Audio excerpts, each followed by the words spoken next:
You are watching the broadcast of the El Paso County Commissioners Court meetings. Commissioners Court meetings are held every Monday at 9:30 a.m. on the third floor of the El Paso County Courthouse, located at 500 East San Antonio in downtown El Paso. These meetings are open to the public. The meeting will start momentarily.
Go ahead, Jessica.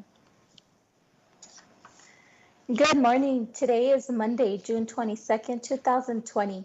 Commissioners Court is meeting in regular open session.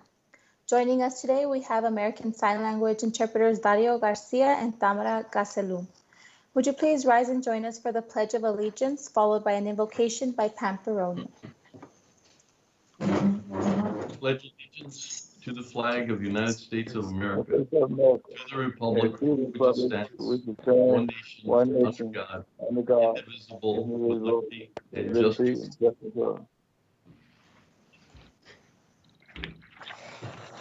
Good morning, everyone. It's a privilege to be with you this morning. Good morning. Judge, commissioners, and all within the sound of my voice, you are invited to join in prayer. Almighty God, this morning, as our county judge, commissioners, our county leaders, and their dedicated staff prepare for another long day of electronic meetings, we welcome you as their unseen guest. We seek your divine guidance as every item of business on today's agenda is addressed. May the minds of our leaders be clear and sharp, and may they experience your peace in their hearts.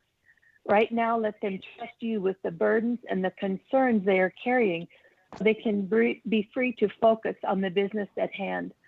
Lord, we are thankful for all you have done to strengthen and support the people of El Paso County in these challenging times.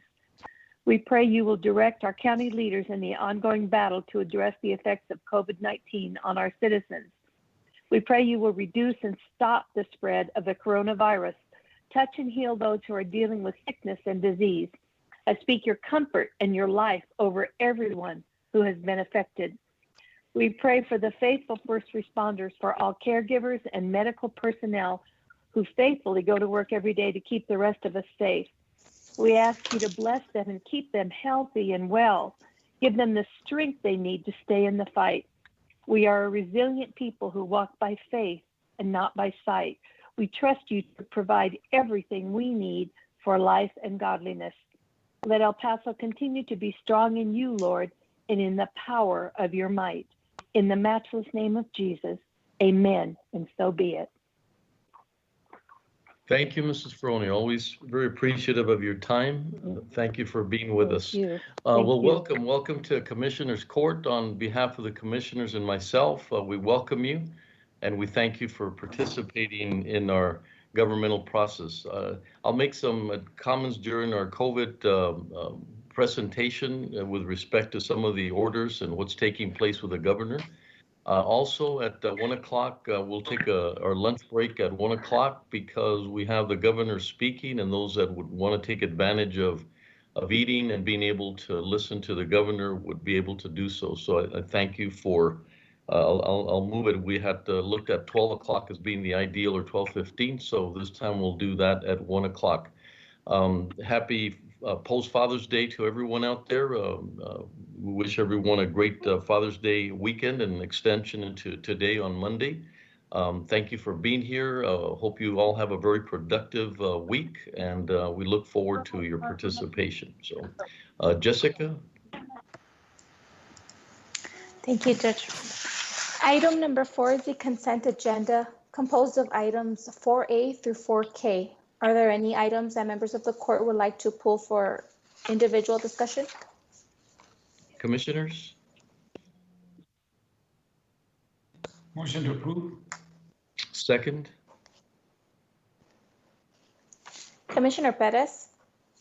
Aye. Commissioner Leon? Aye.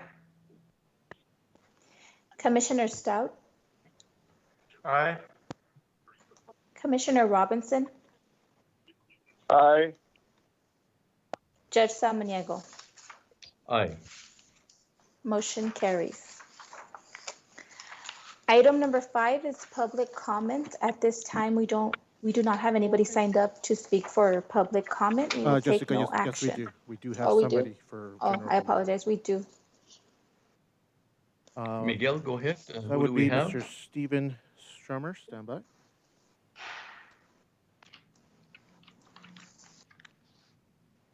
Commissioners, can you hear me? We can, sir. Okay.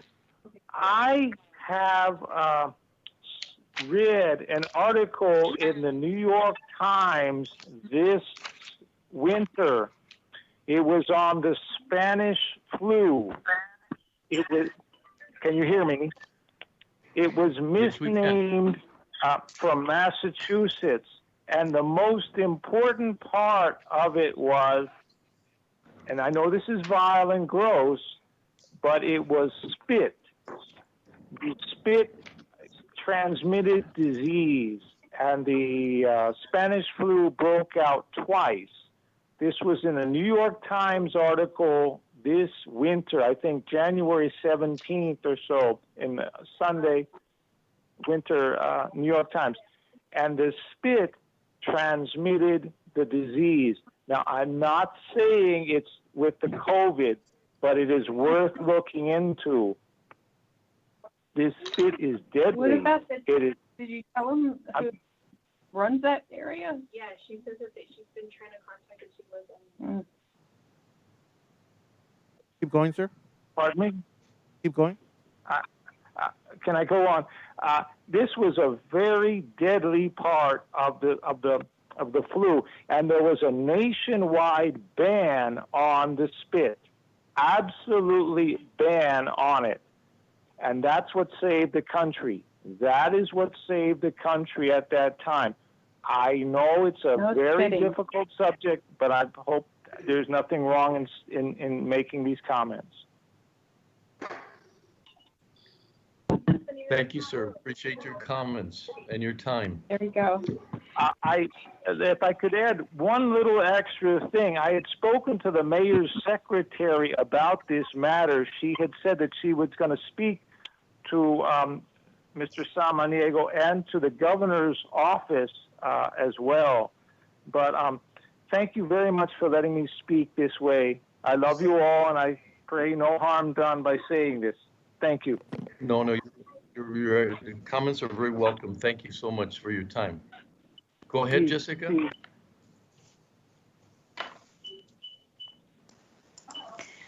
Item number 6, Commissioners Court. Discuss and take appropriate action to amend contract agreement approved on Monday, June 15, 2020, item 19 for professional services, historical and architectural survey for the County of El Paso with Hardy Heck and Moore, doing business as HHM Inc. for completion of the National Register Historic District nomination for Segundo Barrio. We do have several speakers signed up to speak for this item as well. Go ahead, Commissioner Stott, if you want to introduce the item. Sure. Okay. Thank you very much, Judge and Commissioners, for allowing me to give you all this presentation. Hopefully, staff has a presentation so we can bring it up. And thank you for indulging me with this presentation and the request. I know that we discussed a similar item regarding our applications to request recognition of 2 different but very important historic districts in our city's core by the National Register for Historic Places. And I just want to say that we've always talked about wanting to make sure that we get this right the first time, and we want to do that so that we're successful, of course.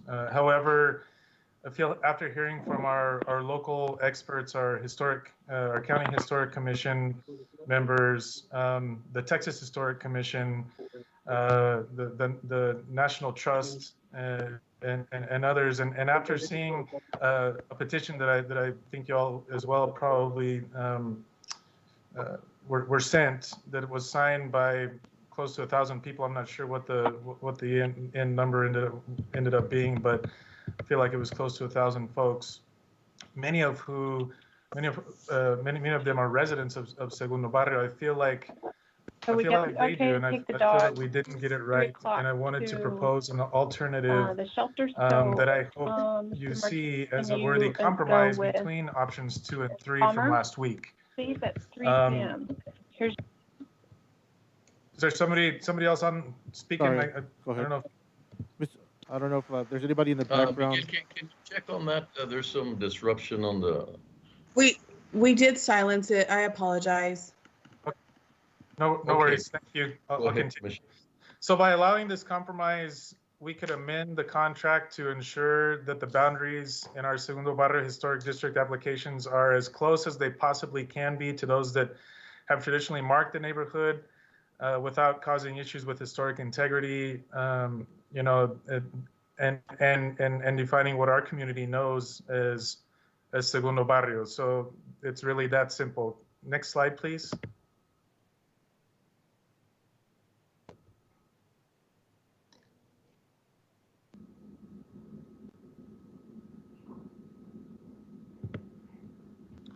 So I think one of the biggest issues pointed out by members of the Segundo Barrio community is that we left out probably the most important historic building and beating heart of Segundo Barrio, which is Sagrado Corazon, the Sacred Heart Church. And I've heard from so many constituents, as I'm sure you all have as well, including Father Rafael Garcia, the pastor of Sacred Heart Church. You know, the fact is we're not just hearing from experts and community activists anymore. We're also hearing from community members and constituents directly. And you know, they are, I feel upset that we have placed half of Segundo Barrio in the proposed downtown district instead of the proposed Segundo Barrio district. And some of them feel, many of them feel that we are trying to erase a part of history that is so important to El Paso and its Hispanic heritage. Next slide, please. So I want you to look at this map and see what we're talking about. In pink is what the Commissioner's Court recently approved for the downtown application. And orange is what was approved by the court last week for the Segundo Barrio application.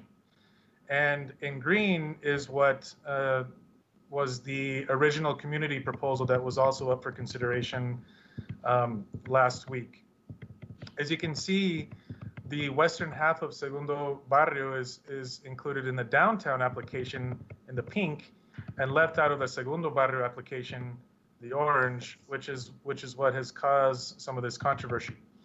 So one of the issues that was brought up by our staff is that the community proposal, or option 3 from last week, even though it greatly surpassed the threshold of having to contain at least 50% contributing properties to be eligible to receive the National Register designation, may not have had a high enough percentage to get that designation, or may not have been strong enough, as opposed to option 2. And so, you know, even though, you know, I just want to remind you that the community's proposals ratio of contributing buildings was 71% to 29. And so, you know, again, that is far surpassing the 50% threshold. And so our local experts maintain that this should be sufficient. However, in order to reconcile this difference, we've come up with the following alternatives. So can you please go to the next slide? So you'll see this map depicts in the blue lines what we are proposing. So as you can see, it tracks basically the same boundaries set by option 2 last week. But what it does is it cuts the downtown district off at Paisano and fuses that which was part of the downtown district south of Paisano to the rest of the Segundo Barrio district that was approved last week. So when it comes to those two chunks, there is really no change when it comes to contributing and non-contributing buildings. However, after looking more closely at what the community's proposal was last week, our experts local experts thought that we could make some compromise, and so have requested just some minor additions that they feel would make this application stronger. So next slide, please. And here you'll see there's numbers on the map that point out the minor changes that you have. So the number 1 is in the northwest corner of the proposed district. There's a strand of historic building stock that includes 400 South Santa Fe, 410 South Santa Fe, and 418 South Santa Fe, which would be considered contributing. And then you have one building that's within those buildings, 414, that is not contributing, but you have three that are. Next slide, please. This is number 2. So just south of Olivas Eoy Avenue, between Mesa and Oregon, there is an important grouping of adobe and brick buildings. And at the southern extreme of that grouping is the Silver Dollar Cafe at 1021 South Mesa. I don't know if any of you have ever been to the Silver Dollar Cafe, but it is the only building in Segundo Barrio that is actually right now on the National Register of Historic Places individually.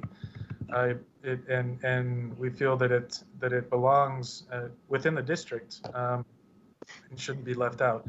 So adjacent to that building to the west is the Centro de los Trabajadores Agrícolas Fronterizos at 1040 South Oregon. That is not considered historic and can be excluded from the district. Next slide, please. Okay, so number 3 is the block of Stanton Street between 7th Avenue and Olivas Eoy Avenue. And it is flanked on both sides by important historic buildings that our experts felt should be included. And there's a list of those right there, okay? The ones in green are contributing, and the 4 that are in black are non. And then next slide, please. Number 4 is Guillen Intermediate School at the eastern extreme of Segundo Barrio, which was built in 1922 and is both historic and architectural, from what we're told. Just a tidbit of history there. More Mexican Americans who fought in World War II, including the famous soldiers from Company E, attended that school than any other in the United States. Many famous El Pasoans graduated from there. Strangely, though, Hart New Tech Elementary School is included in the district there at that southeast corner as well, but to our knowledge, is not a historic building complex. And so it may be that Hart was mistaken for Guillen. So we feel that Guillen should be included and next slide, number 5, please. Okay, so you see number 5, these are the changes in the boundaries that I was talking about earlier. Number 5 is the boundary parallel to Kansas Street that was dividing Segundo Barrio from the downtown historic district. And number 6 is, I think, the most important boundary adjustment here that we should make, which is that of which is part of south of Paisano into Segundo Barrio, and many will tell you that historically the character of Segundo in a lot of ways is defined by Paisano at the north. So next slide, please. And in the beginning, in a perfect world for us, we wanted to originally create one large historic district within the boundaries of the study that we did, basically from I-10 to the border and Santa Fe to Cotton. However, it was indicated by HHM and THC that maybe such a large district would not be viable. And so we decided that we would compromise and go ahead and create these 2 districts. So I think that however, with the compromise that we have, this may be, maybe a blessing in disguise, because we are able to now fully recognize Segundo Barrio as a standalone district and to make sure that we honor its rich history in El Paso. And I think that is a good thing. But again, as we've said many times, we need to get this right. And so I feel that there's a need to amend the contract and change the boundary line that separates Segundo Barrio from downtown to be Paisano and the historic traditional boundary between the 2 areas.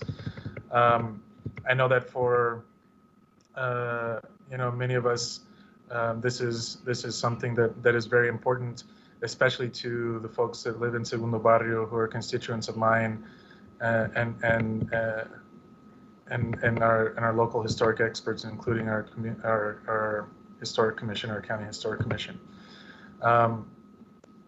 This is going to allow us to now include the properties that do belong in Segundo, like Sacred Heart Church. I'm not sure if there will be an additional fiscal impact over what was chosen last week, but I believe that economic development could answer that question. I'm not sure if it, by basically taking one section that was already designated in downtown and just melding it to the section that was the original that was voted on last week. It's basically pretty much the same number of buildings. There are some additional buildings, I believe 19 in the alternative that we provided, and so that may or may not cost a little bit more, but we can have that discussion. But I just want to remind people that the money that we are utilizing for this is coming from hotel occupancy tax. It is restricted to things like this, and so it cannot be used for issues that have come up with COVID and such. So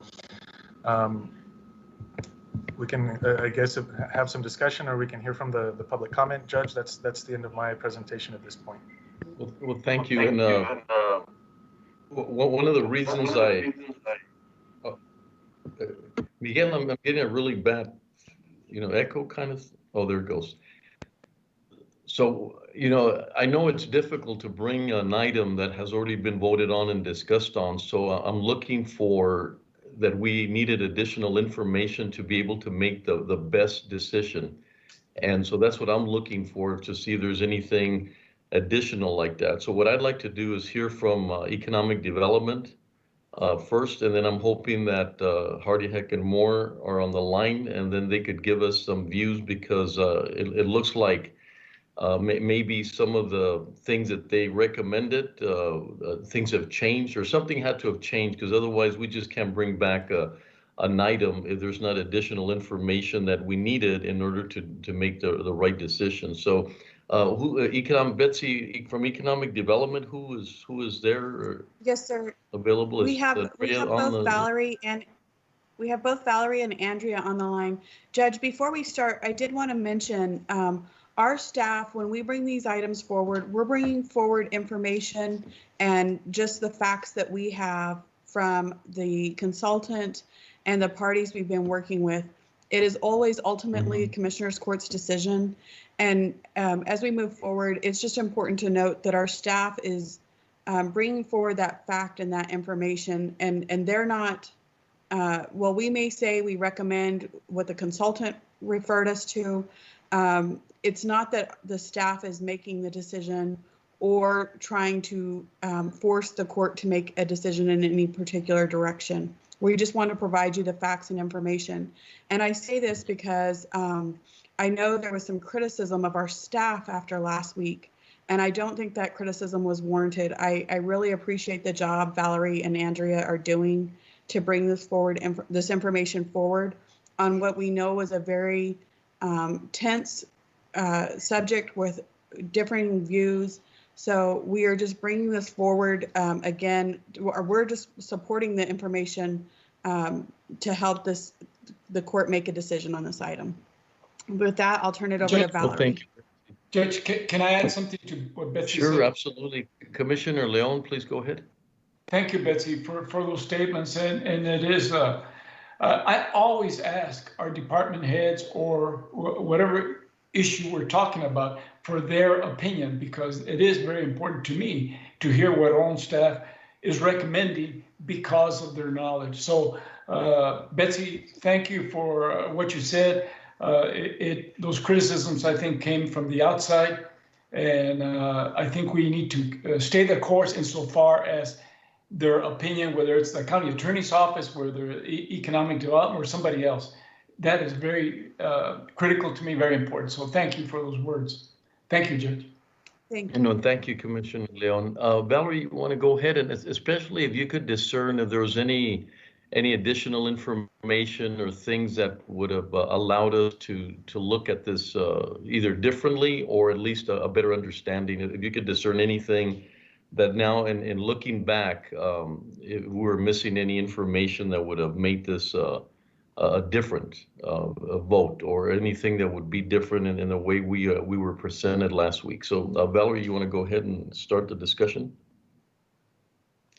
Thank you, Judge. Good morning, Commissioners and Judge Samaniego. Valerie Venecia, Heritage Tourism Coordinator with Economic Development. Thank you for bringing this item back to your attention. I just want to clarify that, well, actually, if I could backtrack a little bit, when we first began this project, the ultimate goal was to have one large district, which involved all of downtown El Paso, including Duranguito, Chihuahuita, Segundo Barrio. The original survey was to include all of those areas because they are very much culturally intertwined, interdependent. And with the recommendations of the state to split up the boundaries and nominate Segundo Barrio separately, that's where things start to get a bit messy. Drawing boundaries and lines in the sand is very complicated. People get very passionate, very emotional. If you were to ask me personally, absolutely 100% Segundo Barrio, Sagrado Corazon Church is an extremely important part of Segundo Barrio. Excuse me. And there are quite a few different sites in the section that's in question on the map. The Colón Theater, just immediately south of Paisano, is another example of an iconic site within the district. But ultimately, the advice that was given from the state is that all three boundary options are viable, and it is up to the court to make that decision. Clearly, the community would like for the section in question, the boundaries at, from Santa Fe to Florence Streets by way of Paisano through 7th Avenue to belong to the Segundo Barrio section of the overall two proposed districts. I mentioned during our presentation last week that if the court would like, they could belong to both districts, to both downtown and Segundo Barrio, but the community has made it pretty clear that they would prefer that it just belong to the section at Segundo Barrio and not downtown. Thank you. I'd be happy to answer Valerie, any questions or offer any additional clarifications. Okay, Andrea, do you have any additional comments that you might want to make? Sure, absolutely. So again, I just want to thank Valerie for the hard work that she has put into this project over the last several years. We've made several community presentations and presented items to the Historic Commission over the last few years with regard to this project. The reason why and I just want to reiterate the activity from last week, the reason why we made that recommendation to the court is because while the THC did say that all three areas were viable, they did also say that the one that is most defensible and has the most integrity is the one that they recommended that the court should move forward. So our consultants at HHM, who are professional architects, made the recommendation to go forward with option number 2 because it had the most contributing structures, and it had the most contributing structures that would likely be involved in a federal application being granted for a historic district. I do want to reiterate to the court, a federal historic district is much different than a local district. We can make a Segundo Barrio district at a local level, and it will impact nothing in our federal application. So that was part of the reason why staff made the recommendation to move forward with option number 2. It is a reduced cost, and because of the greater number of structures, it has a greater likelihood of being approved by the federal government. The problem is that because this has been going on for so long, that the survey that it was originally created by Hardy Heck and Moore is going to be, I guess, expiring, if you want to call it that, on the 1st of July. After which point in time, if we submit an application and the federal government denies that application, we will no longer have a valid survey to move forward with, and we'll have to restart this entire process. So it was our recommendation to go with our consultant, who was saying that if you go with option number 2, it has a greater likelihood to be approved. And then if you want to do something at a local level to be able to, put up signage or do something of the like to be able to identify boundaries of a particular neighborhood or a historic district, we do have the ability to do that. But to ensure the integrity of our federal application, we wanted to make sure that we took to the court, while there is a very low degree of difference. I think Commissioner Stout had made a mention earlier that one was 71% and the other one was nearly 80%. That is still a risk that the court would have to know that they were taking. And so we wanted to make sure that we brought that to the court's attention last week. So I think that wraps up about everything I would have to add. And the only other thing I'd want to add, Andrea, there will be a slight cost impact, nothing significant, and it would be covered by hotel occupancy tax for the changes. Mm-hmm. If the court decides to make any changes today. Yes, ma'am. Thank you, Betsy. Judge, Commissioner Stout. Commissioner Stout, go ahead. Yeah. So hearing what staff relate to us regarding the strength of the application. I mean, obviously, we want to have a strong application, but that's why we brought up this alternative to option number 3, which does not diminish or water down or really change at all the integrity of that part of the application. If you're really worried about a 72% to a 78% or 79% difference when it comes to contributing buildings, the threshold is 50.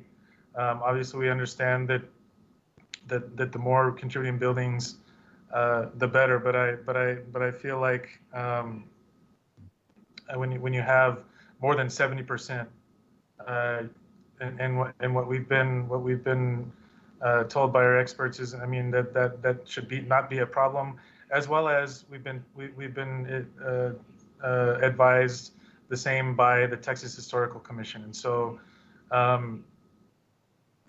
however, trying to allay that fear and to deal with that doubt, that's why we propose this alternative, which is different today, which basically takes what is south of Paisano as part of the downtown district. It was already included in the downtown district. Meld that to the option 2 that was created or that was voted upon last week, and then adding 19 additional buildings. And there are within those 19, there are 5 that are non-contributing. However, the ratio is still at about 79 to 80%. But even with the addition of those, with those buildings, and so from what we understand, there should not be an issue if that was something that was the issue. Thank you, Commissioner Stout. Let me ask you, and then we'll see if Hardy Heck and Moore are available. But Valerie, specifically, or Andrea, both, or Betsy, specifically, would you address the amendment that is being proposed by Commissioner Stout as to, you hadn't looked at that, and so it's something different. But would you address that directly as to how either the pros and cons or any, or you'd rather have Hardy Heck and Moore address that, but we have something new, and that's important to me because I don't want to bring something back because we didn't like the vote. But I think there's something new on the table now, but we haven't heard specifically from economic development as to how do they feel about this proposal. So Valerie, would you go ahead and address that, or Andrea or Betsy, specifically the amendment and how you would view that? Thank you, Valerie. Absolutely, Judge. Real quick, yeah. Valerie. Yes, ma'am. I don't know if you've seen the amendment before today, but it is something I would also say, whatever comments we may share today, we would appreciate the opportunity to review it a little bit further as well. But I'll let Valerie speak to it, but just want you all to be aware, I don't think the staff reviewed the changes before this morning, but I may be wrong. Okay, this was on the agenda since Friday, right? No, the backup I don't believe was there with the maps. I could be wrong. Okay. Okay, go ahead, Valerie. Yes, Judge, thank you. And if we could bring the map back up, I just wanted to point out, so Hardy Heck and Moore was not available this morning, but we did discuss quite a bit back and forth between after last Monday's session through late Friday afternoon before the backup was posted. And they did assure us that as long as we are within the boundaries that were originally submitted for the determination of eligibility, which are the ones outlined in green there, that we would, for one, not need to go back and do another round of determination of eligibility. And also that as long as the blocks, specifically those that are from 7th Avenue to 9th Avenue, south of Paisano, and also at, pardon me while I'm going through my notes here, excuse me, from Campbell to Kansas and Father Ram at 7, which I do see are not included. They did mention those blocks specifically because they don't have any contributing structures or there has been demolition. And I do see that those are not included. So on behalf of HHM, per conversations that we've had as to different scenarios, this would be an acceptable alternative because again, those non-contributing structures have been excluded from this updated boundary. Okay, well, thank you, Bill. I think that's very, very helpful. And in other words, it still stays within what one of the recommendations. Sir. Yes, sir. And if I could also add, HHM did make the comments that this project belongs to the County of El Paso, and whatever it is that the court decides to do, they will gladly move forward. As long as we're within what was actually submitted in the DOE, which we are. This is the county's project and they're happy to take any direction that's given to them. Okay, thank you. Andrea, I don't know if you came up, I don't know if you had a comment or. No, my computer must have just brought me up. So I want to just, echo what Valerie has said. We as staff, and Betsy mentioned this as well, we really just want to lay out all the facts for the court to make a good decision. And I think that we did that last week. We made the recommendation that we did based on the recommendation of the architects and their experience with historic buildings. And so at this point, yes, I just want to reiterate what Valerie is saying, that based on the boundaries that we're seeing, it doesn't look like there's going to be a significant change other than a slight change to the contract and the dollar figure that would go along with it. I think at this point, everybody's just very excited to have the survey finalized so that property owners can immediately begin taking advantage of the historic tax credits towards restoration of their properties. Valerie, just one final note, given that it's not exactly like the expansion to C, is the cost the same? It would cost the 5,000 difference at this point, or would there be less of a cost given the changes? It would still be the same price as boundary option 3 because Segundo Barrio will now be a much larger district. So it was 49,852, I believe, was the cost of boundary option 3. And this is all through hotel occupancy tax.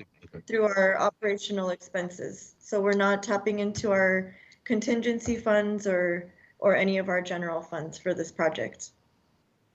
Mm-hmm. So let me ask you, because Betsy made the comment about not seeing it, not having seen it until this point in time. So from economic development, would it behoove your department to have more time to look at this, or are you okay with us moving forward today and hearing public comments and so forth, and then going towards an action? Or are you requesting more time to understand the proposal?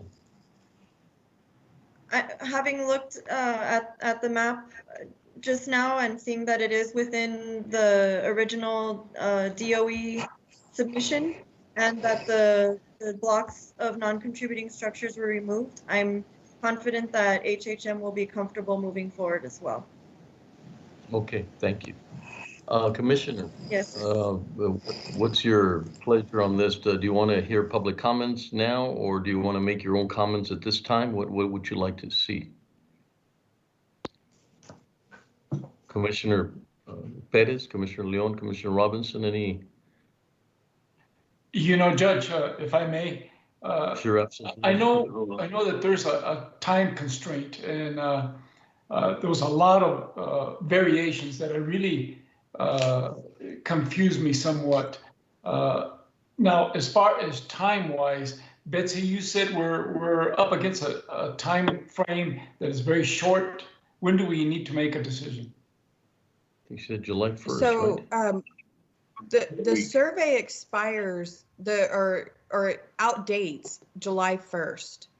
So we need action as quickly as possible because we're still working out that agreement and we need to be able to move as quickly as possible. We would need clear direction by today at the latest to be able to bring that item back for final approval next Monday. Is that correct, Valerie? Yes, ma'am. A decision needs to be made by July 1st.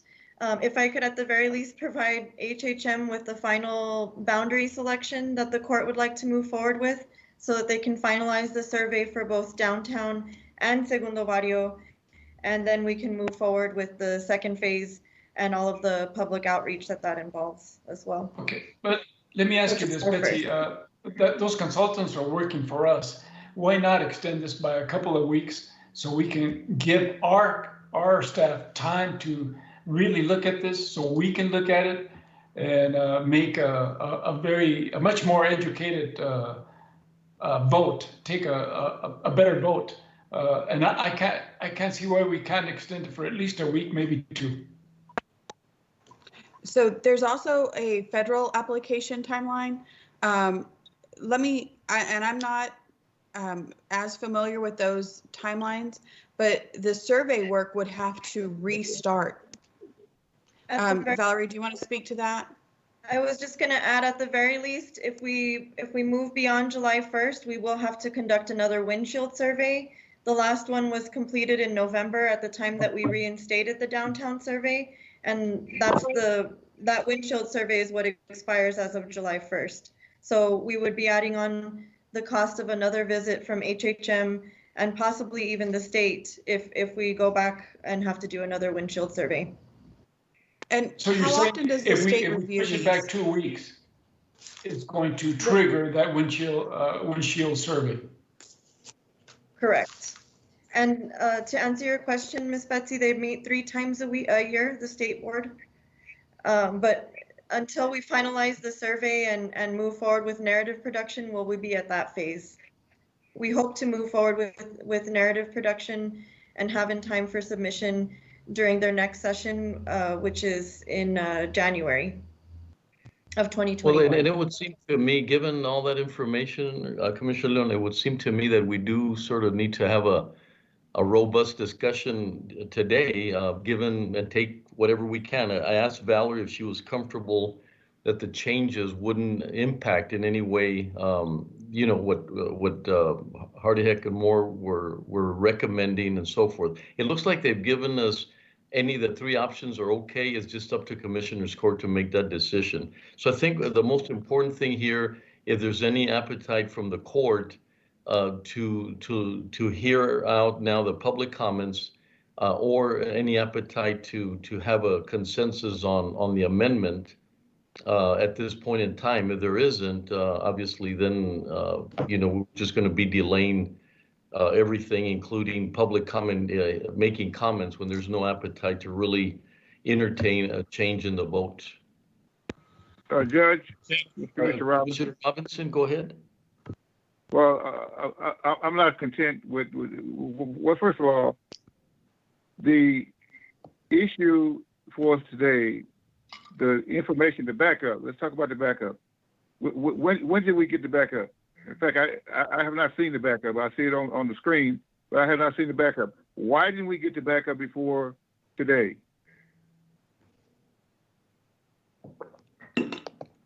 That's the question. I'll take the hit for that. We had issues not getting it up. It wasn't to try to hide anything. There was a lack of communication between me and my staff. They were waiting for my confirmation to put it up, and I did not give the confirmation to put it up. So that I'll take the hit on that. Commissioner, you want us to vote on something, and you don't give it this significant, and we don't get it until this morning on the screen. I find that very, very disingenuous. Well, I didn't do it on purpose, Commissioner Robinson. I guarantee that. And as I pointed out in the presentation, there are not huge changes to what the boundaries were. You're just basically switching up the boundaries and then adding a few buildings. Well, I've heard all that. I've heard all that about 5 times. But the thing is that what? Excuse me? If there's any clarification you would need, we can definitely provide that to you. Well, it's on the agenda to be voted on today, so therefore we should have had that already, not later. No, I understand, and again, I profusely apologize for that. That was an oversight on my behalf. My staff sent me an email on Friday asking if I confirmed putting it up, and apparently I did not. And so, like I said, I will, I check Friday, I check Saturday, and I check Sunday, and there was nothing there. So then finally we see it on the screen this morning. Sure, so I understand. Judge, what I'd like to hear is I would like to hear from the consultants, and I would like to hear from the public. I'm not at this point until I hear from the consultants and the public. I'm not prepared to make an intelligent decision other than decision that we made last week. Thank you, Commissioner Robinson. Commissioner Perez, Commissioner Leon, any thoughts on that so we can move forward? One thing I'll add, Judge, is that, I think that this is one of the reasons why there's so much confusion surrounding the various boundaries and the various proposals. We are hearing it for the first time, and yes, we've heard from constituents, and yes, we've heard from folks from Sacred Heart who are under the impression that Commissioners Court deliberately left out Sacred Heart Church, right? And then I had one reporter ask, what do we have to say to the pastors and to the parishioners of Sacred Heart Church who were looking forward to the financial incentives that would come from this in these difficult economic times? And so clearly, I don't know if somebody is spreading misinformation deliberately, but that they were clearly unaware that Sacred Heart fell into the downtown historic district. And that's how this whole process started several years ago when we began. It began as a downtown historic survey, but we're here we are, about voting on a map that was presented to us just today, without public input, which leads to further public confusion. The public, and it's clear that the public feels that they didn't have adequate input with last week's decision. And it wasn't intentional. It was intended to create 2 separate districts because the first district was too large. but that's where I think, unfortunately, this creates confusion. And if we don't have that public component, or if the public doesn't feel as though that they contributed or were informed of this beforehand, I think that's what creates a lot of confusion. Thank you, Commissioner Perez. Commissioner Leon? Yes, I've got to agree with Commissioner Perez. I mean, we're making a decision within the next few seconds on something that we were just presented with just minutes ago. And I agree. I received a lot of calls asking me why we left out the church. And I said, no, I don't know who's spreading that, but that's incorrect. And I feel that more investment will come if the church in that area is part of the downtown survey. And seeing these new lines drawn at the very last minute, it's just very hard to try to boil it down to exactly what we're going to be voting on. And I think it's unfair to the court, it's unfair to our staff to spring this on us at the very last minute. We spent all this money on our consultants, but yet we draw up our own boundaries. It just doesn't make sense for us. I hate to be rushed on any type of vote.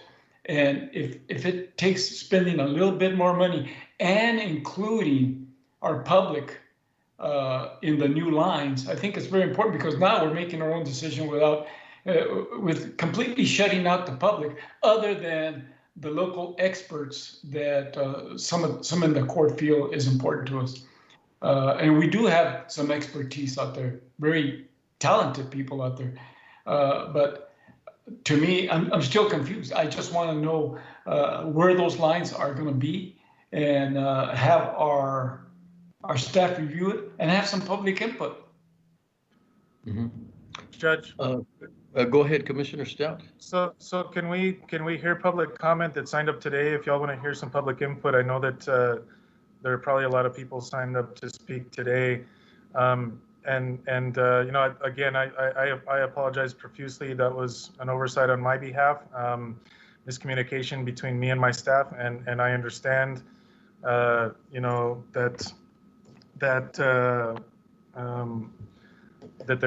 there may be some confusion.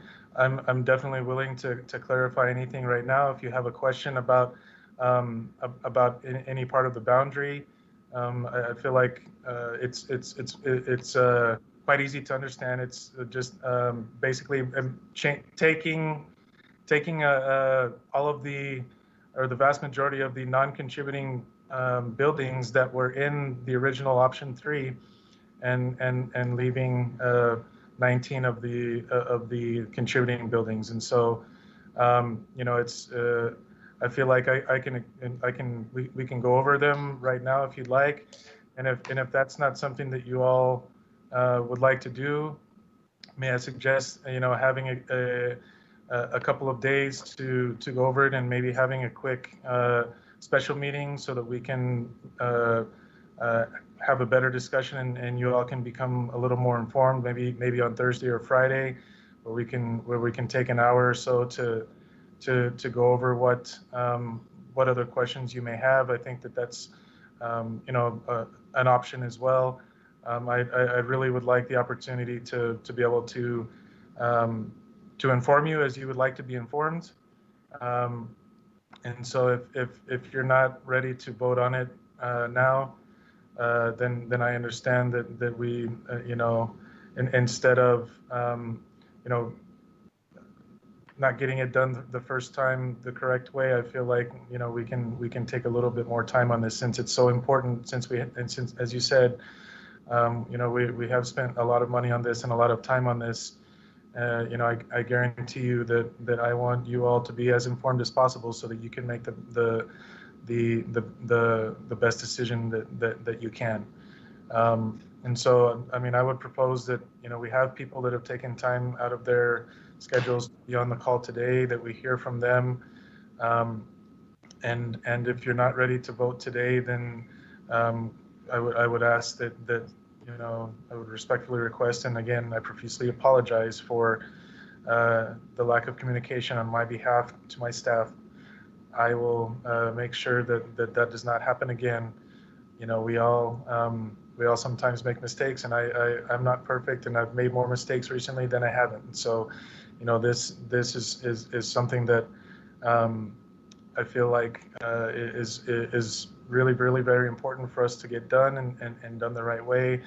And so I'm willing to go over it. The only problem is that you know, for example, I had requests from Commissioner Robinson to call him this weekend to explain some things, but since I had already reached out to the judge by email, I couldn't speak to Commissioner Robinson because we would have been having issues with Texas Open Meetings Act violations. And so any discussion or questions you may have of me, it would be better to pose them here or in a special meeting, or I mean, if you'd like to meet with the THC or our local county historic commission or the experts that helped put this together, that have been helping us put this together for a long time, you can certainly reach out to them for any clarification that you may need. But I know that some of them are on the phone right now as well. So you know, those are some options that we have. Okay, thank you, Commissioner Stout. And in fairness, I mean, to you also, is that we have some deadlines coming up, and things had to happen a little faster. We got July 1st thrown at us and a lot of different things like that. So I don't think you had all the luxury in the world to be able to do everything in a perfect sense. But I think what I'd like to do is you know, go ahead and hear public comments. And then at that point, if there's any changes or commissioners think that there is some appetite to move towards a different vote, then they're very welcome. And then they can also determine whether or not we need to have a special session. I do feel that if Valerie had said that, you know, they were in conflict or they didn't understand, I could see that we would need more time for them, because actually they're the ones that are really looking at it very closely and then recommending to us. So I think I'd like to hear public comment. I would appreciate with public comment, if there's a spokesperson, we want to hear everybody, but if there's things that are being, you know, said, replicated or, you know, duplicated at any point, for the sake of time, we would like, you know, to make your comments quickly, you know, not quickly, but be able to address the comments, and then if they've been said before, maybe allude to that these comments have been stated by others. Otherwise, we do have a lot of people that are going to be calling in, and let's be as efficient and as we can. What I don't want is that we sort of delay the situation. It's going to cost more money, or there's going to be things that are going to take place that are going to put more pressure on economic development because we don't, and then we end up impacting even the option that we already took, which is option 2, and then that would be impacted as well. So just want to make sure that we're astute as we move forward. We do have this time frames that are limiting us, but so I would like to hear the public comments, but like I said, you know, just be considerate to the time factors as you speak on this particular issue. Miguel, you want to go ahead and start our public comments? Yes, Judge. We are using a new phone bank system, so we already have people on the line. We do have many signed up, so just bear with me. The first person we have is Father Rafael Garcia. Mr. Garcia? Father Garcia, are you? Go ahead, Mr. Garcia. Yes. Hello. Can you hear me? Go ahead. Yes. Go ahead, Good Father. Good morning, Judge Samaniego and commissioners, and happy Father's Day to you also. As you know, I'm pastor at Sacred Heart Church presently, but I was also pastor here from 1994 to 2007. So a lot of things we're dealing with or that we are concerned about have to do with things that started happening back in 2006 with the Paso del Norte group.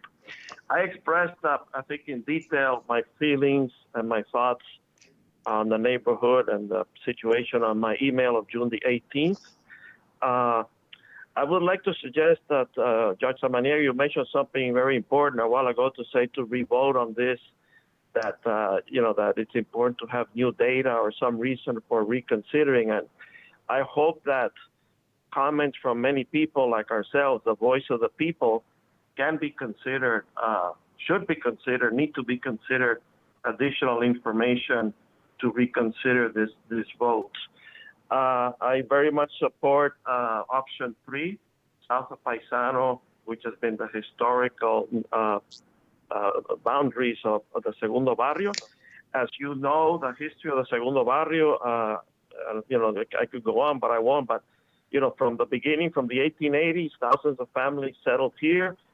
This has been called the Ellis Island of the Southwest. The ports of entry for coming into the Segundo Barrio, making it a historical area, are the bridges that are pretty much the same locations as now. So the west part of the Segundo Barrio really was the entry point for this historical district. I am concerned, something that was mentioned a moment ago, and again, I don't know all the details, but I think it could be a dangerous slippery slope if you say, well, for the federal application, this part of the Segundo Barrio is going to be downtown, and then we just locally call it Segundo Barrio. I am concerned about that. I think it can open up the door for gentrification and for wiping out of a historical residential area. So I'm very concerned about that, even considering that designation. I found through my work here as pastor before and now that even though people here have endured decades of injustice, and it's certainly an area that needs help. I mean, nobody, I don't think, in their right mind would say we leave it all as it is. It needs help. People have lived here on inadequate housing, tenements, in deplorable conditions for decades. They have resisted being kicked out, and at the same time, they have been the productive citizens that have helped build this city. So I think their voice and their history has to be taken very much into account. There's all of the grandmothers, las abuelitas, so many people who have helped build the city are from here. They have pride in their community, and we should not just cut it off for some planning purposes. A lot is being said about Sacred Heart Church. I'd like to say that for us as Jesuits and in the Catholic Church, we consider the church the people and the building too. But I don't like this distinction of saying we're going to respect Sacred Heart Church as a building and then we could really do away with the community around it. This church was founded by Father Pinto in 1893 to serve the more impoverished immigrant community. If that changes, it would change the church, even though the building might stand. We Jesuits had just a parallel example. We had a church in Chicago, in the Pilsen Mexican neighborhood. It became gentrified, and we Jesuits actually left the church. We gave it back to the diocese. It was no longer a Jesuit church because the neighborhood changed. So I would say, a moral question, an important question to ask in this situation like this is, how does a plan like this affect the more vulnerable, the poor, the undocumented, the people that cannot qualify for public housing for many reasons, for documents or for someone having been in prison? They need low-cost housing that's not government housing. So how are the poor affected? That's a very basic moral question. And it's happening in many neighborhoods. We're seeing the threats in Duranguito. We're seeing how in the Chamizal neighborhood, schools are being closed. Kids are being bused to other schools in very dangerous, ecologically unfriendly areas. The old Douglas School, the first segregated school in El Paso. So we're having a lot of polarization. Neighborhoods are being disregarded. Please make a right choice for the people. Please vote for this moment in history for unity and not for division. Thank you very much. Thank you, Father. Appreciate your time and your comments. Go ahead, Miguel. The next person. I would like to just remind the speakers who are signed up for public comment, there is a 5-minute time limit. Thank you. Next person we have is Laura Thank you. Reda. Who is that, Miguel? I'm sorry. Laura Reda. Okay, thank you. Good morning. Good morning, Can you Laura. hear me? Go ahead. Okay, Yes, thank we you. can. Go ahead. Good morning to everyone.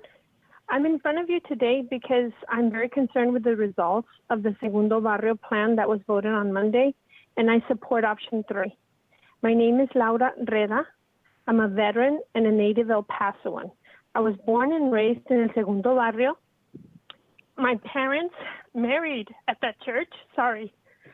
I was baptized and confirmed, and my quinceañera was at that same church. So my culture and my identity is Segundo Barrio. My neighborhood is important, not only to me, but to the people who still live there. So the plan that you are proposing, or the plan that was voted on, will erase the history of the people. That plan will respect the boundaries of the neighborhood and it was denied for only $5,659. So I stand with the citizens of El Paso that want to preserve its history and culture. And this is what I would like to propose to the commissioners, my plan. I want the best for El Paso, especially for Sacred Heart Church. And since the amount of $5,659 stands in the way of respecting this historic neighborhood, I would like to pay that amount. I'd be happy to mail that amount to the county and so that Segundo Barrio National Historic District is saved. And I yield my time to anyone else who needs more. Laura, thank you so much. Appreciate your comments and time. Go ahead, Miguel. The next person we have is Barbara Welch. Stand by, Ms. Welch. Good morning. Oh. You're on. Good morning, Judge Samaniego and commissioners. Can you hear me? Go ahead. I sure can. Okay, great. Well, I don't know how to follow that one, but I just want to point out, first of all, that 71% of contributing buildings in this amended plan is still well above the threshold of 50% needed for a National Historic District. And so I still firmly support this amendment, which would have been the third option last week. One thing I'd like to say is that, you know, we always are looking at things in a two-dimensional sense. We're looking at maps and words and things like that. But this week, we're bringing in that third dimension, and that's the heart and soul of this project. And I think both Commissioner Leon and Pettis have alluded to that as our speakers. That's the people within the district are that heart and soul. And they really define, as much as, you know, as much as history, there's cultural aspects. And that's why it is important to bring their voices into any project of this sort. And that's what I think that we're doing today. So I just want to reiterate that keeping the historical and cultural outlines of the Segundo Barrio National Historic District is of essential importance, not, you know, in a historical sense, in an economic sense. They're just, for a district, you need to have this cohesion. And I just want to say that I support that. I'm really glad you're bringing the people's voices in, and that's it for me. I thank you very much for reconsidering. Thank you, Ms. Welch. Really appreciate that. Thank you. Go ahead, Miguel. The next person we have is Mr. Max Grossman. Go ahead, Dr. Grossman. Hello. Go ahead. Max Grossman here. Can you hear me? Yes, we can. Judge, Go ahead, Dr. Thank Grossman. you for this opportunity. I'm Max Grossman. I hold a PhD in architectural history. I sit on the boards of Preservation Texas and the Trow Society. I've been involved with historic preservation in El Paso since I arrived here in 2009, and there's nothing I feel more passionate about than our barrios.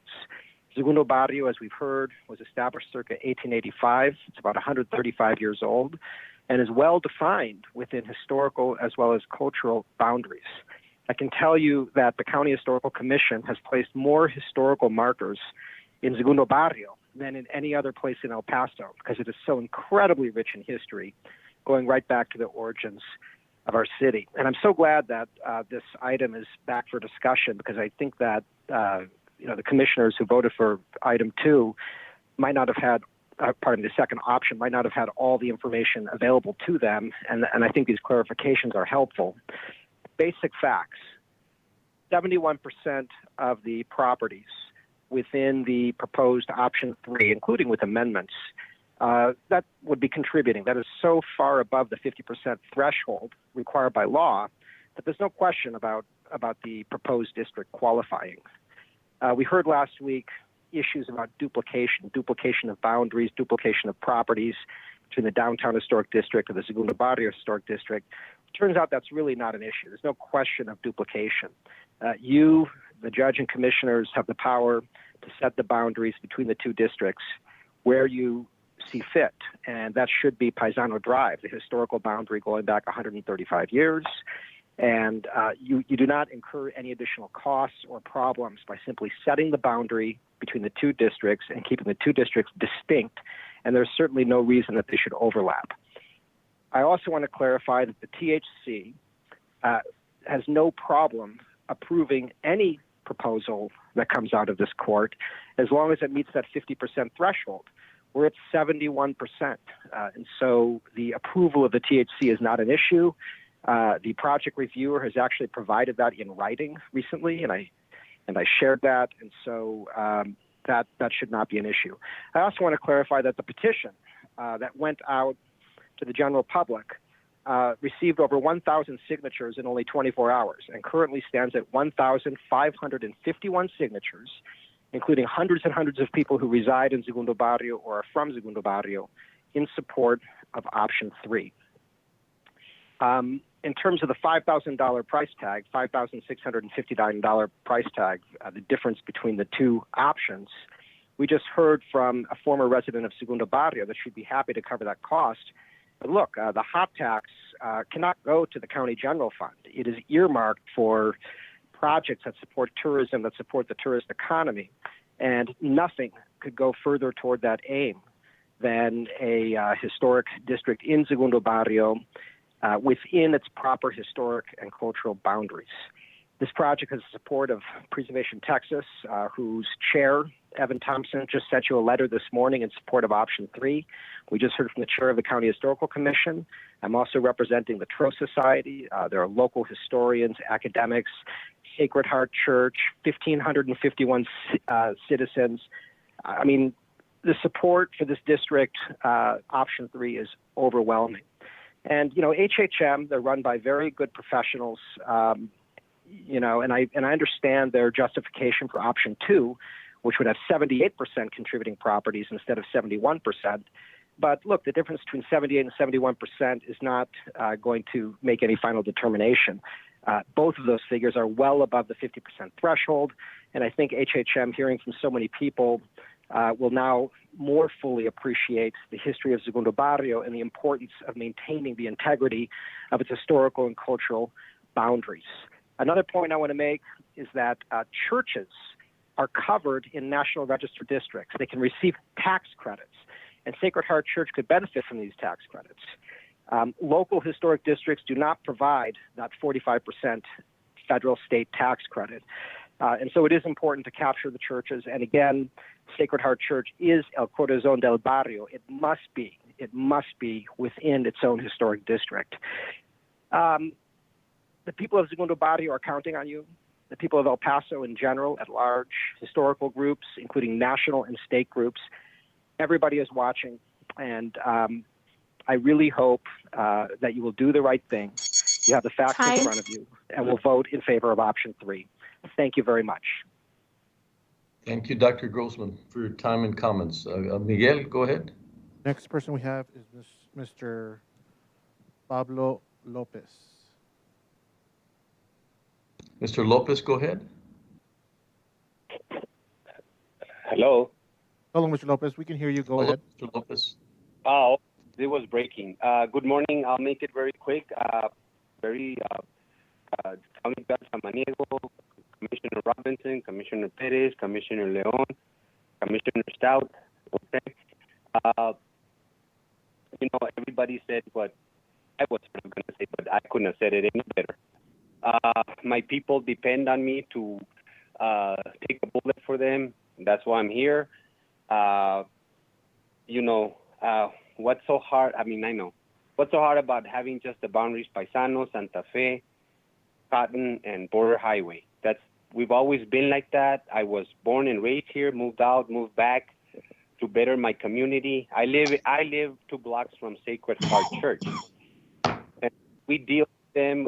We have posadas there for the kids, for the parents who live by, who don't have transportation, whose kids need somewhere to go during Christmas. Okay, if they don't go to Juarez, they stay here with us. In short, I'm here for my people. David, Mr. Stout, he might have not called, he might have messed up, but he's a big supporter of the Southside Neighborhood Association.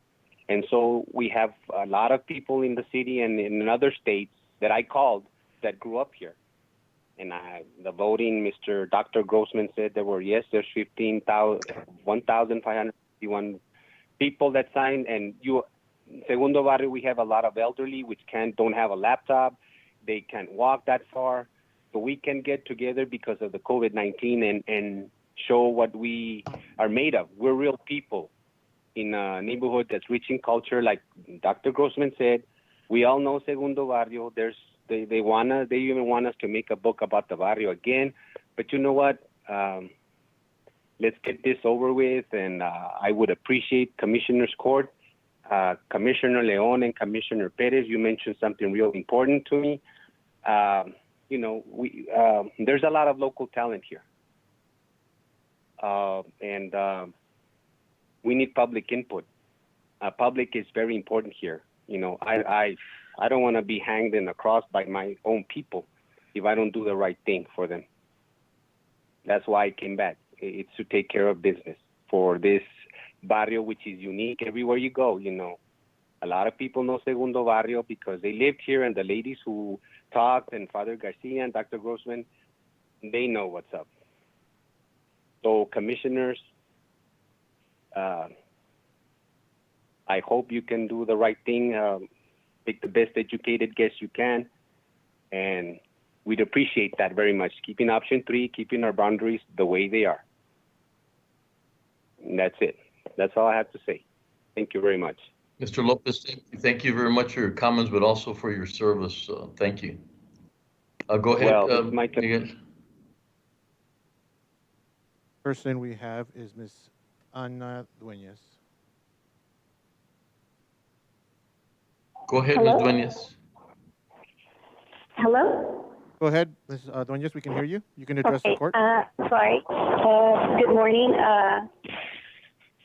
County Judge Samaniego and Commissioners. My name is Ana Dueñas. I am president of the El Paso Lower Valley Neighborhood Association. I come from a historical family. My parents owned the property on 309 Chihuahua and on Duranguito. And they also, when they moved from there, they sold the property. The house was too big. But when they moved to Rio Linda, it was on Garo Street. Rio Linda became the Chamizal settlement.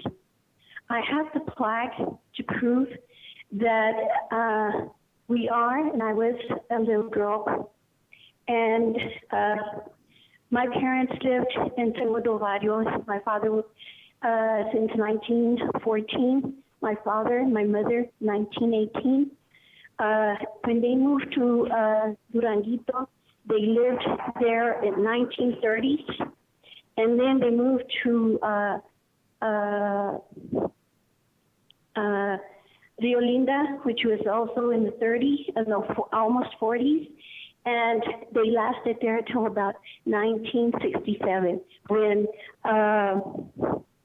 the settlement with President Lyndon B. Johnson and Mexico's President Gustavo Díaz Ordaz, it was back in October 28th, 1967.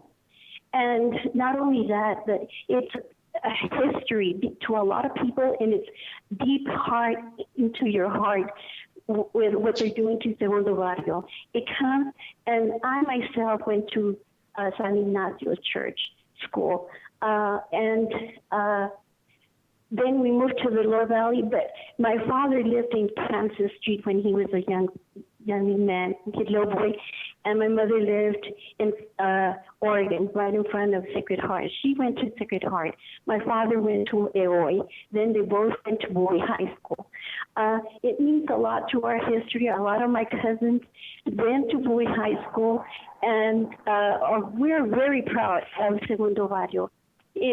I saw the other day I went, and a lot of people don't know what's going on right now. And not only that, but the thing is that a lot of people that I talked to in Segundo Barrio didn't know what was going on and does not know what's going on. And I hate to see it be divided or separated. It's all in one whole. Please do not make the right decision. Do not divide something. It's like separating the west side in half, or the east side in half, or the lower valley in half. It's huge. It's huge. The only thing is, I think Segundo Barrio is a little bit littler than Isleta, the east side, and west side. Please keep it together, and please make the right decision. It means a lot to a lot of people. I myself lived there in 1957 and on. I didn't last there very long, but I do remember a lot of things. And I know that even when before Armijo, I used to go swimming at La Frontera.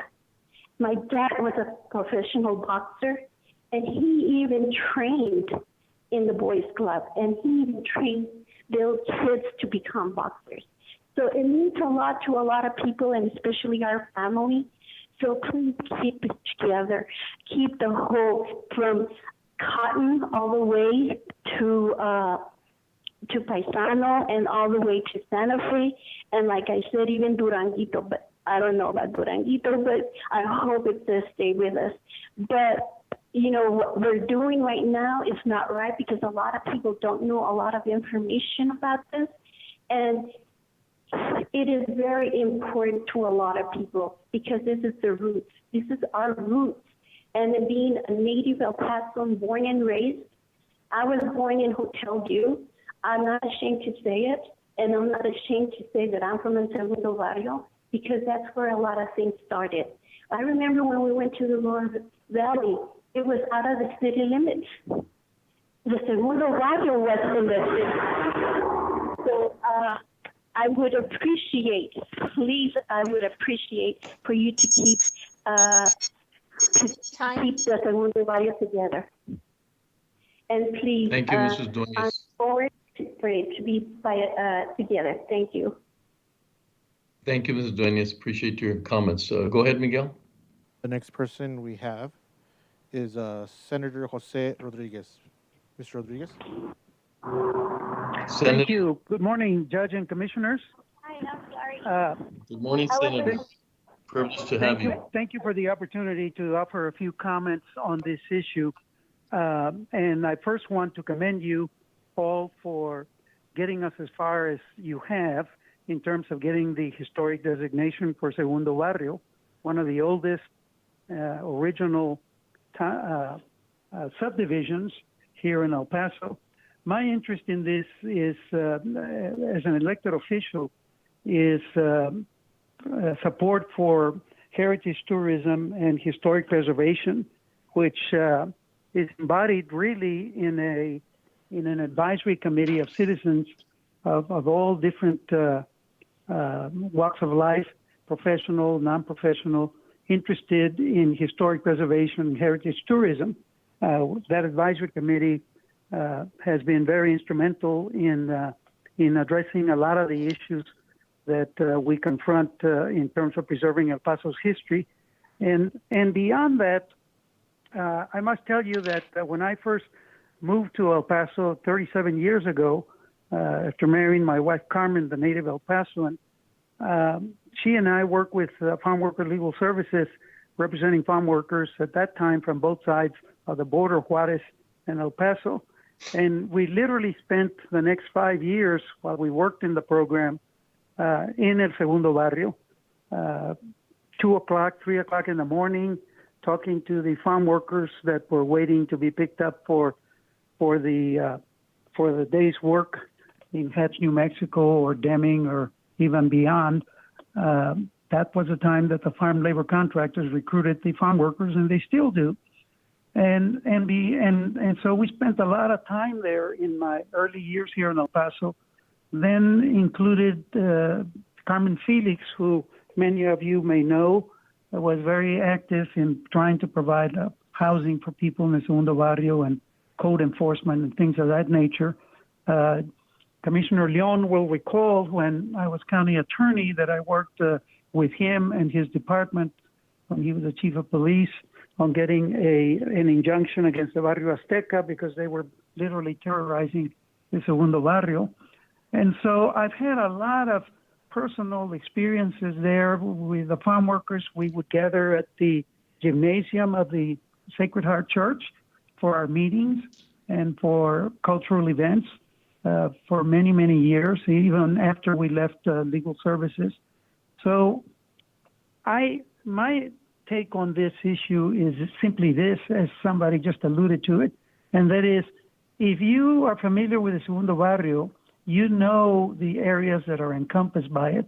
And it's very difficult for me to envision that if we're trying to promote the historic district of the Segundo Barrio, that people, tourists and others that come down and want to see what it's all about would not include Sacred Heart Church, would not include some of these other historic buildings like the house where Mariano Azuela wrote the novel of the Mexican Revolution, Los de Abajo, would not include Guillen, which is really the old Bowie High School that has a very strong alumni association and that is very proud of their roots in the Segundo Barrio.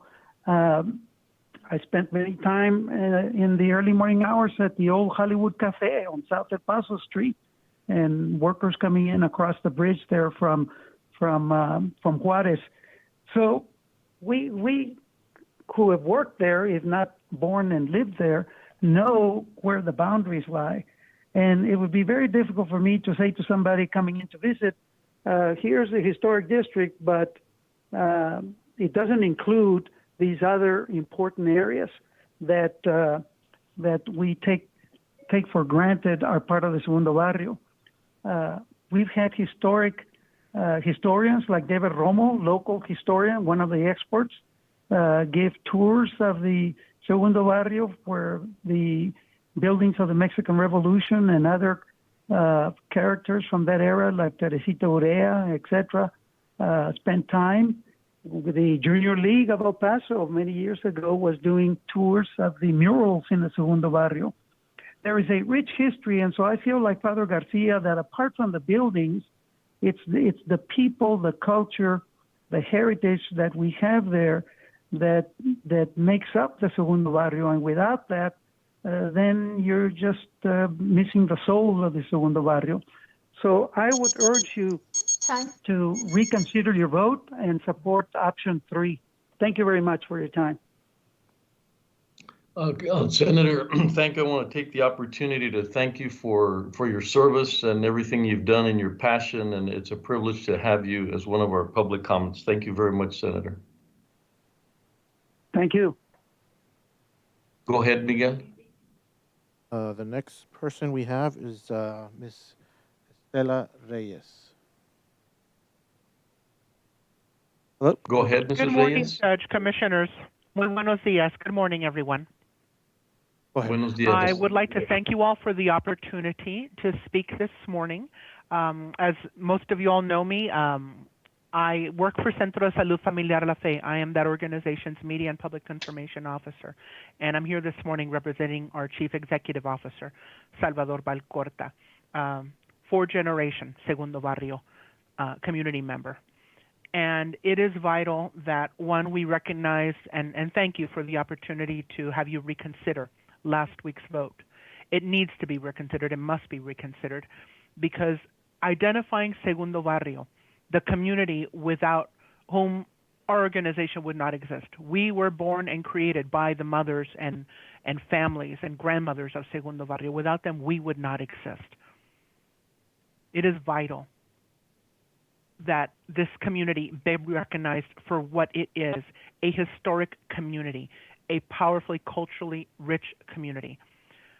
I've heard a lot of discussion this morning about the historic value of structures. Yes, buildings are important, but the people, their culture, their dignity, their identity is a million times more valuable. And the message that has been sent by last week's vote, and judging by the phone calls that you all described earlier that you've received, people are upset, and understandably so.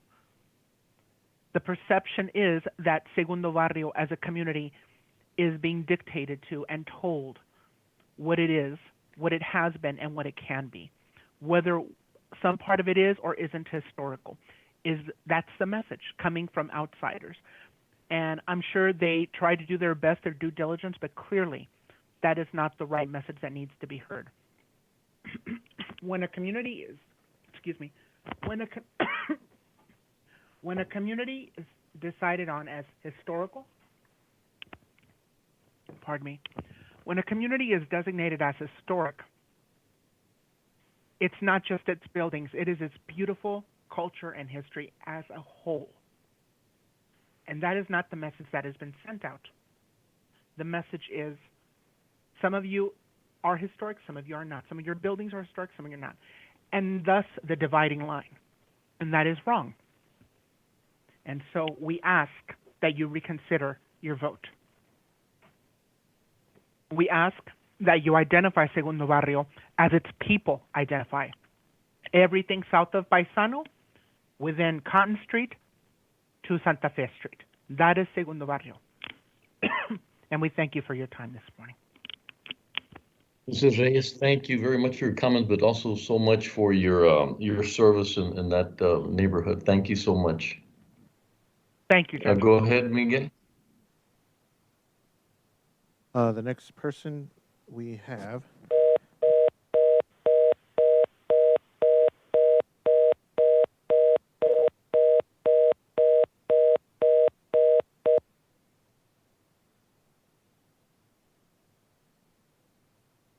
Okay, the next person we have is Mr. Mark Calamia. Mr. Calamia, Dr. Calamia, go ahead.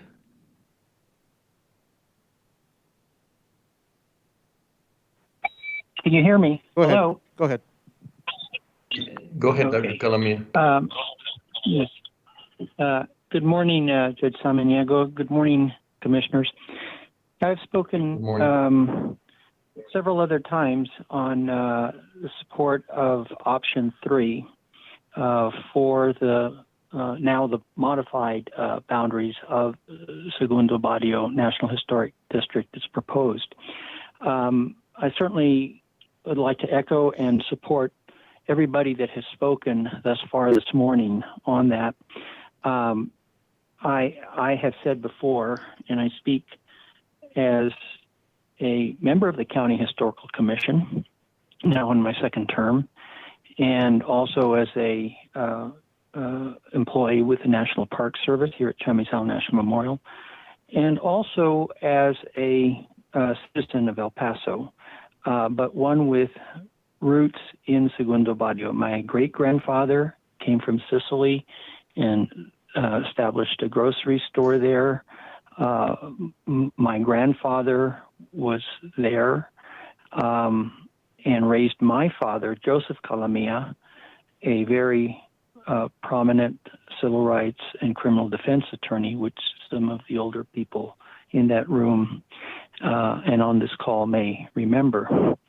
My father, Joseph Calamia, his father, Joseph Sr., had a place right there on the corner one of the corner streets in Segundo Barrio where the grocery store was when their father, my great-grandfather, was there. My father was baptized at Sacred Heart Church and went there as a youngster. There is a lot of history there for my family, too, one of the pioneering families, actually, in El Paso. And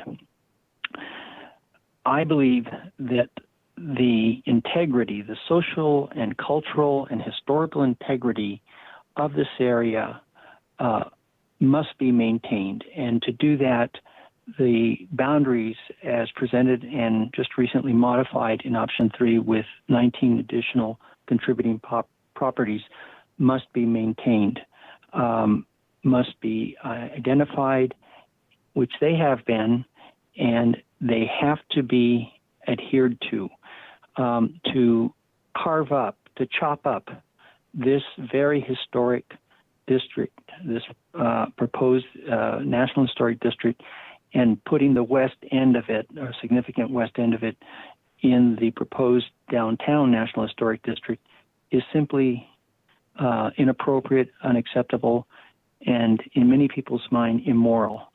It affects the, as I said at the beginning, the integrity of this area, the social, cultural, and historical integrity. It detracts from Segundo Barrio as proper as a cultural landscape, which needs to be considered. Several important places were mentioned other than Sacred Heart Church. One that Senator Rodriguez mentioned was Guillen Middle School. That's a very important site as well. That is where Guillen is today, but it used to be the location of the old Bowie High School, where President Johnson and President Gustavo Díaz Ordaz met. One of their meetings for the Chamizal treaty discussions and final signings. That is a very important site. You're going to lose that if you throw it over into the downtown National District. There are other properties, these 19 additional ones, that need to be considered as well. The boundary lines have been redrawn a little bit. The non-contributing properties have been removed from this. So you have a pristine historic district that should be respected. I ask this in all honesty. What is the motivation to carve up, the genuine motivation? What is the other narrative to carve up Segundo Barrio and place a significant portion of it in the downtown National Historic District? As others have mentioned, if you do that, gentrification seems to be the motivating force, and behind that, the development. And then we truly will lose a large part of the integrity of Segundo Barrio. There is so much here. The National Trust for Historic Preservation, Preservation Texas, our own County Historical Commission, the City Landmark Commission, others have supported option 3. Please kindly reconsider your vote and include option 3 as the final decision for the boundary of Segundo Barrio. Thank you. Thank you. Thank you, Dr. Calamia, and thank you for everything you do for the commission as well. Thank you. Appreciate it. Thank you. Go ahead, Miguel. Next person we have, I did not get their first name, but I believe it's Mrs. Chu. Go ahead, Mrs. Chu. Mrs. Chu, go ahead. Oh, okay. I'm Dr. Chu, Selfa Chu, and I'm an educator at the University of Texas at El Paso and member of Paso del Sur. So this is a statement on behalf of Paso del Sur that has been already distributed among the commissioners.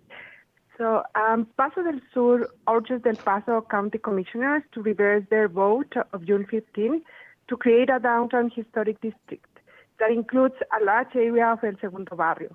We urge Commissioners Leon, Perez, and Robinson to acknowledge and respect the historic boundaries of El Segundo Barrio, one of the most important Mexican origin neighborhoods in the United States, because it is located on the border just across from Ciudad Juarez. It has long served as the entryway for families coming into the United States from Mexico. Thousands of families across the United States trace their roots in this country to that barrio. The county's vote to create two national historic districts, one that includes a downtown national historic district that absorbs half of El Segundo Barrio, and a Segundo Barrio National Historic District that represents approximately half of the historic neighborhood. This erasure of a large part of El Segundo Barrio is deplorable. It is part of a history of local elected officials voting to either physically demolish the barrio or make it invisible. It is an attack on Mexican-American history in this city. As a reminder, in 2006, a secretive group of developers by the name of the Paso del Norte Group proposed that 30 acres of the heart of the Segundo Barrio, targeted for major demolition and displacement, be renamed the Golden Horseshoe. It roughly corresponded to the same area that this new district, the county commissioner plan now, is disappearing from the historic boundaries of the Segundo Barrio. It appears that the same group of developers want to bring in this old gentrification plan of the heart of this historic neighborhood, but now under a new guise. An especially egregious result of this vote is that Sacred Heart Catholic Church will no longer be located in the historic barrio that saw its founding. Sagrado Corazón is the heart of the barrio. Opened in 1893 as the first church to provide Mass for Spanish speakers in the city, it also operated a school that included a bicultural approach to education. Until the present, the church provides important services to the people in the barrio. The historic district, as approved by the county commissioners, erases the history of Henry Flipper, the first African-American graduate from West Point, of Teresa Urrea, internationally renowned healer, of Don Tosti, the first Latino composer to sell 1 million records, the Krakauer family, early 20th century entrepreneurs, and the literary renaissance of Mexican-American literature in the 90s. We know that having the power to name something can be used in many ways. In this case, disrespecting the historic and cultural definition of El Segundo Barrio will result in the erasure of this city's history. We commend County Judge Ricardo Samaniego and County Commissioner David Stout for their vote to preserve the integrity of our history and culture. We urge the court to reverse a decision that contradicts its mission, that is literally written in your website, to preserve the county's heritage for future generations.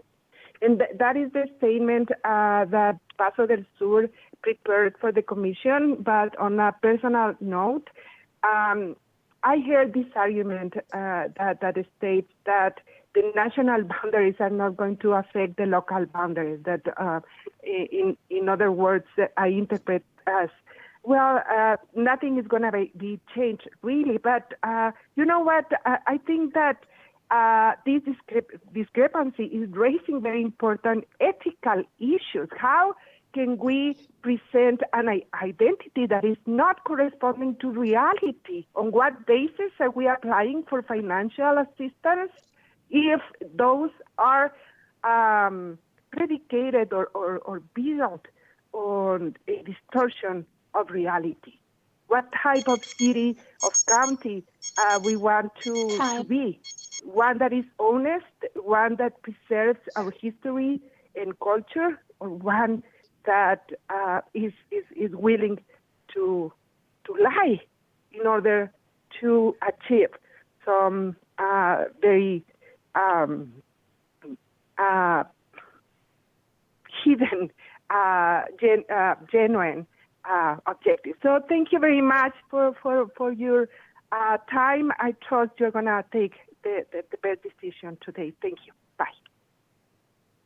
Thank you, Dr. Chu, and thank you for your service with Paso del Sur. Thank you so much. Appreciate it. Miguel? The next person I am now having to call is Father Pablo Mata. Thank you.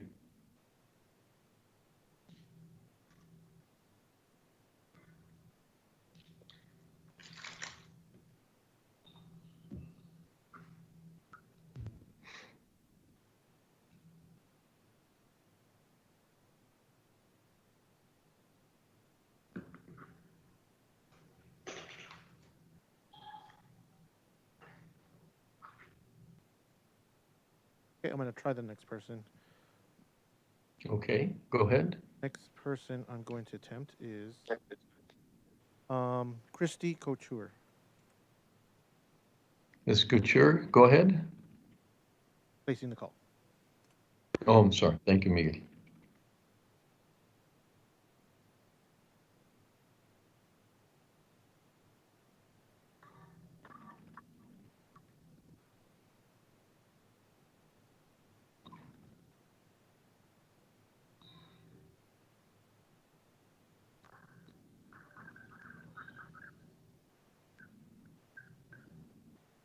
Your call has been forwarded to an automatic voice message system. 9.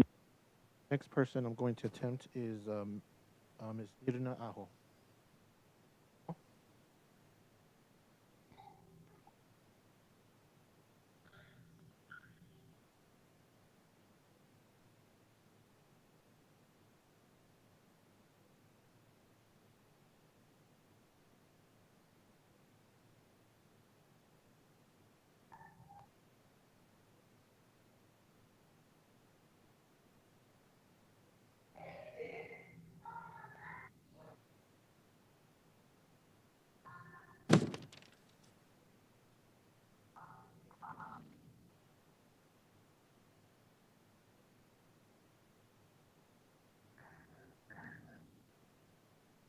¿Aló? Hello, Ms. Ajo? Sí. Yes, this is the El Paso County Commissioners Court. You can address the court now. We can hear you. Sí, dígame.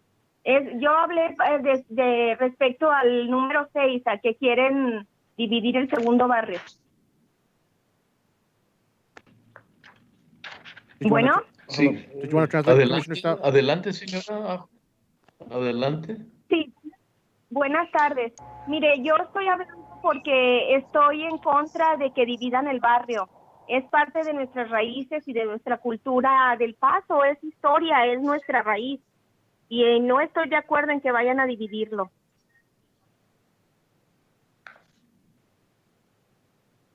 Señora Ajo, muchísimas gracias. ¿Tiene otro comentario?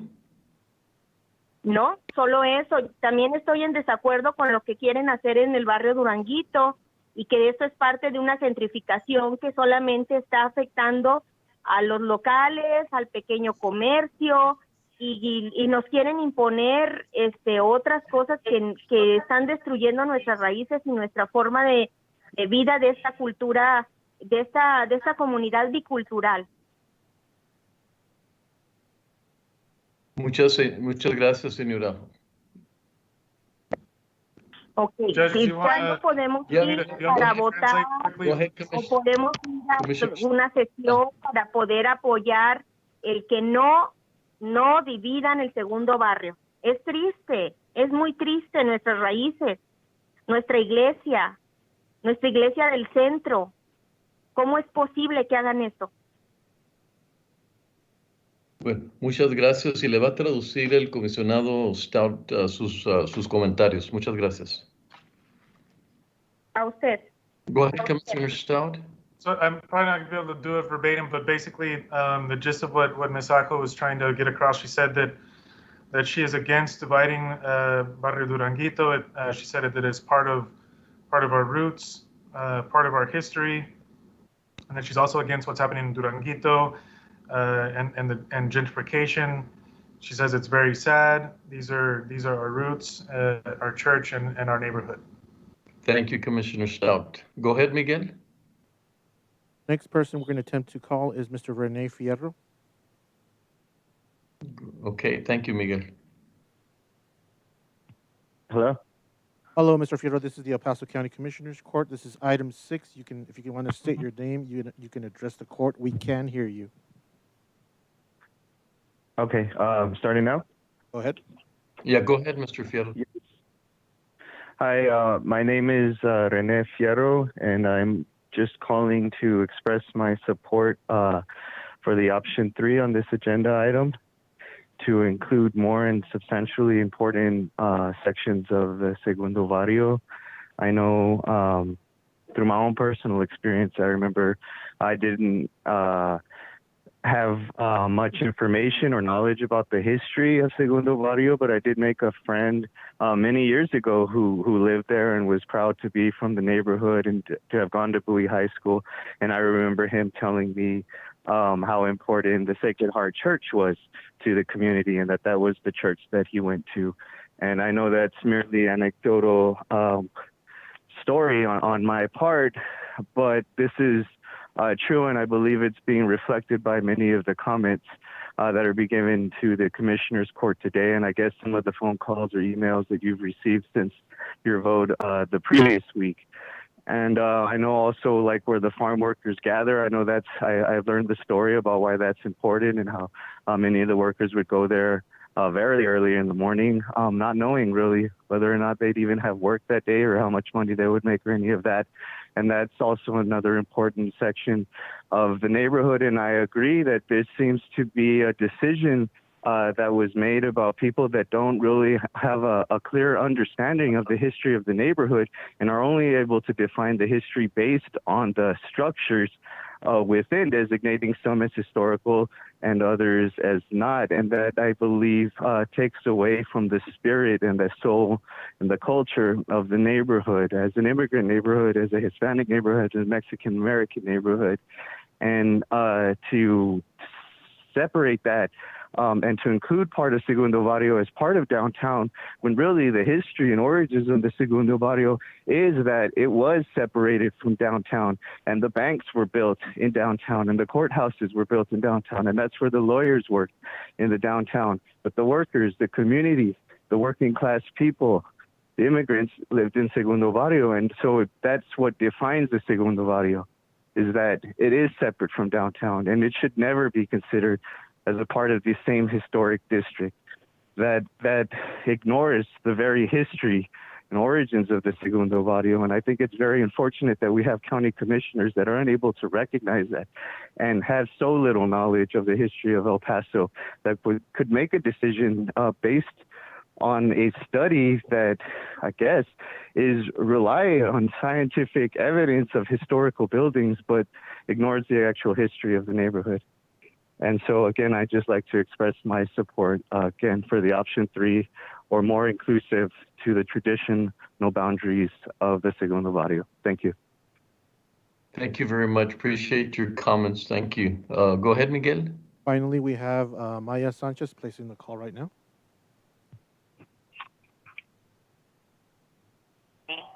Thank you for commenting. Hello, Ms. Sanchez. This is Maya. Go ahead. Hi, Maya.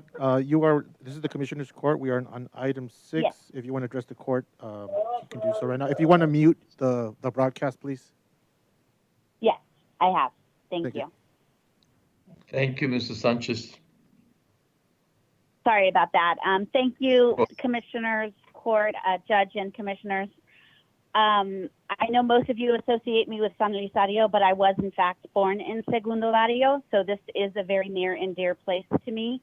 I just want to remind the commissioners and the judge that in working in politics, as you know I have, we need to make sure that we do not take into consideration the process of politics, which can be mired in a lot of mixed messages, versus what we've known our entire lives. Most of you are born and raised in El Paso. If not, you've been here long enough to know the logic behind what is Segundo Barrio and what is downtown.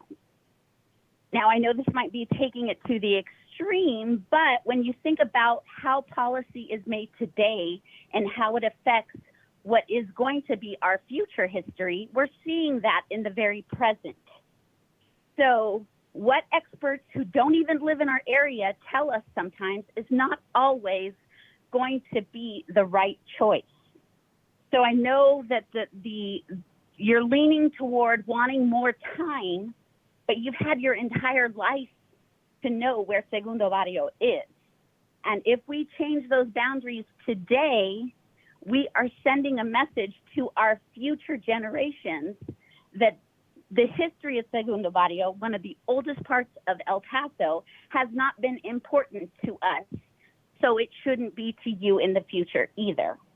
So that's all I wanted to say. You know, use your gut. Sometimes you need to use your gut in making these decisions.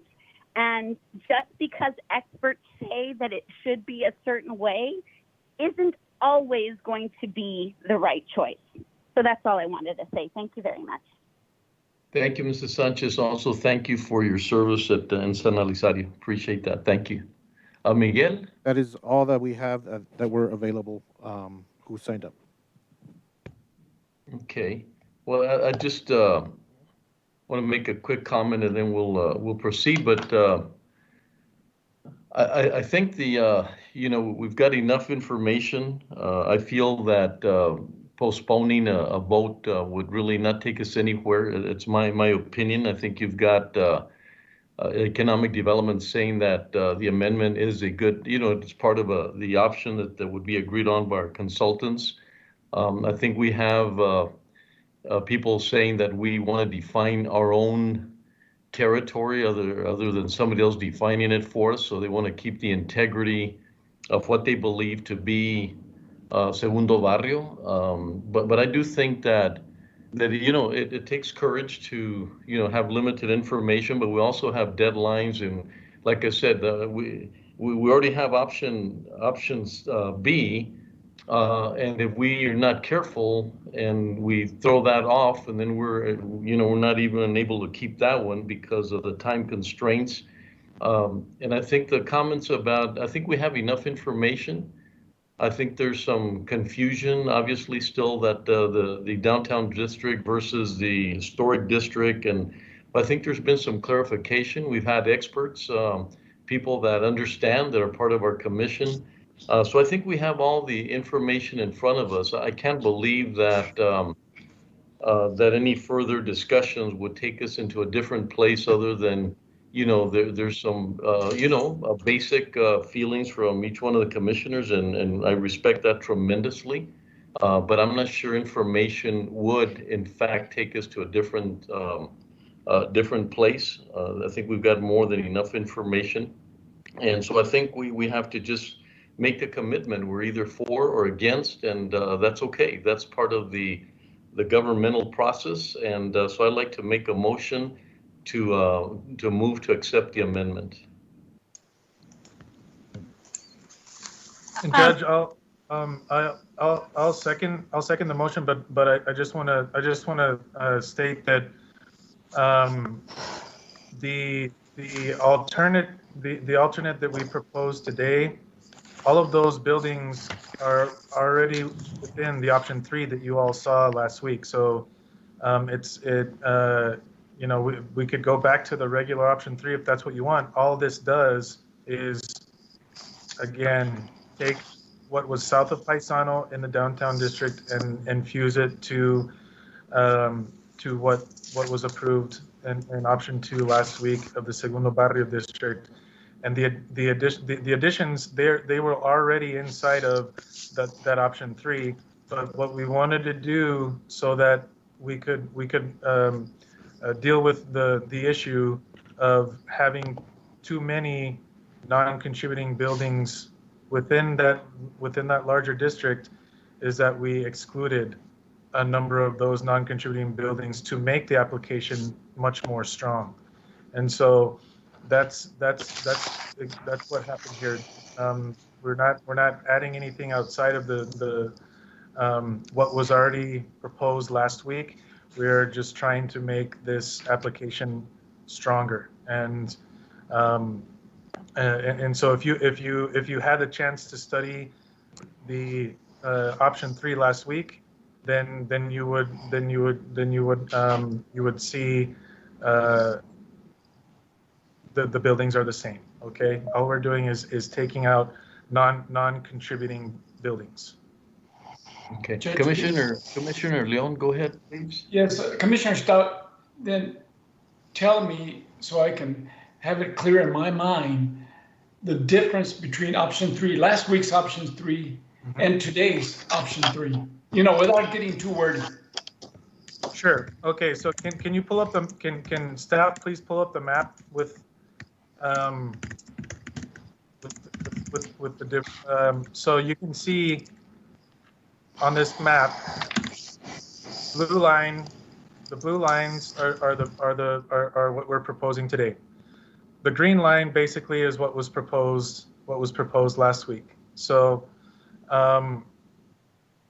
the orange line is I'm sorry, green was last week, and the orange line that also tracks with the blue line and some of the green line is what was approved. Can we go to the first map again so we can see the first?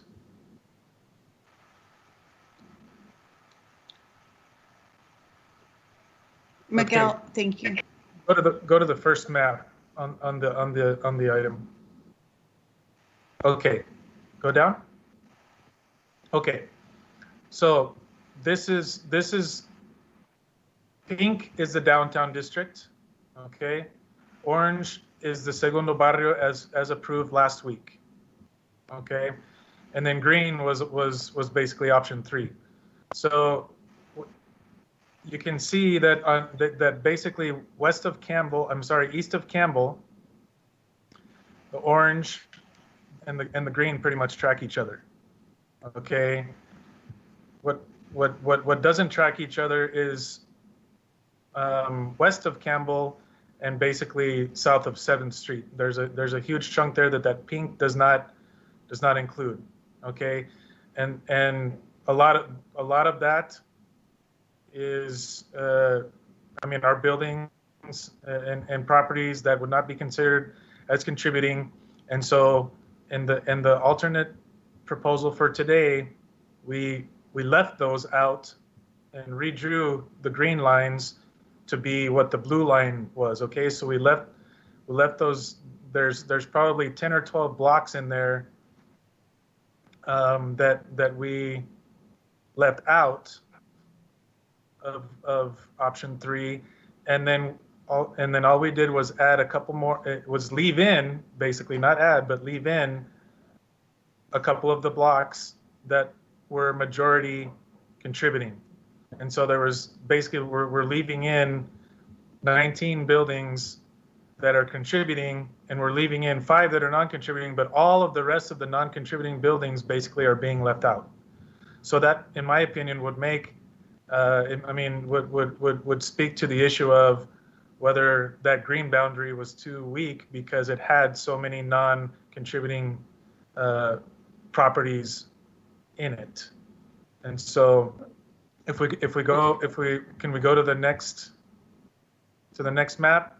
So you can see here is the difference. And if you go, can you go down one map more? So these are the areas in red here are the areas that we're proposing be left in. Okay, so you'll see how you can see how the blue right under I believe it's right where box number 3 is, all of that area that's above the box there, number 3, right under it and to the right of box 3, those were left out of the option 3 to make it stronger. Where you see the red boundaries, those are the areas that we talked about. Area 1, it's on Santa Fe Street up there on the top left. It has 3 contributing properties and one that's not contributing, but we feel are important. Can you go down one more? So area, go back up to number 2. Okay, so you'll see option 2 is, as we said, was just south of Olivas Eoy. There's some buildings there like the Silver Dollar Cafe that are considered contributing. And then can you go down to the next slide, please? Number 3 is the block of Stanton Street that's between 7th and Olivas, Aoy. And there you see there are number 1, 2, 3, 4, 5. There's 6 buildings there that are considered contributing, and there's 4 non-contributing. So that's the area where we had to include the larger chunk of non-contributing because they're all right next to each other. And so, but in total, and then number 4 and 5 are Guillen, which was the original Bowie High School, and can you go down one more? Okay, so number 4 over here on the right is Guillen, okay? And then 5 and 6 are basically the boundaries. So what we're doing is we're taking the larger option 3, we're making it smaller by removing the majority of the buildings that are non-contributing, and we're moving the boundaries. So cutting off the downtown district at Paisano, okay? So the northern border of the new Segundo Barrio district would be Paisano, and we're taking that whole chunk that you see here that would have been in pink, right? And we're moving it, we're not moving, or we're basically making it part of what we already approved as the Segundo Barrio district, and so by doing that, we would remove this the red boundary line that you see that is right next to the number 5. So can you go down one more? Okay, go down one more. And so this would be what you see in the blue would be the new boundary. So again, down at the south, you see, and in the middle, you see the areas that we left out because they have a lot of non-contributing properties. You see on the right, Guillen, you see the blocks on Stanton and on Mesa, and then you see up on Santa Fe. So in my opinion, this would make the application even stronger because we're removing more of the non-contributing buildings in the larger option 3 district. Okay, thank you for your explanation. The bottom line is that this was one of the options provided to by our consultants, and we heard from many of the residents, past residents. Matter of fact, just for one of the callers, I was born in Hotel Du, and I spent the first year of my life in Segundo. But if this quells the uneasiness that the residents have there, I'm okay with it, but I disagree with you. I think it will weaken the possibility of being recognized federally. But thank you for your time. Thank you, Commissioner. And then Cristina, just to clarify, because of the way it was proposed, we are voting for the amendment and not for option 3. Is that correct? That we would be limited to do that. So that's why I think it's a good. So Judge, the way. Okay, let me. Just very quickly, the amendment would look like if you're saying that if there's a motion on the table to amend the Hardy Heck and Moore contract that was approved on Monday, June 15th, 2020, I would just add to clarify if this is the will of the court that the correct motion would be to amend that contract to include the blue line boundary option as discussed and presented by Commissioner Stout. That clarifies what you all are amending. Again, the Commissioners Court approved already an agreement at last week's meeting. This motion, if I'm understanding of the direction you all want to go, County Judge Samaniego, is that you would then just move to amend it just to include or to revise it so now it's reflective of that blue line boundary. And then, of course, what we would need to do is reflect in that amendment any costs that would be associated with that. But that does not need to be part of the motion. We can handle that with the amendment. Thank you. Thank you. That's very important. Commissioner Robinson, go ahead, please. Well, thank you, Judge. Well, first of all, can you hear me? Yes, we can, sir. Well, first of all, this issue as far as the designation of the historical designation for the South Side came about back in 2017. I believe that's when the process started. Now, we have the staff, we have administration for the county. I'm not an expert. We spent over $100,000 to hire the consultant, which we did not hear from today, and I feel we should have heard from them. We're going to change what we did. We got input from the community. We have a historical commission that we appoint individuals to. Now, my appointee, the ones that people I appoint to commissions, I don't tell them what to think or how to think and how to speak. So I feel that if there were some major problems with what we did, or even before the recommendation, I feel that my appointee, as well as your appointee, would have spoken to you. So we hear a lot of things in the community. Over this past week, since we made the decision, I heard a lot of comments. But I feel that this issue that we're talking about today, I'm very disappointed. I'm highly disappointed.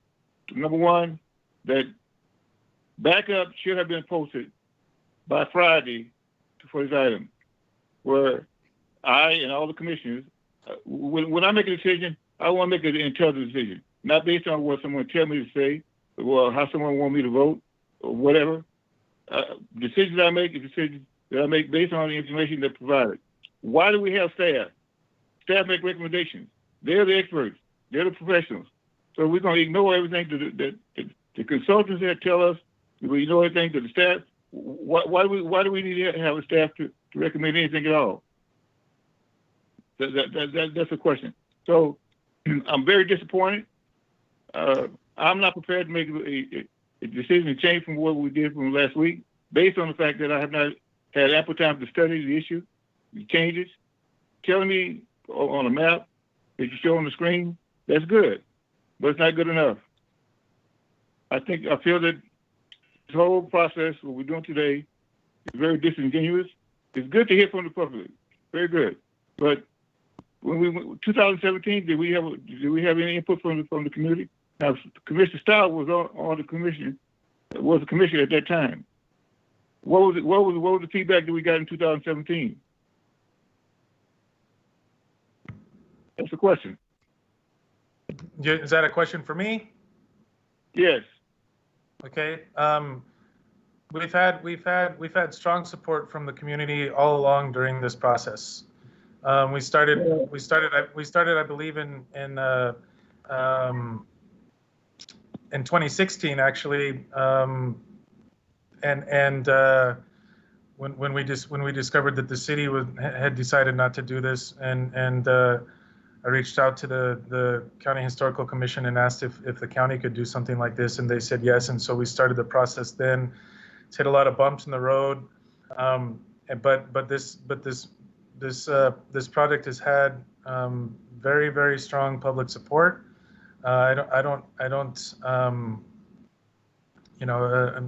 that there were some issues of detraction in the past when it came to do with an issue that was brought up about a local city ordinance, but we've heard from our staff and from the experts that ordinance is unenforceable and not legal, and so that should no longer be an issue. Other than that,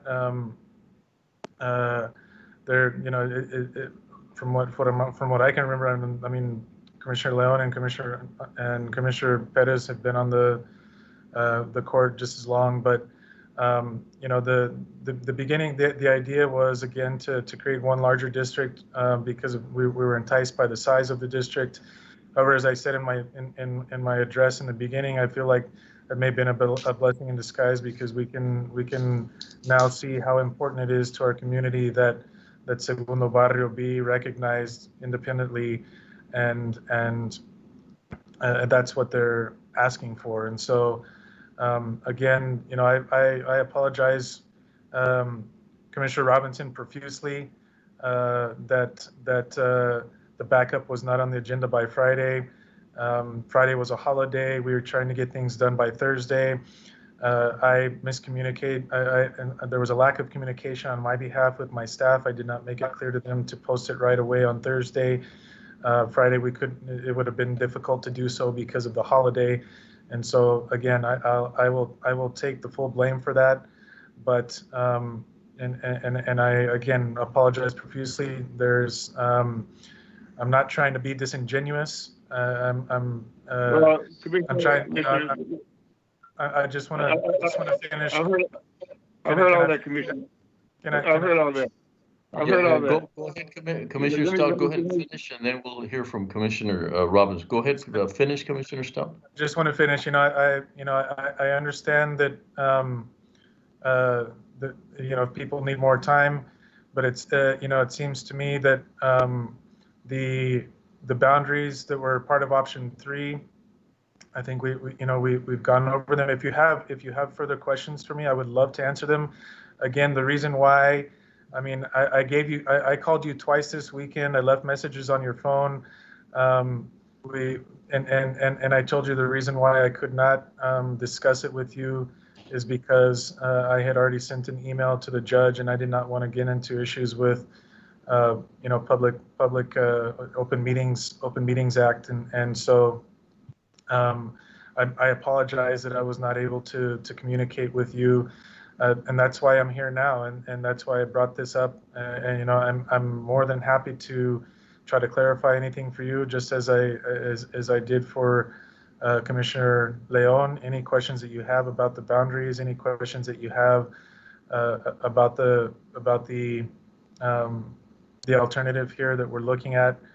We've heard a lot from the public, and I think that overwhelmingly this is something that the public would like us to do. It's something that they feel is most important, and we purposely reduced the boundary of option 3 to make the application stronger. Who is we? Who is we? I'm sorry? Who is we? I worked with Max Grossman and David Romo. David Romo and Max Grossman went after the meeting last week and drove around the district and looked at what the boundaries that have been proposed, and then we worked together to come up with this alternative that we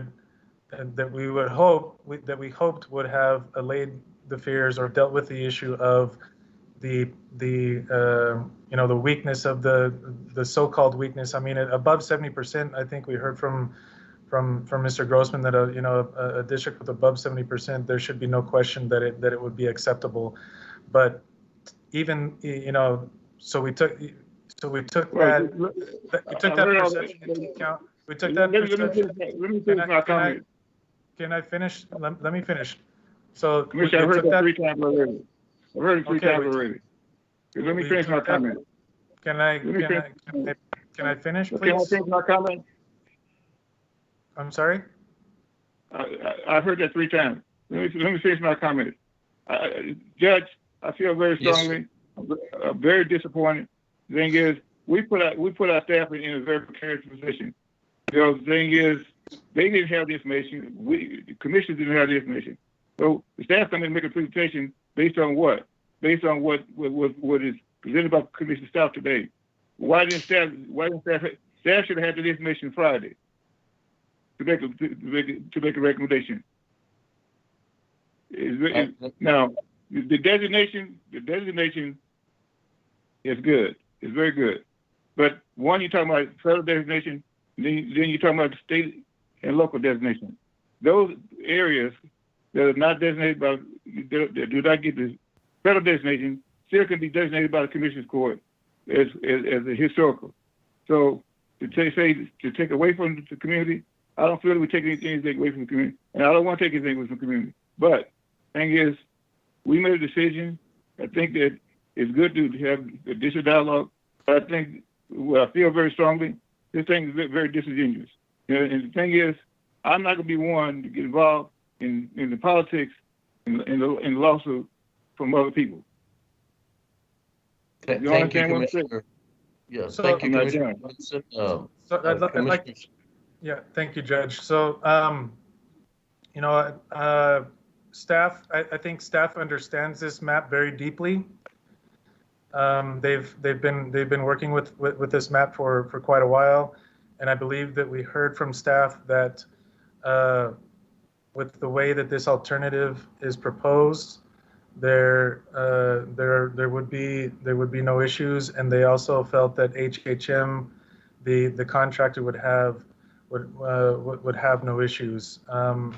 And I think that it's you know, it's probably evident to them that this is basically just taking what's south of Paisano, adding it to what we approved last week, and then reducing the number of non-contributing buildings to make it stronger. So, you know, that's why we did it. We wanted to try to allay those fears. We wanted to try to get away from that issue of having too many non-contributing buildings within the district, and so that's why we amended it and left some very important pieces in there, but also left a lot of the non-contributing pieces out. Okay, Judge, thank you. one last comment. Judge, one last comment. Yeah, go ahead, Commissioner. Number one, Judge, you and I need to have a conversation. And number two, I don't like to have anything rammed down my throat. Okay, Commissioner. So as soon as possible, you and I need to have a conversation. Sure. Go. Okay. Thank you, Commissioner Robinson.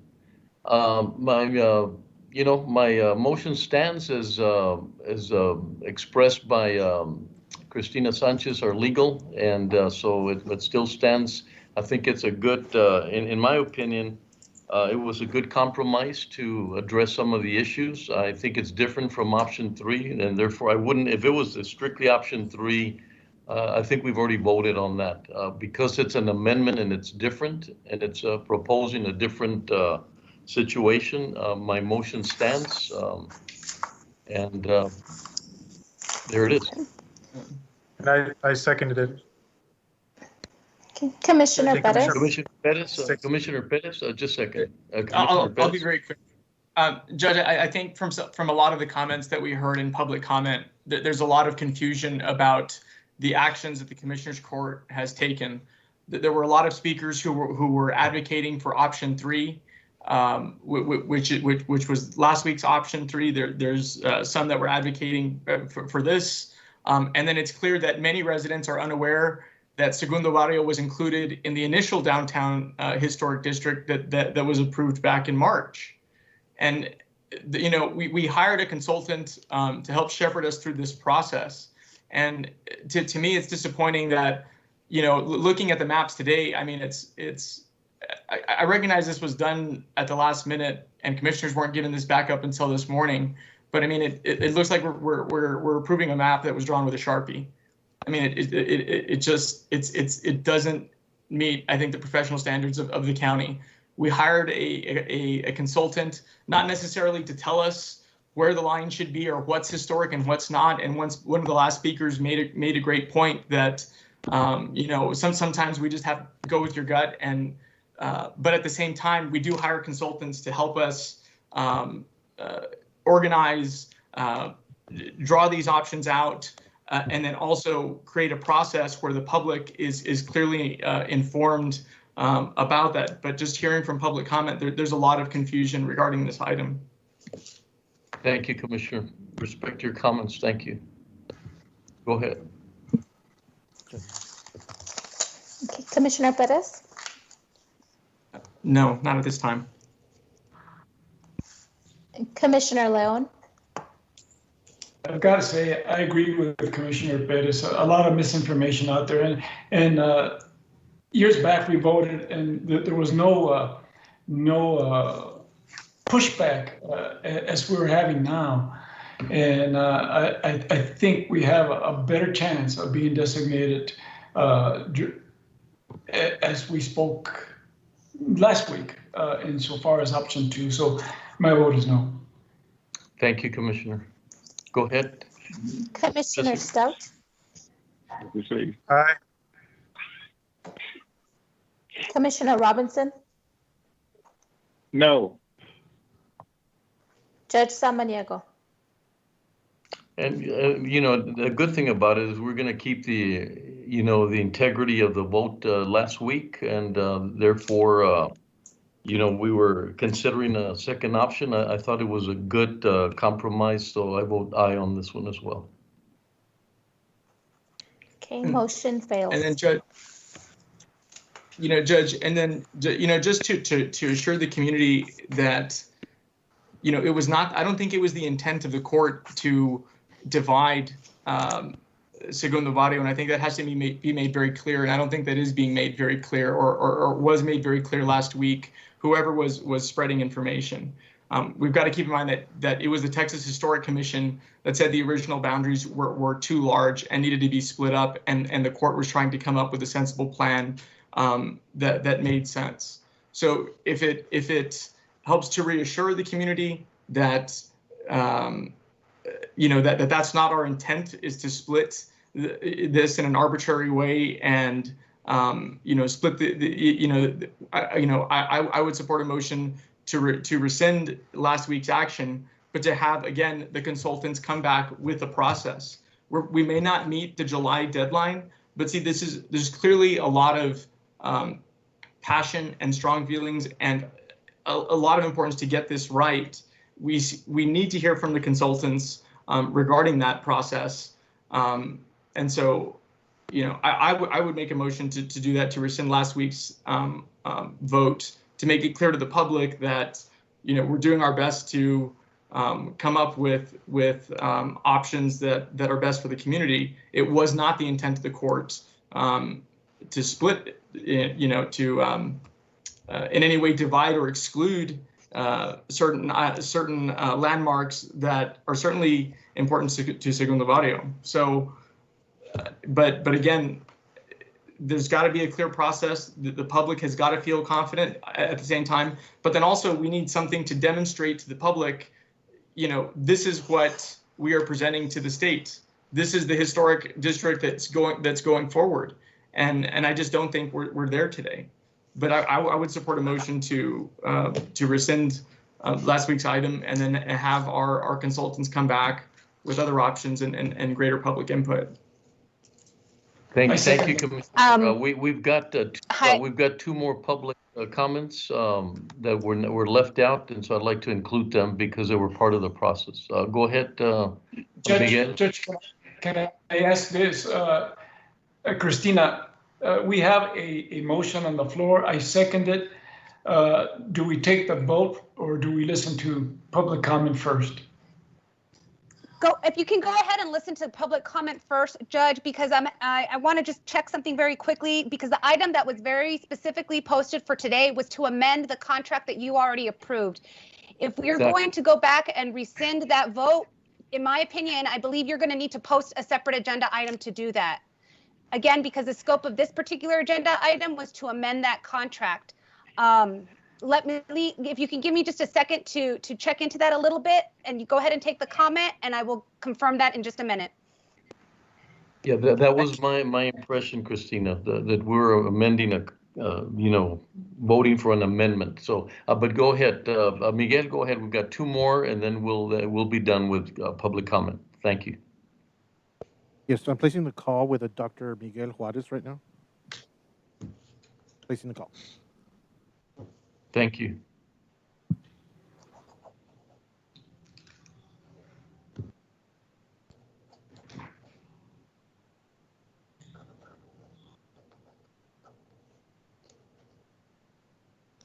Dr. Juarez, can you dial *6 to unmute yourself?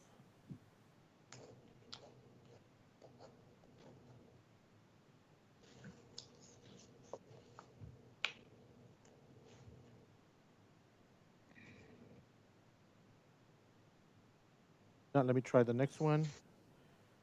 It is Sarah Gomez placing the call. Thank you.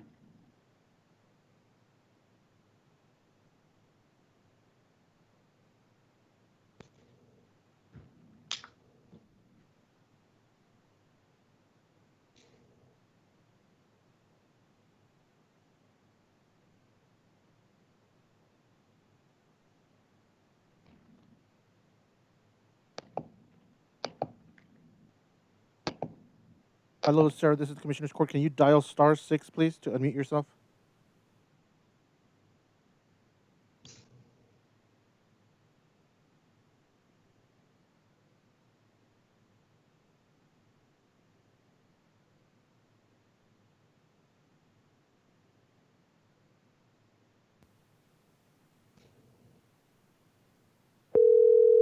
Okay, I'm calling Dr. Miguel Juarez one more time.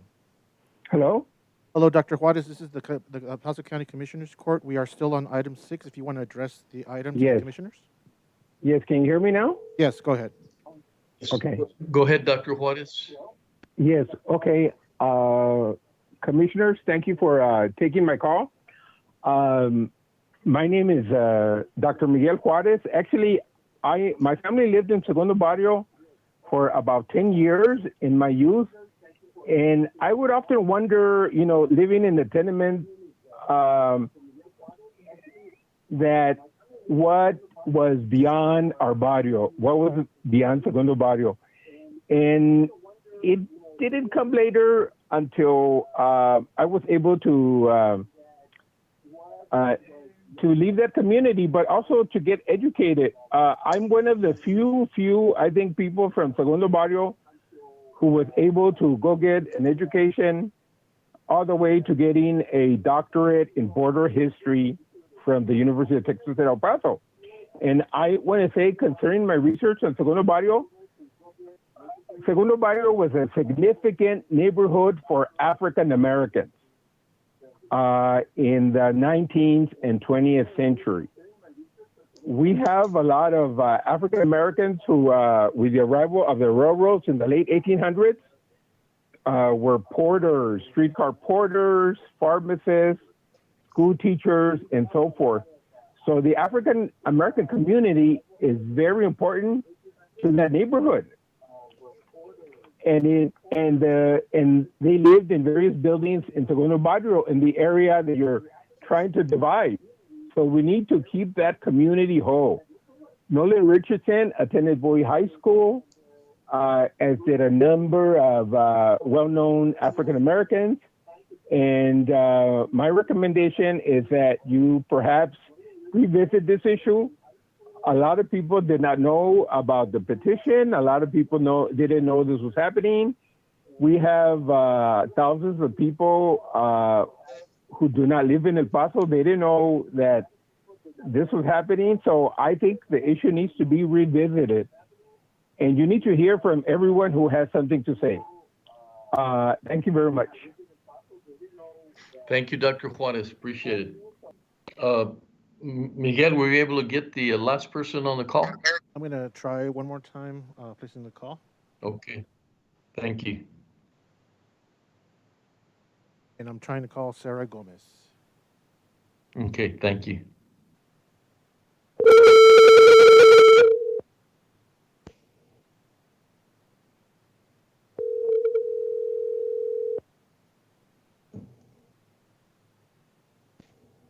Please leave your message for 915.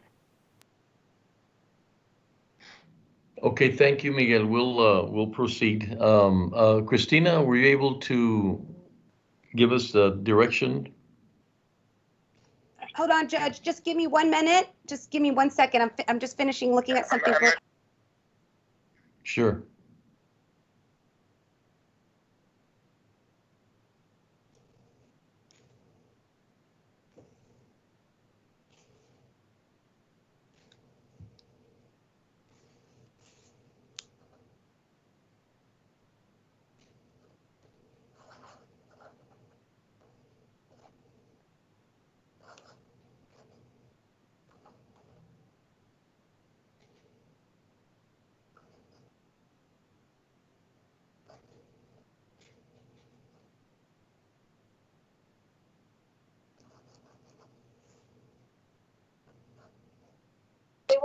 If they want to have a special meeting, they can do a special meeting.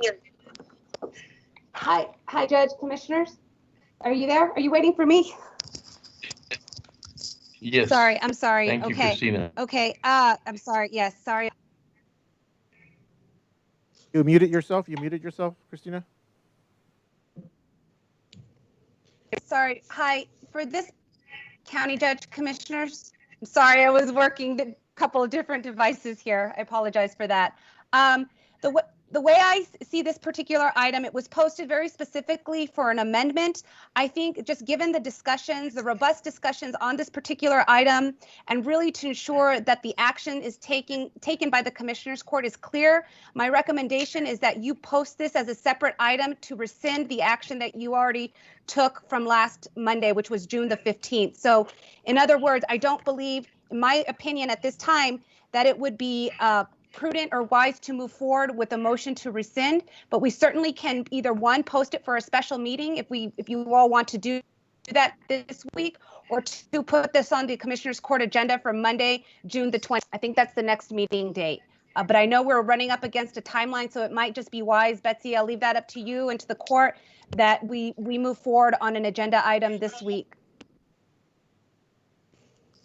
That's my recommendation. Well, Judge, Betsy, if you could give us all the, I mean, I think there was some assumptions and we hadn't really checked out on being able to get an extension.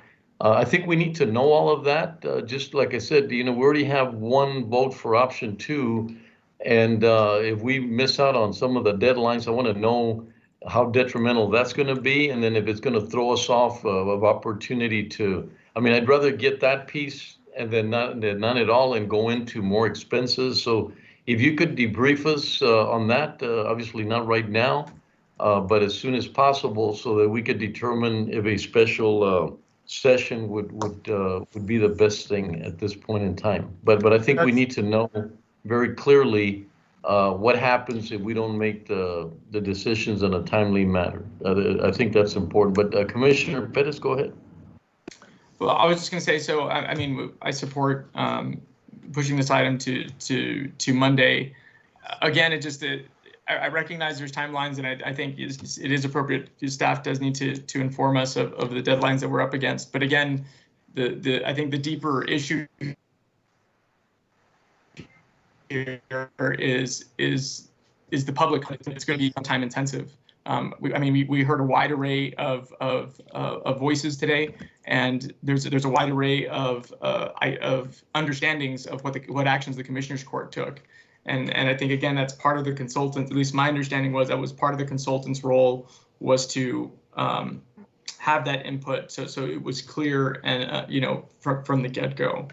And so that's why I'm saying I'm not sure if we're going to make the July 1st deadline, but there has to be a clear process that the public clearly understands what the court is doing. Okay. Okay, thank you. Well, then it's up to whether you put that on the agenda or not. Go ahead, Commissioner Stout. Go ahead. Or a couple of questions. So, I mean, first of all, to do away with the confusion amongst the Commissioners Court, would there be an appetite to entertain a motion to just go with option 3, so that you have all of Segundo Barrio included, so we're not taking out certain properties and leaving in other properties? You've seen this boundary. It's you've had this boundary for at least a week or more, and so if you'd studied the backup, you would understand what that boundary is, and you'd understand that it does encompass or 71% of the properties are contributing, and the THC has said that it is a viable option. We've received an email that Dr. Grossman went back and forth with the THC, where the THC stated very clearly that they were not making a recommendation one over the other, that all 3 of those options, so option 3 is a very viable option. I mean, would there be an appetite to go ahead and do that, so that way we can listen to what the community is saying? Because to me, it's very clear what they're saying is that I feel they're very clear in saying that they would like all of Segundo Barrio to be included in the same district. And so, I mean, that was clear, I think, in everybody's testimony today. And so if we reverted back to option 3, throw away the changes that we tried to make to try and make it stronger, to try and make it better because it's confusing people, and go with option 3 as it was proposed last week. That way we can assure that the public's sentiments are taken into account, and that we do what they're asking us to do, which is make Segundo Barrio all one contiguous district. Well, we've been advised that we cannot vote on option 3 because it wasn't placed in the agenda. So that's the problem we're having at this point. Well, we can't vote to rescind, but we can vote to amend and amend it to option 3. Is that not what we can't do that? Well, then I misunderstood. Christina, I understood that because did not place option 3 on the agenda, then we were able to the amendment, but not option 3. That was my understanding. Go ahead, Christina. Hi, Judge, Commissioners Court, Christina Sanchez, Assistant County Attorney. That is different. I know it's a little bit it could be a little bit off a little bit, but you can certainly under this agenda item make a motion to amend to redo the boundaries to option 2. I mean, you all have, again, you already approved that option 2. What we would be looking at least what I'm hearing and understanding, would be to change those boundaries. So you're improving the project idea. Yes, it's just a move to change those boundaries. And then, of course, reflective of whatever cost change that may be. But you could do that under this option, Judge, if you wish to. Okay. And the question was placed to the commissioners as to whether there was an appetite to do that. And so, Commissioner Perez, go ahead. But I think just even from the last speaker that we heard from and others, there were some who specifically said that they were concerned about being included in the downtown historic district, but they didn't feel that was an appropriate designation for them. And see, that's part of the concern is that public outreach or public involvement wasn't done at the beginning. From my understanding, HHM was supposed to come back at some point to brief us on the various options for the downtown historic district, and I don't believe we've received that either. But I don't think it's just that. I think there's also concern regarding the downtown district and the inclusion of that people don't feel that it's an appropriate designation for parts of Segundo Barrio. Thank you.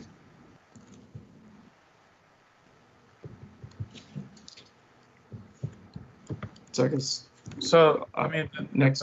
What about Commissioner Leon and Commissioner Robinson? We can amend the contract to basically say everything that's in green on the map is Segundo Barrio, and we can amend it and say everything that is pink north of Paisano is downtown, and we can make them coterminous at Paisano. So anything south of Paisano is in Segundo Barrio, and anything north within the pink is within downtown. We can do that so that issue is not a problem. If someone else is allowed to speak, my answer is no. Thank you, Commissioner Robinson. Yeah, I think, Betsy, if we can possibly get this on a special meeting so we can have time to look at it and make sure that we're working with not perceptions, but actually what are our chances of getting this on the registry? It just seems like it's too rushed up for me. I certainly wouldn't buy a car in a rush like this, nor would I vote again on something this important. And if there's a chance we can revisit this next week, I'm all for that. Thank you.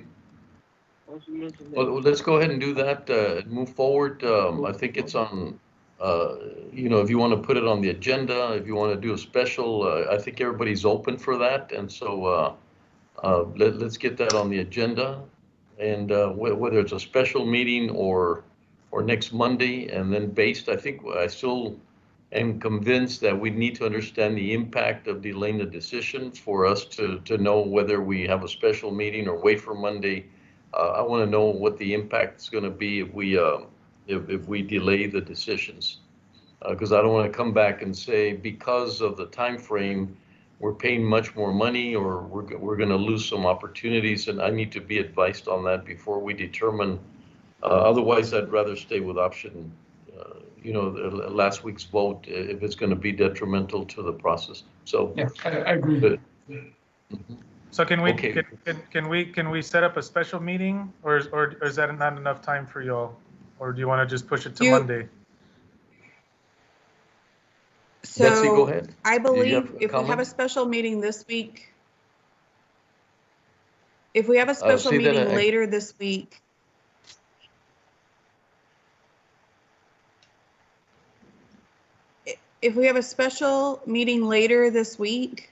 then what we would ask is we'd be asking legal to prepare the final agreement and have it in place. Correct, Andrea? Yes, ma'am. I'm sorry, for which day? So you for which day? Satisfy both. It'd either have to be Thursday afternoon or Friday. For a new agreement on Thursday or on Friday? I'm just, is that correct? We would have a special meeting Thursday or Friday for the court to make a decision on the final districts, the boundaries of the two districts. And then that would be what would be the final agreement would be based on. Yeah, and I think what we're saying is we satisfy both. We get to see the what the commissioners want, and that's a clear better understanding. That's very important.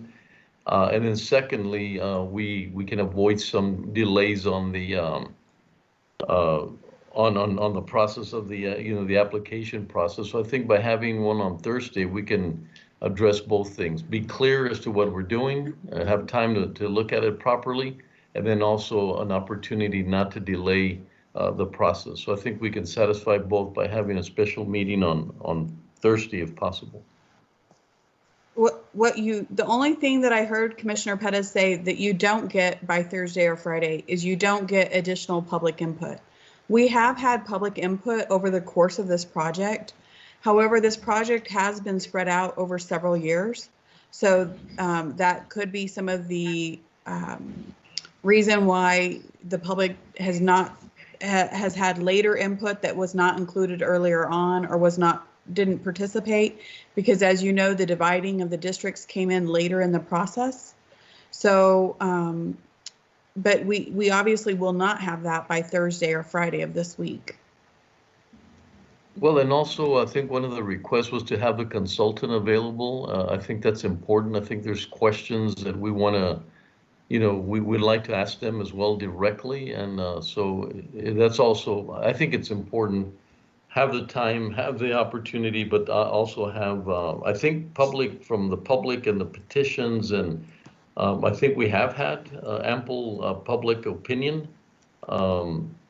Yeah, I think we just need to make sense of what happened. We all took notes of what people are saying.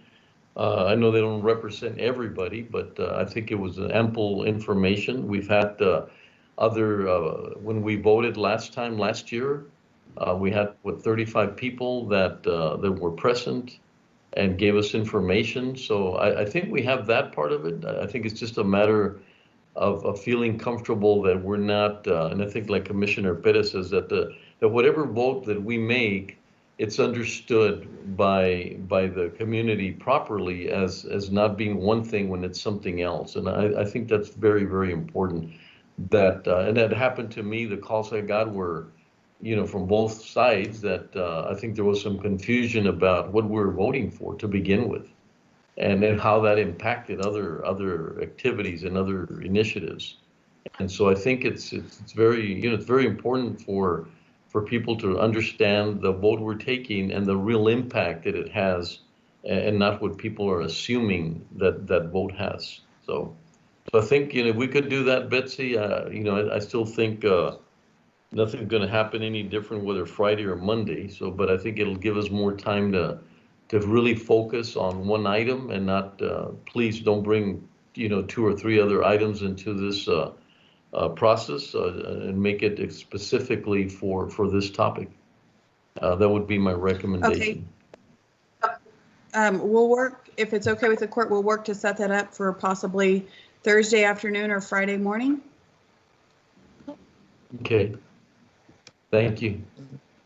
And I think it's also important that the consultant be there to present, both what's been done for the downtown plan, because that was due at some point in July, and for this, and what public outreach was done, to get us to this point. Thank you. Very good point. Thank you. And if we can also try and have the Texas Historic Commission. I don't know if our staff can reach out to them or if we need to reach out to them, but I think it would be really important to have the THC online, because from what I understand, our recommendation was based on HHM's recommendation, which was based on their recommendation. So we want to make sure that everything is crystal clear as to who is recommending what and why. Okay, thank you. Okay, let's move forward. Jessica. Item number 7, County Administration. Approve and authorize the county judge to sign interlocal grant agreements with the City of Socorro, City of Horizon, City of San Elizario, Town of Clint, Town of Anthony, and Village of Vinton to provide CARES Act funding to mitigate the financial burden caused by the COVID-19 pandemic and related to eligible expenses for governmental functions and services which qualify under the CARES Act as the compensable expenses by the United States Department of the Treasury. Funding is available in special grant COVID-19 operating expenses. Thank you. Betsy? Good morning, Judge, Commissioners. This item is based on the direction the court provided last week, where we are looking at distributing a portion of the County CARES Act funding to our outlying municipalities. As you know, the CARES Act requires that payments be used to cover expenses that are necessary expenditures incurred due to the public health emergency with respect to the coronavirus disease 2019. And these are for expenses that were not accounted for in the budget most recently approved. And these were incurred during the period that begins March 1st and ends on December 30th, 2020. Next slide, please. As you know, the state of Texas received $11.2 billion. The city received approximately $119 million, and the county received just over $27.4 million. Next slide. Last week, we did meet with and speak to the outlying municipalities. We talked about the state model, which provides 20% funding up front. It is based on a per capita amount. The remaining 80% is a reimbursable grant. We would reconcile monthly if the municipalities would like to, or if they'd like to go longer, they can. But the deadline would be December 1st, 2020 for them to submit, which would allow the county time to recoup and any funds that would be returned to the U.S. Treasury. It would also allow us any time to collect additional documentation we need in order to submit for reimbursement. They do have to, under these agreements, they do have to agree to certification of use and documentation in compliance with the U.S. Treasury guidelines and other grant guidelines that were required. Next slide, please. The breakdown, again, based on population, 20% up front, 80% on a reimbursable basis, for a total of $55 per capita. You can see the breakdown by each municipality here on the screen. This would be a total allocation of just over $3.9 million from the county's CARES Act funding. Next slide, please. So our original breakdown on how we were going to divvy the funds was 18.5 for slowing the spread, 850,000 for operational impacts, and just over $8 million for recovery/response. This allocation to the smaller outlying municipalities is still part of our efforts to slow the spread. Next slide, please. So within the slow the spread area, we would reallocate funding. Plus, we would move $100,000 that we had over in operational impacts over to this slow the spread category, because we are not eligible to use CARES Act funding for the census. So right now, this is an overview of the breakdown. We would move funding within the slow the spread categories. We are still looking at overall budget, and we'll be proposing an additional budget adjustment based on what we're actually experiencing, such as the reduction in the census, potential the other allocation to the outlying municipalities, and some other things that we're noticing in the actual expenses for the county for PPE and for economic recovery. And those would be brought back under a separate item, not related to the municipality disbursement. Next slide, please. So that's the summary of the allocation. If there's any questions, I'd be happy to answer those. I want to thank Christina Sanchez and the legal team. She worked really hard with the municipality and their legal representatives to get this contract finalized and available to them to review before today. We have heard from all the municipalities that they're ready for us to move forward with this item, and really appreciate all the help and effort that have gone into this. Thank you, Betsy.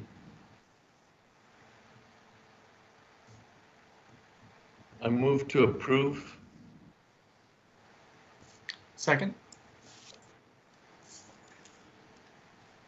Commissioner Perez, Aye. Commissioner Leon, Aye. Commissioner Stout, Aye. Commissioner Robinson, Aye. Judge Samaniego. Aye. Motion carries. Judge, Commissioners, one more thing I want to mention about this item. In our conversations with some of the outlying municipalities, there are projects that we're working on under the CARES Act that they are interested in partnering with us on going forward. As those opportunities develop, we will be bringing those back to the court for future agreements. So thank you so much. We really appreciate your support on this item today. Thank you, Betsy. And it's obvious we need to, it's a process, right? So we need to keep moving forward and keeping that relationship going. So thank you. Go ahead, Jessica. Item number 8, discuss and take appropriate action to establish programs in support of economic recovery due to COVID-19's impacts on our small businesses. Funding is available in special grant COVID-19 operating expenses.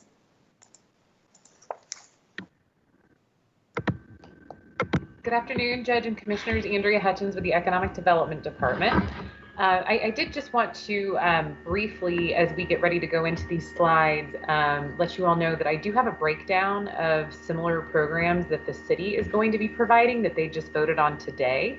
But this is in response to something that the court brought up last week. And ironically, we had already been kind of preparing something along this line to mirror what the city was doing. And so it sounds like we were kind of on the same page. But just to go over this item that the court suggested that we bring forward next week would be a small business grant program or a county funded program where we would look at the county providing PPE supplies to businesses.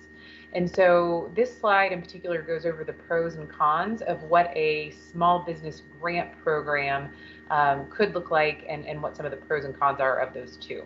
So a pro of creating a small business grant program would be that funds are customizable and utilized based on the needs of the business. And so basically what that means is that, you know, some businesses are going to be in greater need of certain types of PPE. For those businesses that have high touch areas, if you will, you know, they may require more hand sanitizer. Or for those types of businesses who, like say a restaurant, who may choose to be safe by providing like outdoor seating options for their customers. That is a form of safety and PPE for a restaurant that may not necessarily be a a need for another type of business. And then finally, required safety items may not be part of the county's bulk buy, depending on, again, the needs of the business. So we're really looking at the pros of this program could provide PPE items that would be more business friendly depending on the type of business. And then one of the cons could be that, it could be a little bit more costly for the county to provide grants than it would be just to provide PPE items outright. So what we are recommending, and you'll see this on the following slides, is that the court would consider putting out an additional $50,000 potentially in grants with around $10,000 that could be utilized for administrative costs of a program. Next slide, please. So one of the ideas that we had brought, or that we had considered bringing to the court, was small business grants up to $2,500 to assist with installation of safety protocol that could include fiberglass shields. And again, we'll go back to the outside seating options for restaurants, and then digital upgrades for businesses who need to upgrade technology and create additional e-commerce opportunities for those businesses who are trying to continue to socially distance or provide alternatives for their customers where they're not necessarily having to visit the stores in person. Next slide, please. So the county obviously, has some great partners here in the community who are already undergoing some of these initiatives. I had mentioned prior that the city of El Paso was looking at providing grant programs throughout the city. And one of the things that they have done to administer those programs was to partner with our local Hispanic Chamber of Commerce. So we are recommending to do something very, very similar. The El Paso Hispanic Chamber of Commerce has indicated that they would be able to take on the additional duties of distributing these funds in the Mission Valley, Lower Valley area. So basically the unincorporated areas of the county and the areas that are outside of the city of El Paso is where these grant funds would go. And I do just want to bring up that because the city of El Paso and the Hispanic Chamber of Commerce have already started undergoing some of these tasks, the Hispanic Chamber has a very comprehensive COVID safety protocol and COVID safety literature that they have created in the recent past, that we would be able to expand that safety education as a part of the grant program. So as a for instance, if a local business needed approximately $500 in grant funding to make their business more safe for their customers, they could also receive some education and training about safety and programs that they may not even know are already in existence through the Hispanic Chamber of Commerce. And that would be part of that $10,000 administrative fee. Next slide, please. So that is all that I have in regard to the recommendation that the court provided last week, that we look at providing some sort of PPE initiative or grant program to the unincorporated areas in the cities outside of the city of El Paso. And I do just want to real quick, before I turn this back over to you, Judge, as I had mentioned with the city's program, they have put about $7.5 million toward the safety and safety education of the businesses within the El Paso city limits. So at this point, I will stand by for questions. Thank you. Thank you. Commissioners, any questions? Yeah, Judge? Go ahead, Commissioner Perez. On the administration fee, Andrea, it says 10,000 for the, I mean, that's 1/5 the amount for, so 20% administration fee for that? For the Hispanic, is that for the Hispanic Chamber to disperse the funds, or? It is both for them to disperse the funds, and it is also for the education program. The booklets that they have, they're about 12 pages. They're very comprehensive. It also includes travel time, and as you know from working with the Hispanic Chamber of Commerce in the past, they are very good at providing in-person services to the individuals who do not reside or who own businesses outside of the city of El Paso. So they generally go to the Lower Valley when they are working with programs with us. If you remember when they administered the revolving loan program, they were very much boots on the ground, and they've indicated that they would do the same thing in this regard. And so reviewing the applications for credit and business worthiness would be a part of that fee, as would, I mentioned, the boots on the ground aspect, and then also the PPE, safety materials, and education.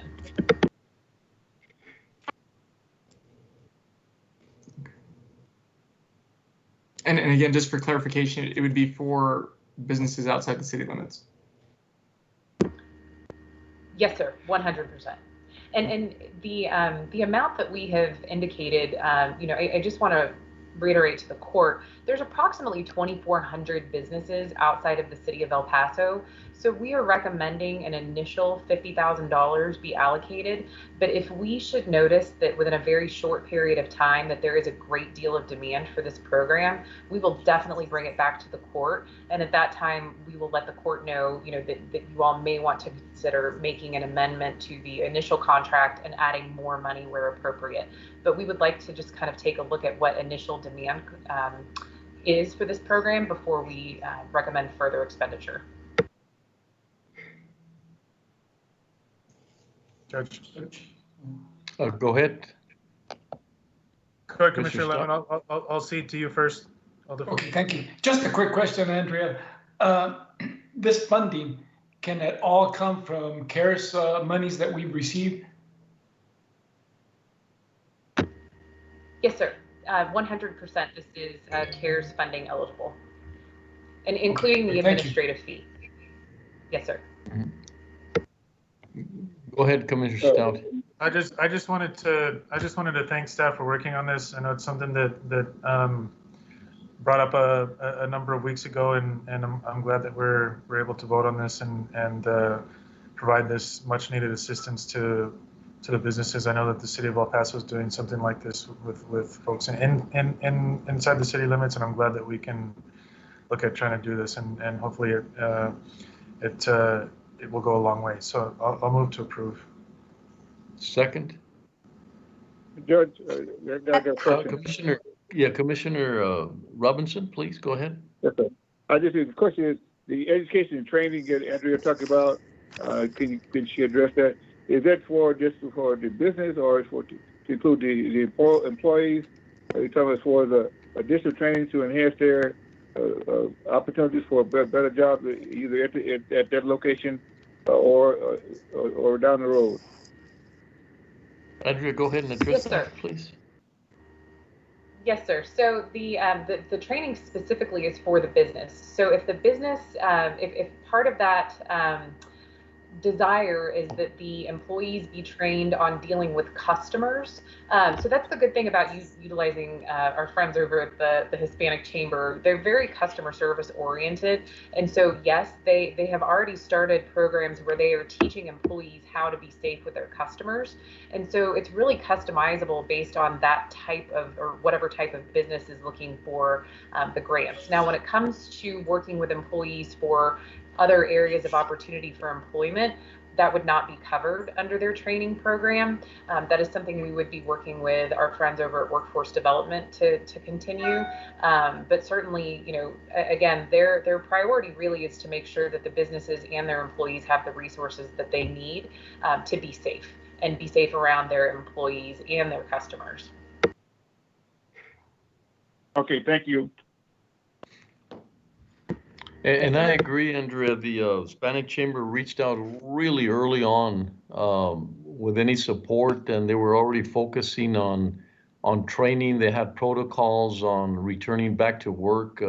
Cindy Ramos obviously has done an excellent job, but has communicated step by step since the beginning as to some of the things that they could do. They've invited me to some of to be a guest speaker at their webinar. This was months ago, and so. I think they're right on track, and I think I'm very impressed with the amount of work that they do for our small business community, and now being outside of just in the county area, I think that's really important that we're focusing on that area.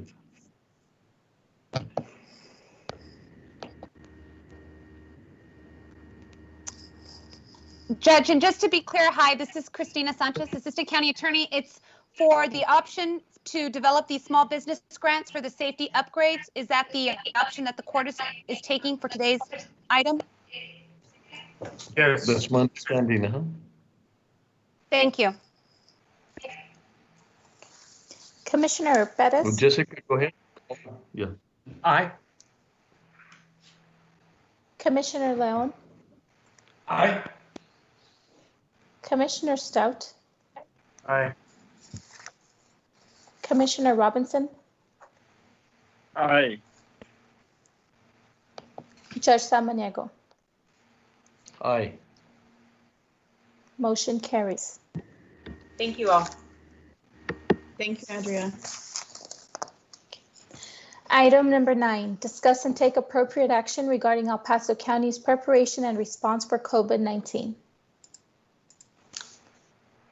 Judge, Betsy, I do know if we could hear from our guests and then so that we don't interrupt, we're going to take a break at 1 o'clock. So we're about 16 minutes away from that. So whoever you could get in and it's not disruptive if we cut them off at 1 o'clock or a little before 1 o'clock so people can prepare for the governors. Today, I believe the only guest we have for an update on this item is Chief Rodriguez. Excellent. Chief, are you on the line? Yes, I am. Okay, so we could start with him. Go ahead. Yes, sir. Sure thing. Good afternoon, Judge and Commissioners. Thank you again for allowing us to present on our weekly update to the court. So we'll start with just some overview numbers that we are now at 4,553 positive cases. We are at 120 deaths, 3,191 recovered cases. We have 1,242 active cases and 959 people under monitoring. As of yesterday, we are at 57,000 total tests conducted within El Paso County. We are also happy to report that we are expanding testing throughout the community. We have some new sites that came available last week through the Socorro Independent School District. Also, Project Vida came online. The Socorro Independent School District, they added a second site, and that started last week on the 15th. We also have Project Vida. They started their Monday, Wednesday, Friday collections at their Berar location, and that will be ongoing. We've also working closely with the federally qualified community centers. Centro San Vicente will be on the first week of July and on the second week of July. The first week they'll be starting with Tornillo, expanding their access to COVID testing in the Tornillo area. Second week will be in San Eli, and then they also have some other proposed dates going out as far as August. Through other areas, reaching some of those underserved communities. As part of this Father's Day campaign that the city put together, part of our Joint Information Center out of the EOC, we wanted to make sure that our elderly communities, especially those fathers that fall within that high risk group, we put together some media campaigns that went out through both social media, print, and radio. That was done in coordination with the Joint Information Center. We've also focusing on a few of our partners that are providing some of the secondary that are really putting a lot of effort in addressing the secondary impacts that we've seen from this COVID pandemic. Looking at the homeless community, we've been working very closely on the Delta Welcome Center in Haven that's been established for several weeks now. They are working with the EOC and Department of Public Health and our cluster management group, we put together some guidelines that would be shared with all the shelters to provide some consistency on disinfection, on spacing within their shelters. So that's an effort that we're working on. Also with the food bank, we put in a STAR request to the state to extend the National Guard till July 9th. We're also working closely with the city's military liaison officer and to try to streamline some of the operations that are happening on the ground to support Ms. Goodell and her team there. Our partnership with the Texas military continues. We have expanded that testing all the way till July the 2nd. We have added a walk-up site that is going to be at the Nation's Tobin Rec Center. That's available. We've expanded the hours to that. It's available from Monday. I'm sorry. It's available from 10 a.m. to 2 p.m. Every day, and going from June 23rd till July the 2nd. We've also updated some of the sites within the city of El Paso. The Armijo location was not receiving the demand, so we moved that team over to the Pavo Real Senior Center located at 903 Alameda. That's in the Mission Valley area. We've also added the Don Haskins Rec Center on the west side at 7400 High Ridge. And the ones that will continue on include the Memorial Park Swimming Pool location, 3251 Copper. And then the Acosta Library, we've relocated that team over to the Marty Robbins Recreation Center. That's at 11620 Vista del Sol. And all that becomes effective tomorrow from June 23rd to July 2nd. And they are available from 9 to 5 each day. All that information is available on epstrong.org on how to register. Also, we've extended the rotations out in the community, in the rural community areas. On Tuesday, June 23rd, they'll be out in Socorro at the ESD number 2 fire station. On Wednesday, June 24th, they'll be at the Sara del Sur Pueblo at 1120 Santos Sanchez Boulevard in Socorro. Thursday, June 25th, they'll be at West Valley Fire Station at 5110 Vinton Road in Vinton, Texas. Friday, Montana Vista Station number 1 at 13978 Montana. Saturday, June 27th, they'll be in Tornillo at Tornillo ISD Elementary Gym at 19200 Cobb. On Sunday, June 28th, they'll also be expanding out to Fort Davis. Monday, June 29th, they'll be at El Paso County ESD number 2 again at 16001 Socorro Road. That'll be in Fabens. And then on June 30th, they'll return on June 30th, July 1st, and July 2nd. They will return to ESD's fire station number 2 in Socorro, and then at Sara del Sur Pueblo. And then lastly, on July the 2nd, they'll be in Horizon at the Horizon First Baptist Church at 17018 Darrington Road. So that's going to continue our numbers. We've done well the last several weeks. There has been some issues with the Texas military, with their state operations center. They had some issues with their scheduling and being able to take the intake. So we saw a small reduction in overall testing numbers for the last week, but that was fixed, and our numbers are back up over 1,000. So we're doing very, very well in the testing. We do want to stress, and if everyone can help in delivering the message, that we have a lot of we're putting our focus on the accessibility for the community to get tests at these various locations. So if we all can work together to drive that, that's something that we want to continue to do to protect our community. Other than that, I don't have anything else unless you all have questions for me. Thank you. Thank you, Chief. Thank you for all you do. Appreciate it.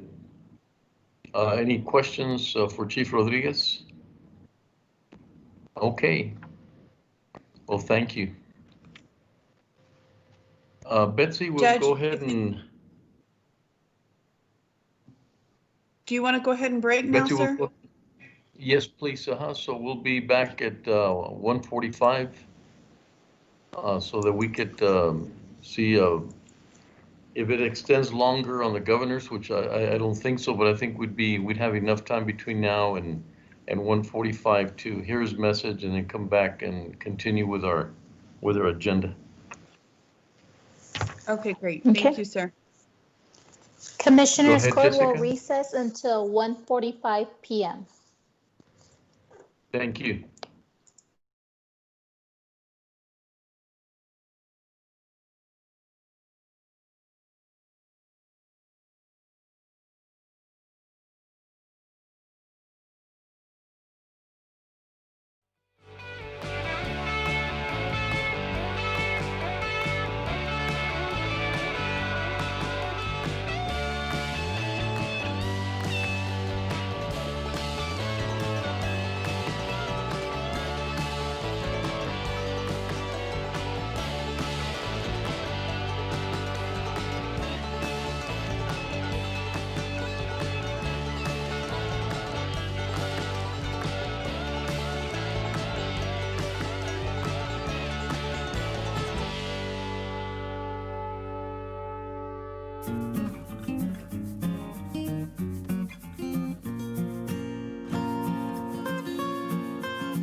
You are watching the broadcast of the El Paso County Commissioners Court meetings.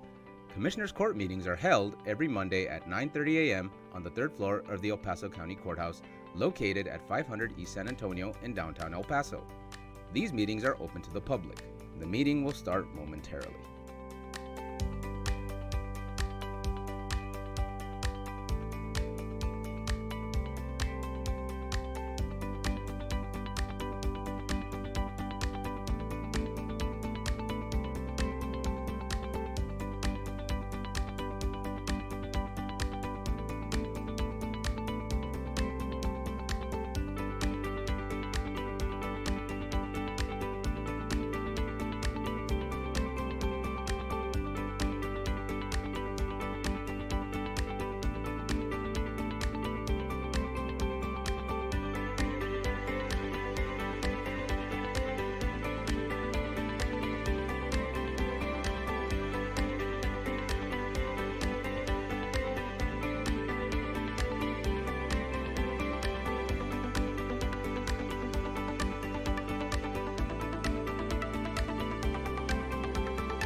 You are watching the broadcast of the El Paso County Commissioners Court meetings. Commissioners Court meetings are held every Monday at 9:30 a.m. on the third floor of the El Paso County Courthouse, located at 500 East San Antonio in downtown El Paso. These meetings are open to the public. The meeting will start momentarily.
Go ahead, Jessica.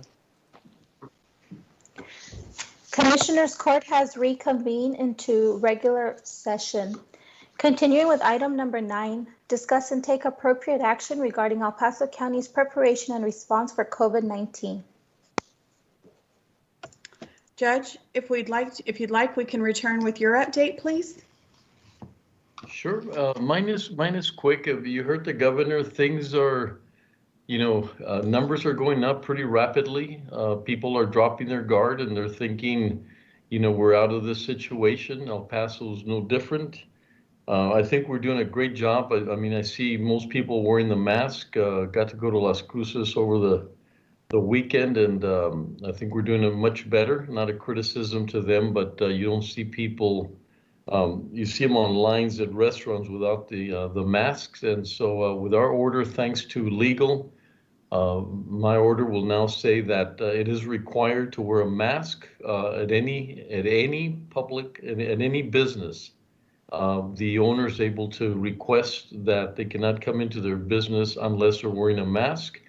And of course, we had always said that we would urge that to happen. Now it is required. You shall wear a mask at any business, and the employees should be wearing a mask. And so that's strictly, very succinctly, that's the heart of the order. But I think it's an extremely good order.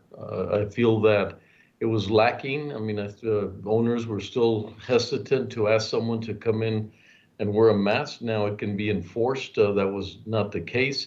We could still not enforce public. If you're in a business, we can enforce it. But if you're not, if you're out in public, it's still something. We decided to say you shall, although it cannot be enforced if you're not wearing a mask in public.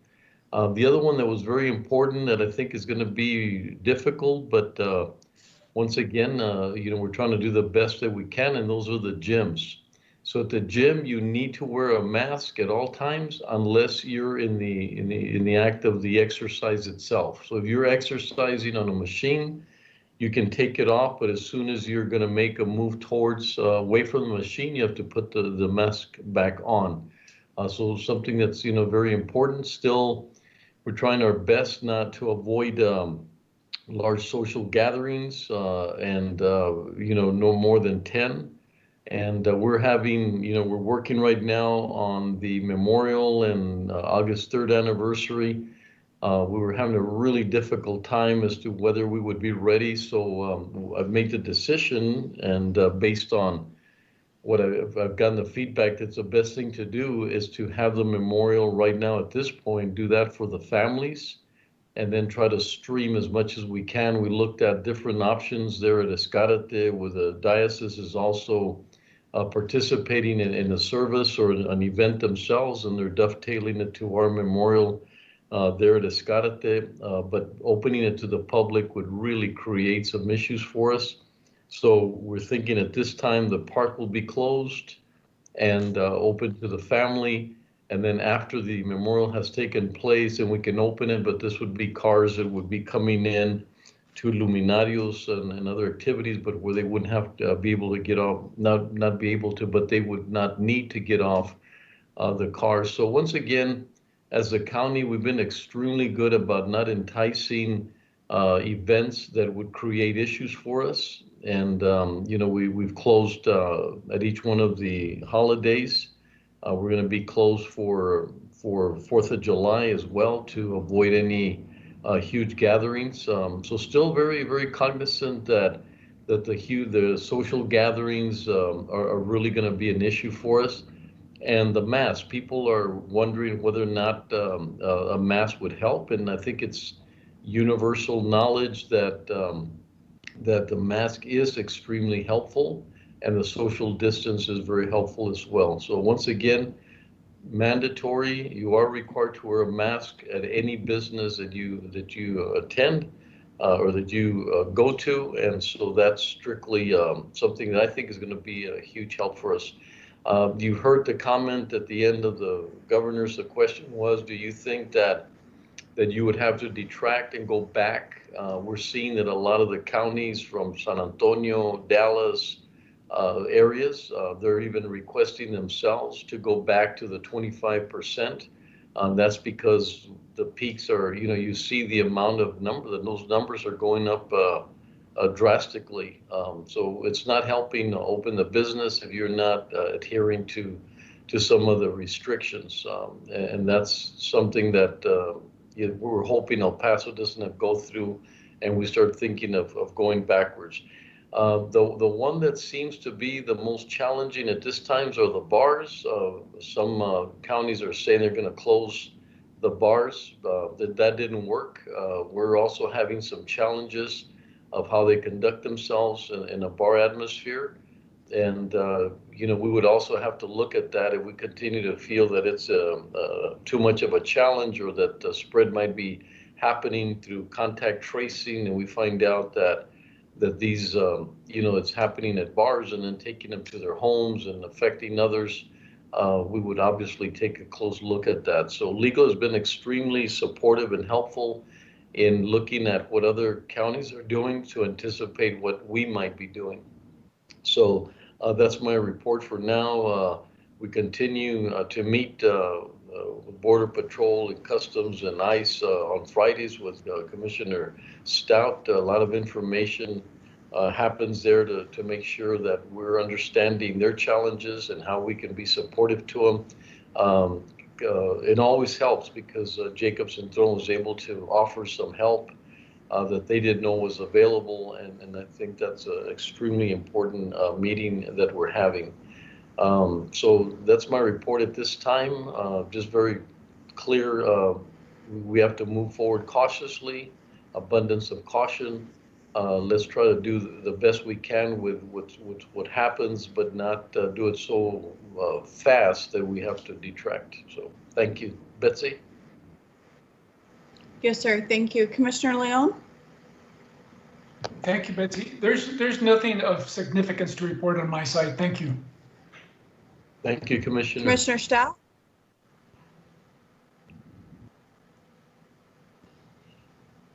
Commissioner Stout?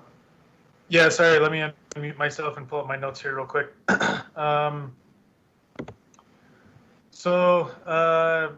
Just a couple of updates. Things are rolling along with the homelessness work group. The city, from its CARES Act funding, has set aside $1.1 million in rapid rehousing assistance, and that's going to be rolled out shortly.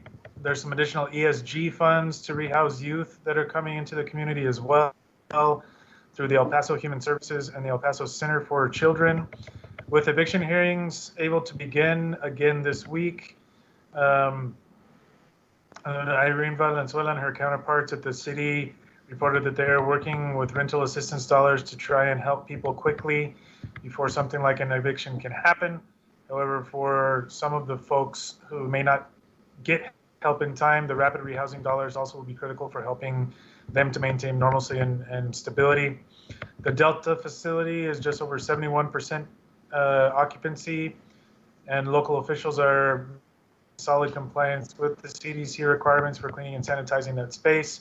It's a little higher than they want, which is the ideal is to be in the low to mid 60s, including some folks who have been rebooked because of the cycle in and out of the system. They have checked in about 685 people as they hit the 9-week mark last Tuesday. The shuttle route that got set up, they are trying to alter because the Salvation Army has reopened its thrift store. That's an option for folks to meet some of their needs, and it's a small step toward operational normalcy for the Salvation Army. They were in need of about 500 towels and some new cots, but it looks like those needs are being met. This week, we have arranged to have census staff join us for the call to provide insight about how the homeless population, difficult to count even when there is no pandemic, can be counted and engaged as part of the regional efforts to ensure the complete count. That update will be tomorrow, so we'll have more on that next week. I'm also pretty encouraged by the fact that the work group plans to take a deeper look into secure access to food. My office is going to be participating in that food security task force that is going to meet every other week beginning Wednesday. We're looking at we're going to look at how access to healthy food can be improved for vulnerable populations in the community. both during the pandemic and moving forward. And so that group is going to include stakeholders like the food bank, the Institute for Healthy Living, county and city staff, and service organizations. UMC seems to be in decent shape, as we heard last week. They are taking care of our community and their workers. One of the struggles is making sure that they are not being overly burdened by providing COVID-19 treatment relative to the other hospitals in the region. And that's an ongoing challenge. With treatment, especially advanced treatment being so costly, it's the kind of thing that can cause some financial concern down the road. But Jacob and his team are doing a good job of monitoring those issues. And as the volume of elective surgery gets back up to normal, the revenue streams are stabilizing. For the census, our efforts have been continue to be successful, though we still have a lot of work to do. The county's response rate is over 60%, which positions us well as we continue the march toward the new October deadline. We did not have a complete count committee call last week due to the Friday holiday. We typically have our meetings on Friday, and so I don't have much more to report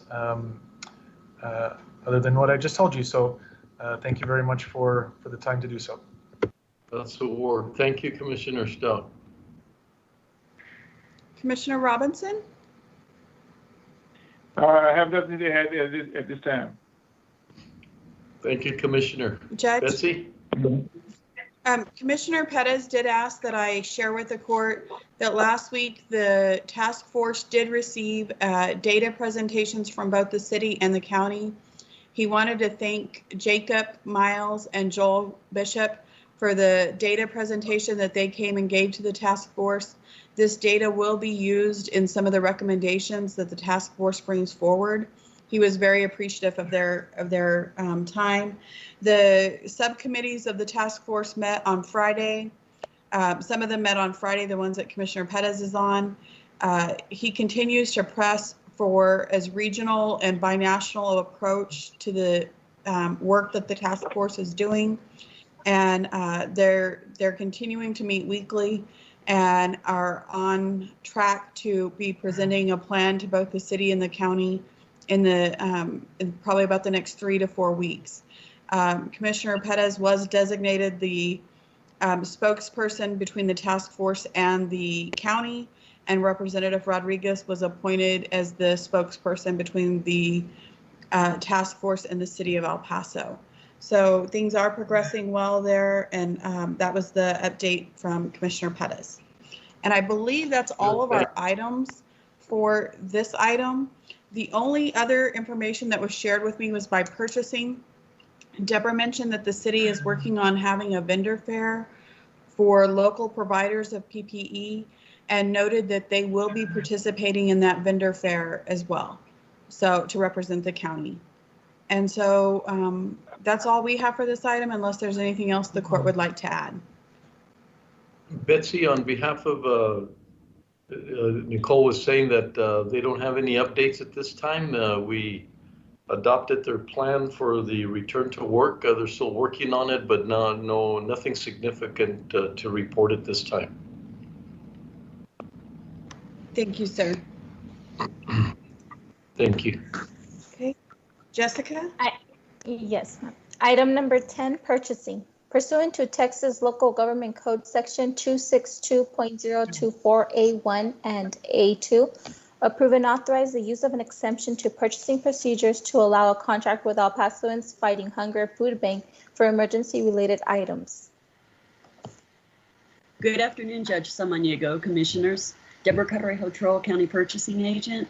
As you're aware, local government code governs the processes by which I can bring to you certain procurements for consideration. But when conditions warrant it, this court retains a very broad authority to award contracts under 262.024, which is the discretionary exemptions.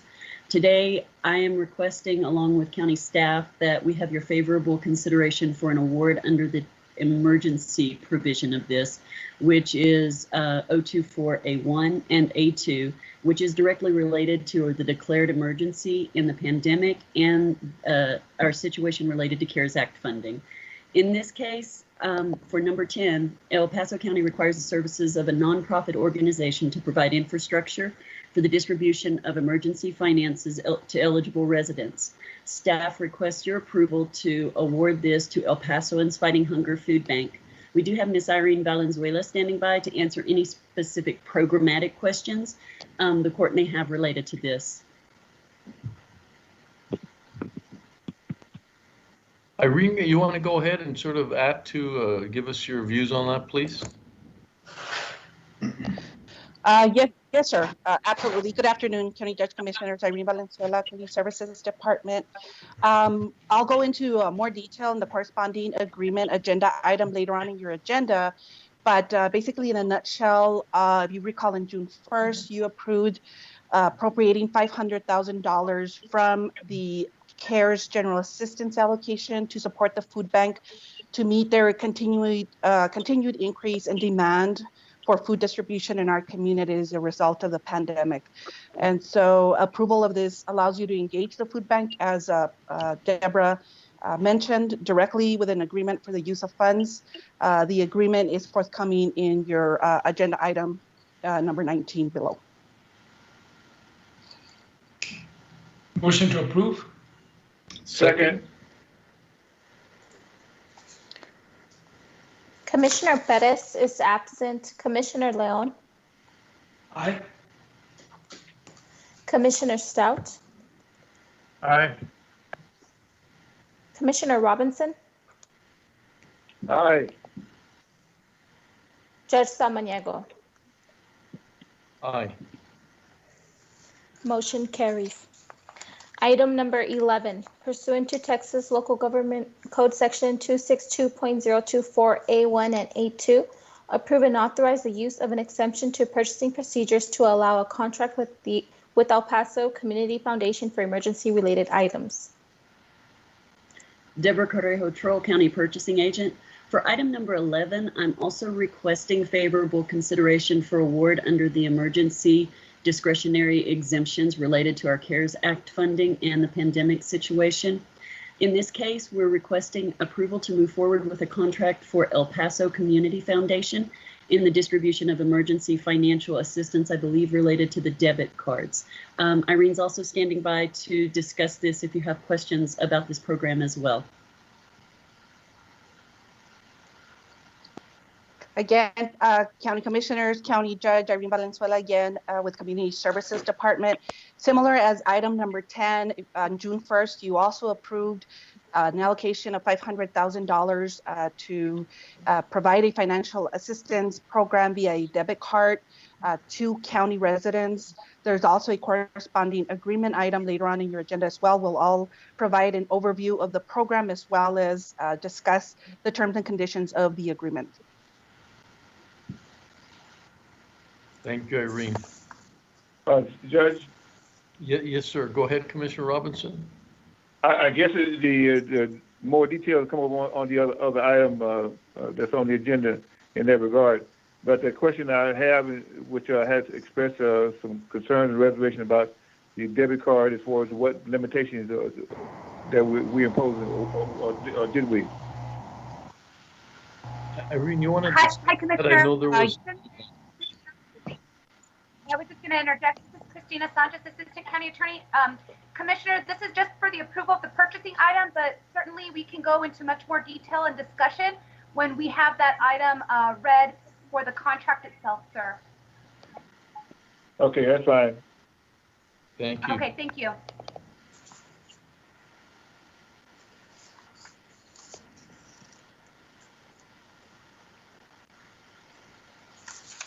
Do we have a motion? Yeah, motion, please. Motion to approve. Yep. Second. Commissioner Leon. Aye. Commissioner Stout. Aye. Commissioner Robinson. Aye. Judge Samaniego. Aye. Motion carries. Item number 12, approve and authorize the county-wide award of toner cartridges for all County of El Paso departments using DIR contract DIR TSO 4159, DIR CPO 4438, DIR CPO 4437, as indicated in the bid tabulation. Purchasing approved on June 3rd, 2020. Funding is available in multiple departmental operating accounts. Deborah Correjo, Troro County Purchasing Agent. In this case, I'm requesting authorization to use the state of Texas contracts to Canon, HP, and Lexmark in order for us to obtain up to 35% discount on the toner needs for the county. Move to approve. Second. Second. Commissioner Leon, Aye. Commissioner Stout, Aye. Commissioner Robinson, Aye. Judge Samaniego. Aye. Motion carries. Item number 13, approve the purchase of variable frequency drives for Facilities Department using Region 19 Cooperative Contract 18-7289, awarded to Control and Equipment Company of El Paso, Texas, in the amount of $88,690. Purchasing approved on June 12, 2020. Funding is available in CIP 20 Facilities Renovation Repairs. Deborah Correjo, Troro County Purchasing Agent. For this award, I'm requesting that you allow us to award to a local El Paso vendor, Control and Equipment Company, through the Region 19 contract. The variable frequency drives, I know enough about them to know they enable speed control in certain types of motors. I believe Rob and Sully standing by if you have any questions about what these will actually do for the county.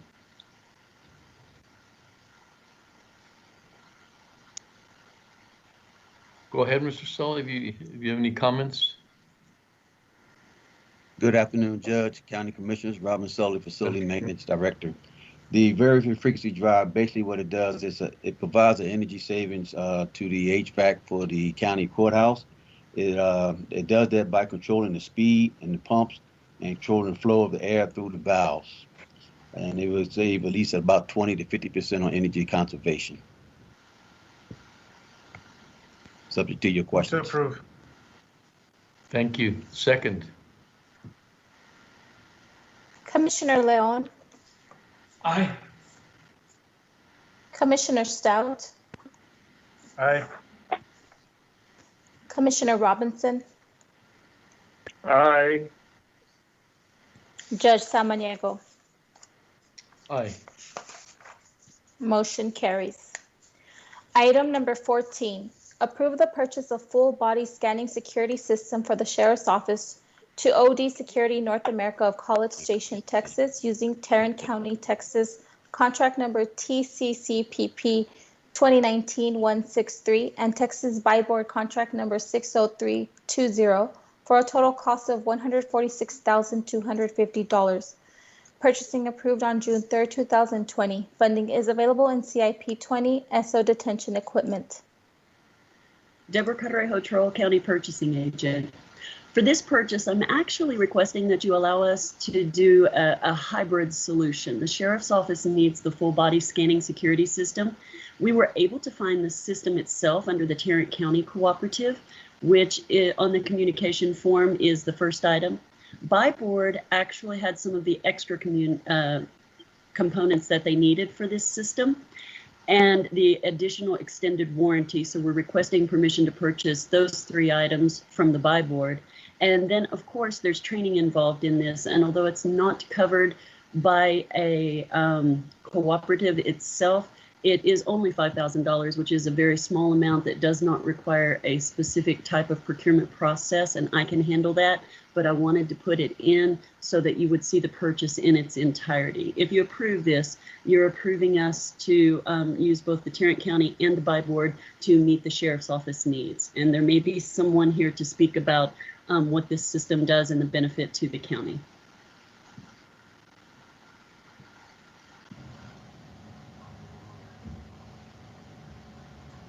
Move to approve.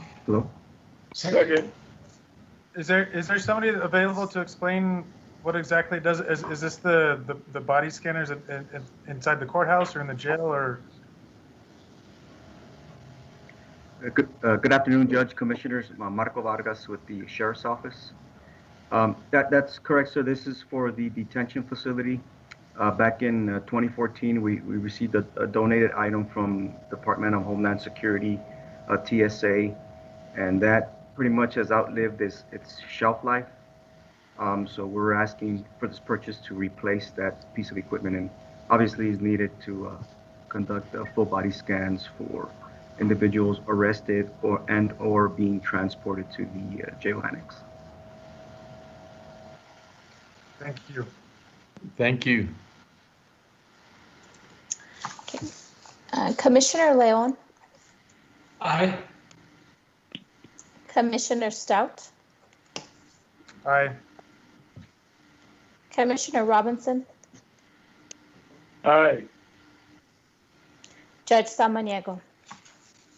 Aye. Motion carries. Thank you. Item number 15, litigation, justice, and law enforcement.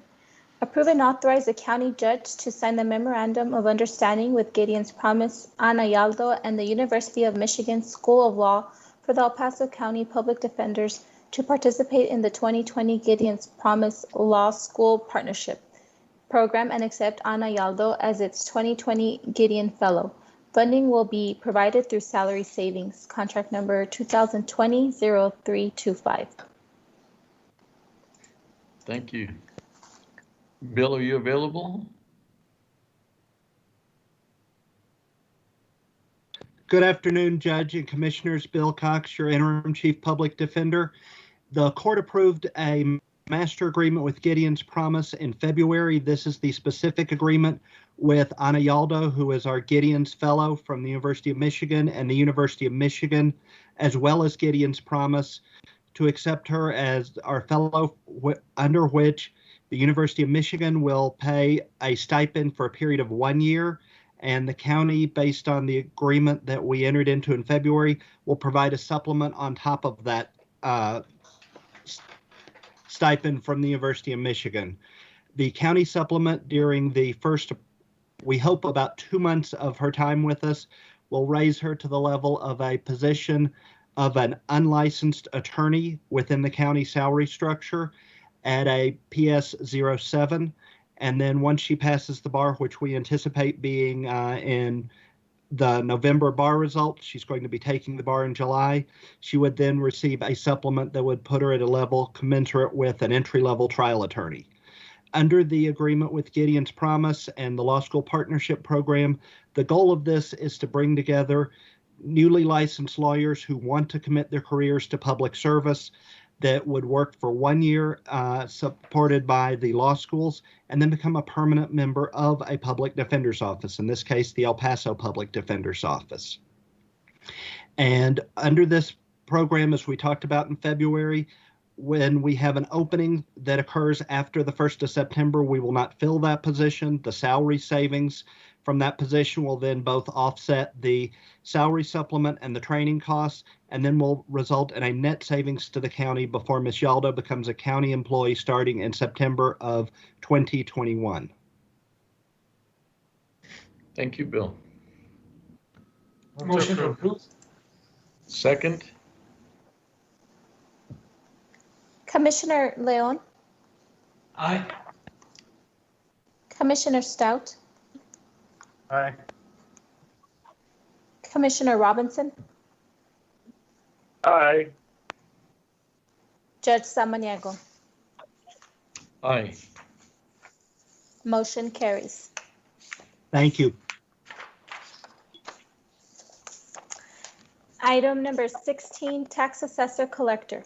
Approve and authorize the county judge to sign the resolution requesting that the deadline imposed by SB 604 of the 86th legislative session be extended until September 30th, 2020 via the powers vested in the governor under Texas Government Code 418.016E, opinion number 200333.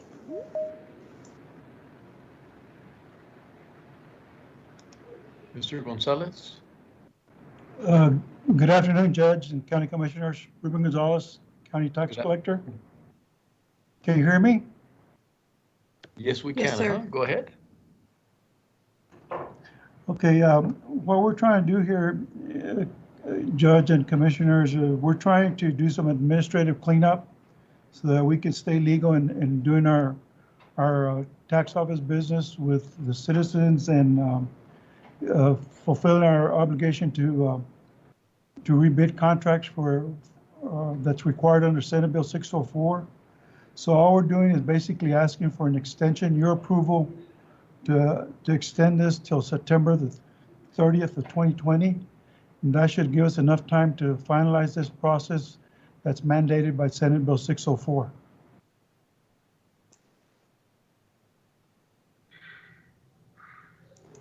Motion to approve. Second. Commissioner Leon, Aye. Commissioner Stout, Aye. Commissioner Robinson, Aye. Judge Samaniego. Aye. Motion carries. Item number 17, approve and authorize the county judge to sign an amendment requesting the contract termination dates for the following full-service deputy offices to be extended to September 30th, 2020. El Paso Auto 1, contract number 2020-0519. El Paso Auto 2, contract number 2020-0520. El Paso Auto 3, contract number 2020-0521. El Paso Auto 4, contract number 2020-0522. El Paso Auto 5, contract number 2020-0523. El Paso Auto 6, contract number 2020-0524. Easy Auto Title Registration, contract number 2020-0513. Express Car Titling 1, contract number 2020-0512. Express Car Titling 2, contract number 2020-0514. Flash Auto Title Registration, contract number 2020-0516. Flash Auto Title Registration, contract number 2020-0515. Texas Auto Registration and Titles, contract number 2020-0517. And TriStar Auto Title Company, contract number 2020-0518. Again, County Judge and Commissioners, this is the amendment to allow us to continue to let these private offices continue until September the 30th. And that way it would allow us to have them stay in business until we formalize and finalize the rebidding process that's required under Senate Bill 604. So your favorable approval is appreciated so that these businesses can continue doing business for us until we get the rebidding process completed. And hopefully by September 30th, there should be ample time to do so. Thank you. Move to approve. Second. Commissioner Leon, Aye. Commissioner Stout, Aye. Commissioner Robinson, Aye. Judge Samaniego. Aye. Motion carries. Thank you very much. Mr. Gonzalez, for your time. Appreciate it. Thank you. Thank you. Go ahead, Jessica. Item number 18, Health and Social Services.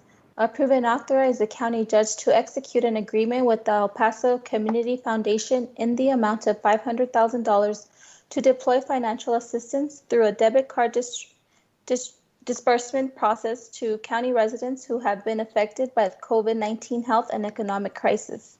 Funding is available in special grants COVID-19 operating expenses. Contract number 2020-0458. We do have 2 persons signed up for public comment. Hi. Thank you. Good afternoon, Go ahead, County Miguel. Judge, Commissioners. Okay. Thank you. Irene Valenzuela with Community Services Department. I do have a brief presentation to provide an overview of the plan for this program. If ITD could pull that up. Maybe they have, I just don't see it on my screen. Stand by, please. We're pulling it up. While they're pulling it up, just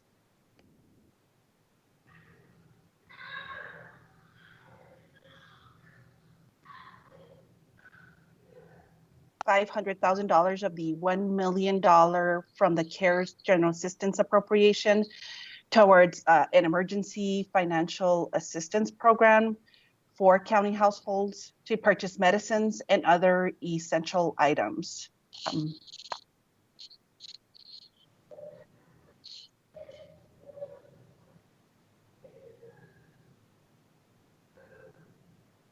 There was just an agreement attached. It's just a document. We don't see an actual presentation. You still want us to pull up the document?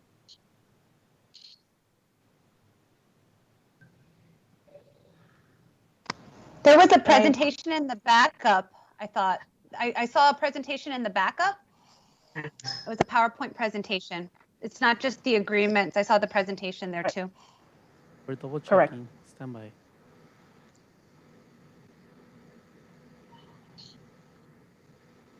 Judge, I did hear that someone has signed up for public comment on this item. Just so you're aware, if you want to hear it after Irene's presentation. I think you said two individuals that signed up. Yes, sir. 2 individuals. Can you go to the next slide, please? Thank you.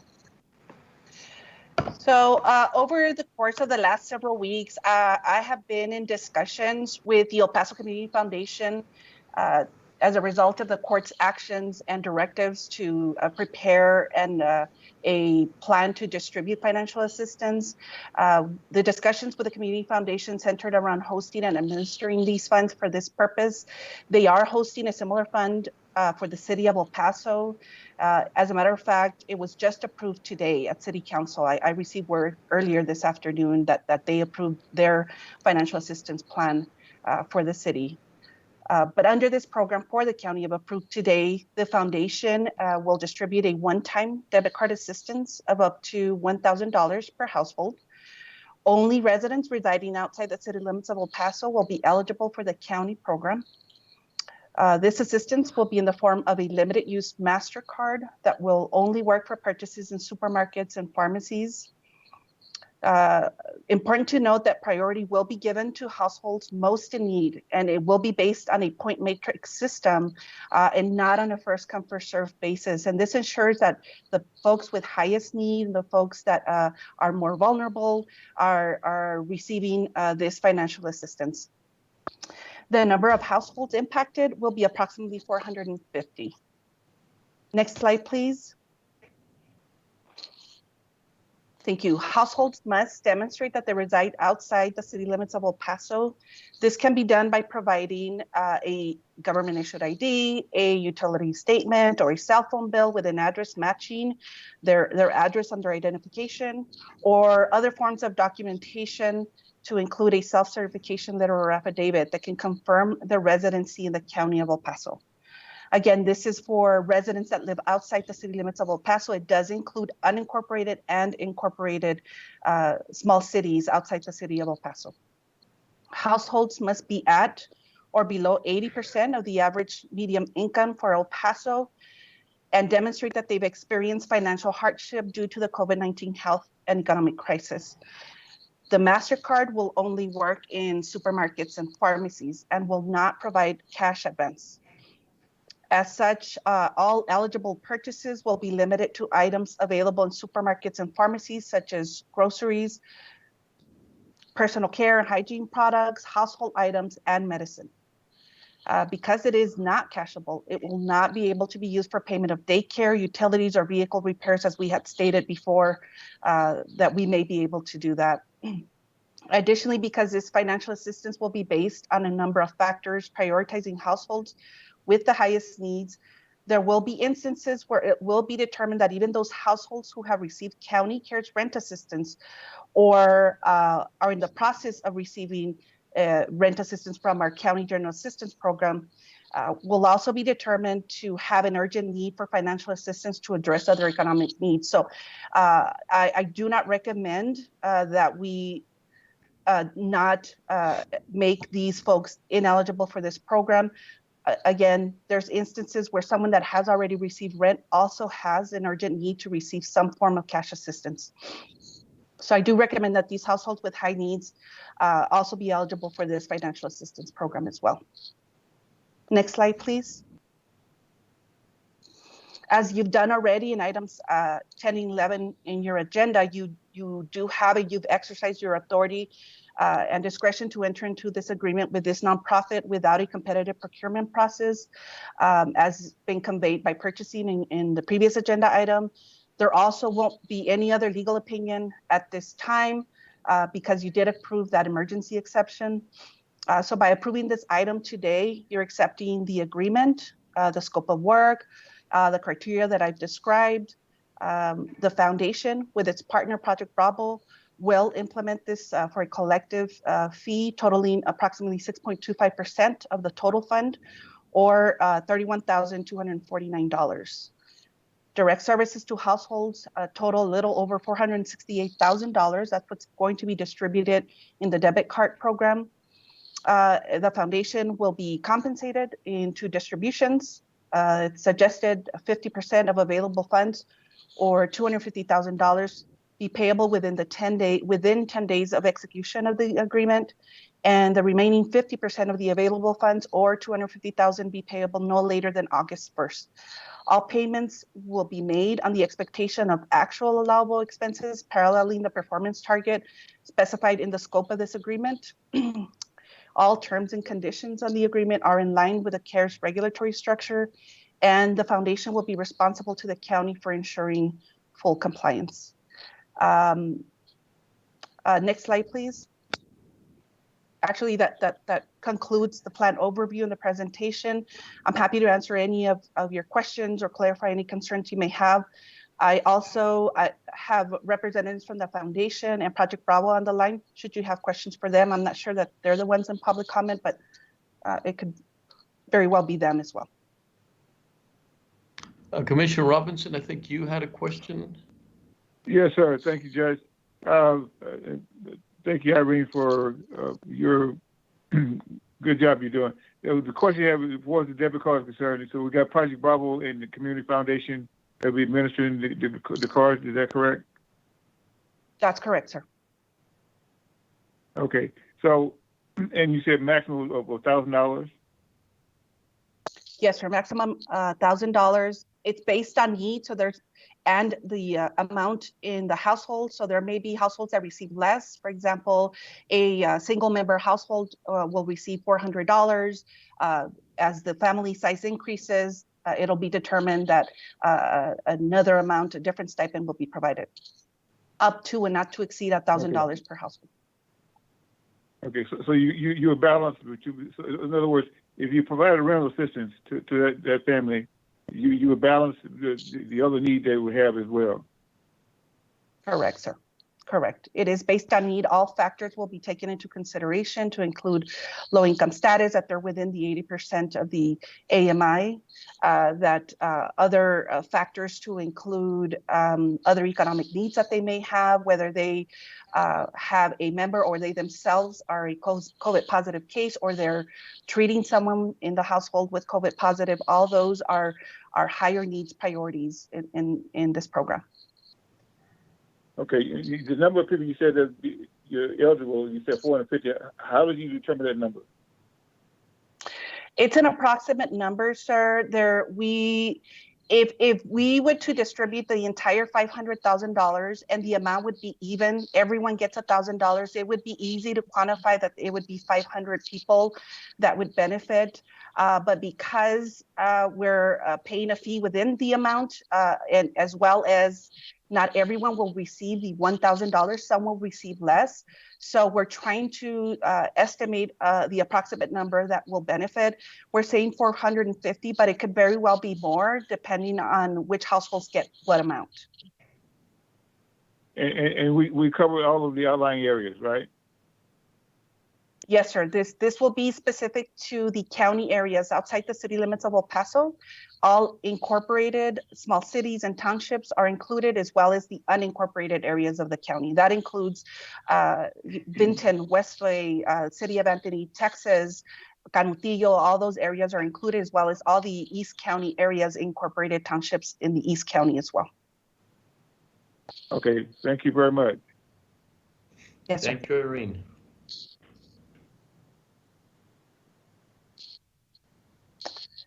I believe. You want to We proceed do with have public comment? some public comments. Yeah, if you could go ahead and start with the public comments, Miguel. Yes, the first person we have is Mr. Marco Raposo. Raposo? Hello? Yes. Judge, can you hear me? Yes, Good afternoon, Judge and Commissioners. My name is Marco Raposo. I'm the Director of the Peace and Justice Ministry for the Catholic Diocese of El Paso. I'm calling to support the passage of this item, number 18. I can't stress enough how urgent this help is, this gap assistance.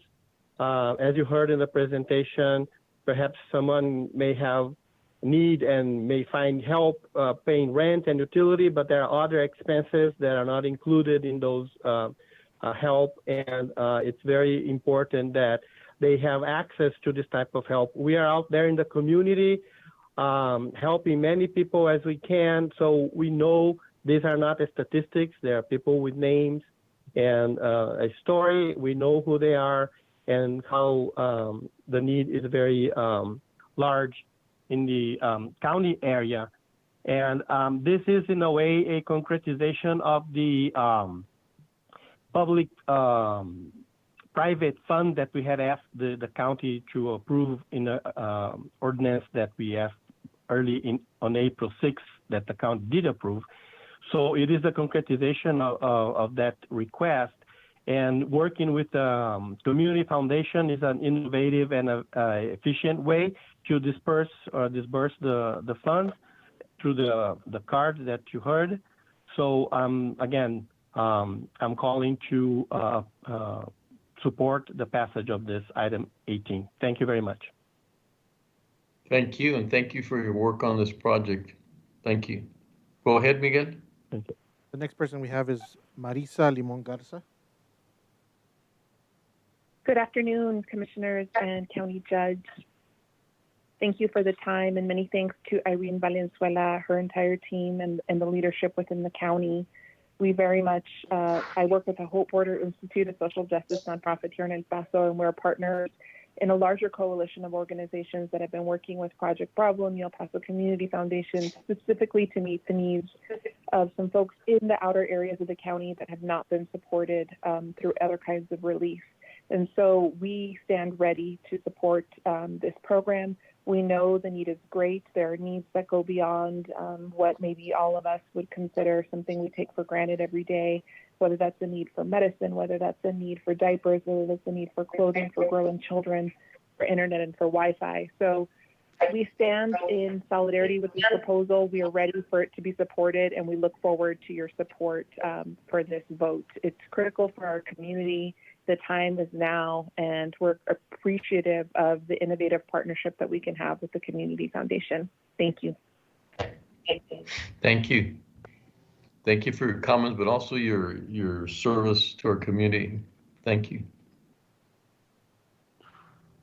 Go ahead. That is all for public comment, Judge. Okay, thank you. Judge, I have one other question. Go ahead, Commissioner Robinson. For Irene. You mentioned grocery stores. What are there specific grocery stores that you utilize the debit cards? No, sir. It's to any supermarkets where they may be able to purchase. It is a MasterCard, so it's acceptable in many supermarkets, chains, locals. Okay. Any throughout the county? Correct, sir. Okay. And I have the Community Foundation as well as Project Bravo is on the line if you all have any direct questions or they may want to chime in and just comment about this program. Well, I guess one thing actually the Project Bravo and Community Foundation, do they foresee any problem with handling administration of the cards? Yeah, if you're on the line, Hello, go ahead and Commissioner comment either. Hi, this is Stuart. Please leave it. Hello, this is Laura Ponce. Can you hear me? Yes, we Yes, can. yes. Yes, ma'am.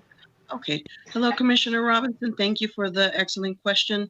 We do not foresee any problem with being able to administer these funds. We've actually been keeping track of the number of families that are affected by COVID-19 since the start of this pandemic.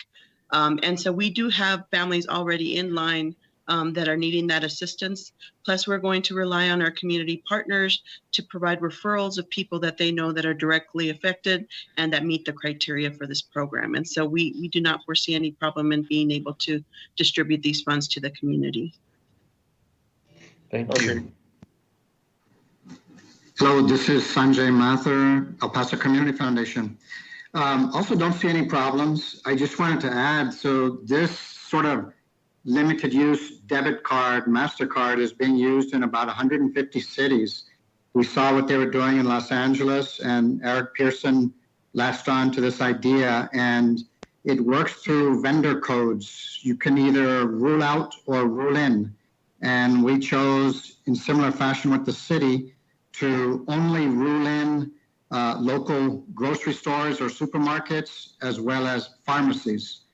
We'll also be able to track expenses, how much do they spend at grocery stores versus how much they spent at pharmacies. So it's something that has been in use before and is used in other places. It seems to be very innovative and the best way to help people without giving them cash directly. Well, I like that idea. It sounds good, very good to me. Thank you. Judge, if I Judge, may. Okay, I'm sorry, go ahead.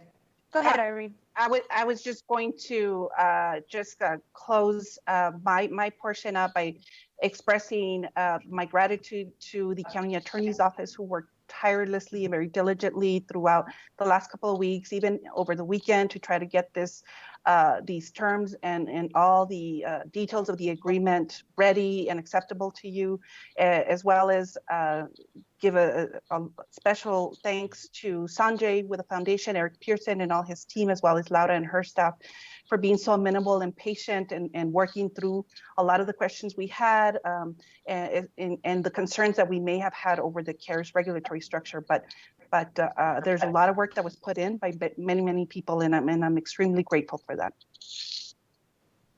Well, Irene, thank you for recognizing those individuals and departments that support you. It's very nice to know that. Yes, sir. Legal seems Yes, to be everywhere at any time, so not night and day. So very appreciative of their help. Thank you, Irene. Great presentation. Thank you. If I may, Judge, Commissioners Court, this is Christina Sanchez, Assistant County Attorney. Judge and Commissioners Court, I just wanted to let you know, we were very careful. There was a lot of other attorneys that also looked at this from the Community Foundation, individuals from the city as well. One of the challenges with these CARES Act funding is that ensuring that we're following the legal parameters that have at least been put out to date from the federal government as it pertains to CARES Act funding. In a lot of ways, it's challenging.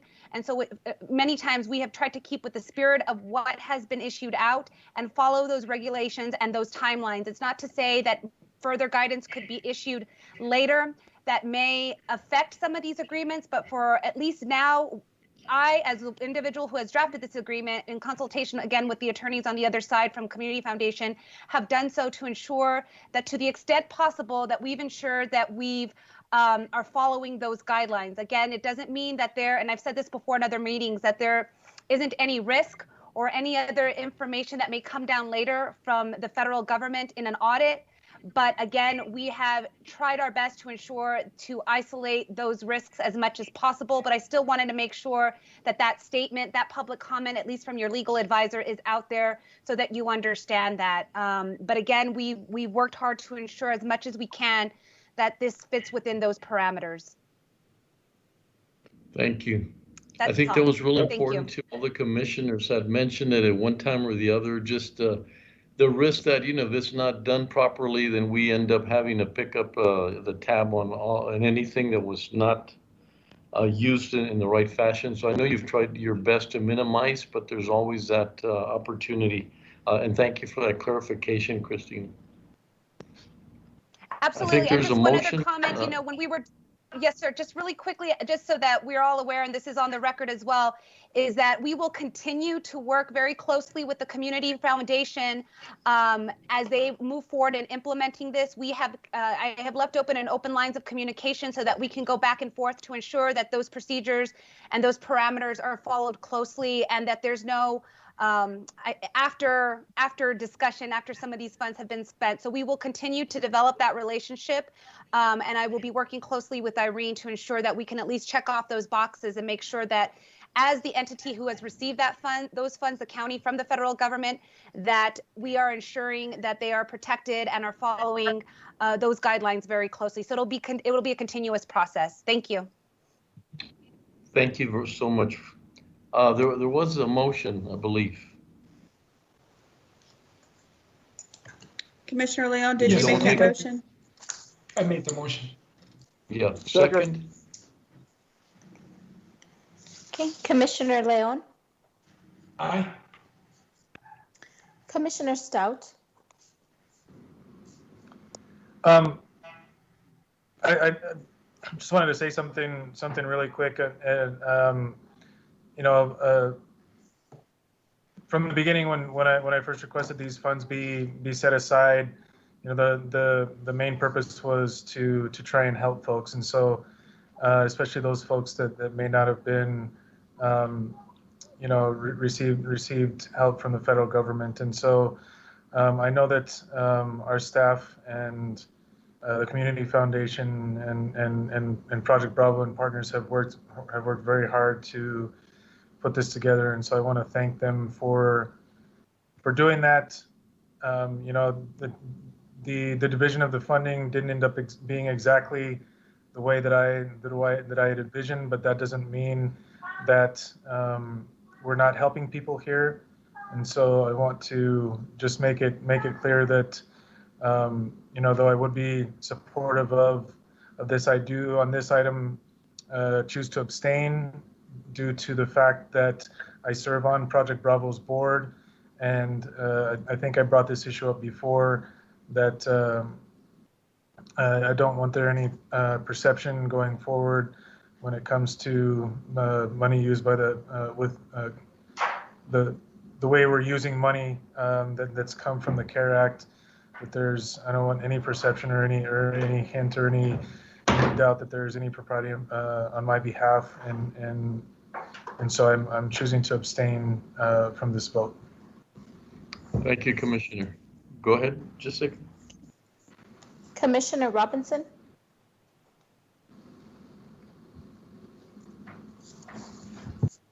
Commissioner Robinson. Commissioner Robinson, you might be muted on your phone.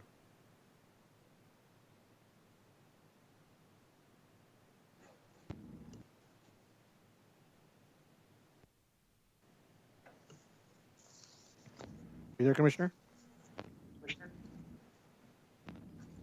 I'm here. I lost my contact here. I'm good. Are we still on the same item? Yes. Yeah, we're voting. Okay. I vote yes. Thank you. Okay, Judge Samaniego. Aye. Motion carries. Thank you. Item number 19. Approve and authorize the county judge to sign the agreement in the amount of $500,000 with El Pasoans Fighting Hunger Food Bank for financial relief to assist in maintaining food bank services, to include providing food to county residents in response to the COVID-19 crisis. Funding is available in special grants, COVID-19 operating expenses. Contract number 2020-0454. Once again, good afternoon, County Judge, Commissioners. Irene Valenzuela, Community Services Department. This is a similar agreement that we worked diligently with the County Attorney's Office as well as the El Pasoans Fighting Hunger. As directed by you on June 1st, you directed us to come up with an agreement to provide financial support to the food bank in the amount of $500,000. We were able to finalize it this late Sunday afternoon. We posted on the agenda as soon as possible. And I want to just kind of provide a brief overview of its content just to bring you up to speed and to reassure you that your intent for the use of funds is covered in this agreement. Again, on June 1st, you approved to repurpose $500,000 from the CARES General Assistance Appropriation towards support of the El Pasoans Fighting Hunger Food Bank. This agreement in your backup lays out the terms and conditions under which the food bank will use the awarded funds. Funds will be used to pay for costs associated with the purchase and transport of food supplies to respond to the continued high demand of food staples to county residents as a result of the COVID-19 health and economic crisis. Other costs outlined in the agreement include personnel costs to respond to the demand, warehouse supplies, and facilities expenses. In return, the food bank will commit to establishing a full-time daily mega food distribution site in an East County area outside the city limits of El Paso, as well as continue to mobilize and distribute food supplies weekly in at least 3 out-county pantry sites. They have been doing this from early on in the pandemic stages. They have mobilized several food pantries outside the city limits of El Paso. They have done some regular distributions. As you know, they are doing a distribution in Sabins, and they've done a lot of smaller food pantry distributions already. So as part of this continuing agreement with them, they're going to continue to do some of those regular weekly food distributions in addition to establishing a full-time daily mega site out in the county. They will also commit to track and report the number of county residents and the pounds of food that are distributed at all their sites, to include the mobile pantries, the one mega site they will establish, and any county residents that are still going to the other 4 city mega sites in the city. They will report regularly on their progress. They will be reimbursed for allowable expenses in 5 distributions each, not to exceed 20% of available funds or $100,000 until the $500,000 is met. El Pasoans Fighting Hunger will submit requests for reimbursement of all those allowable expenses, along with their supporting documentation, no later than the first day of each month for 5 consecutive months beginning July 1st. The agreement is effective from March 1st, 2020. It does end on December 31st, 2020. There is room within the agreement. The expenditures must be done prior to the December 31st, 2020 deadline to give enough time for the administrative closeout of this program and the grant process, so that we're not cutting short on that timeline that the funds have to be expended by December 31st. We're allowing us some time to close out this program before that end term. All the terms and conditions on the agreement are in line with the CARES regulatory structure, and the El Pasoans Fighting Hunger will be responsible to the county for ensuring full compliance. If you have any questions for me, I'm happy to answer any or clarify anything.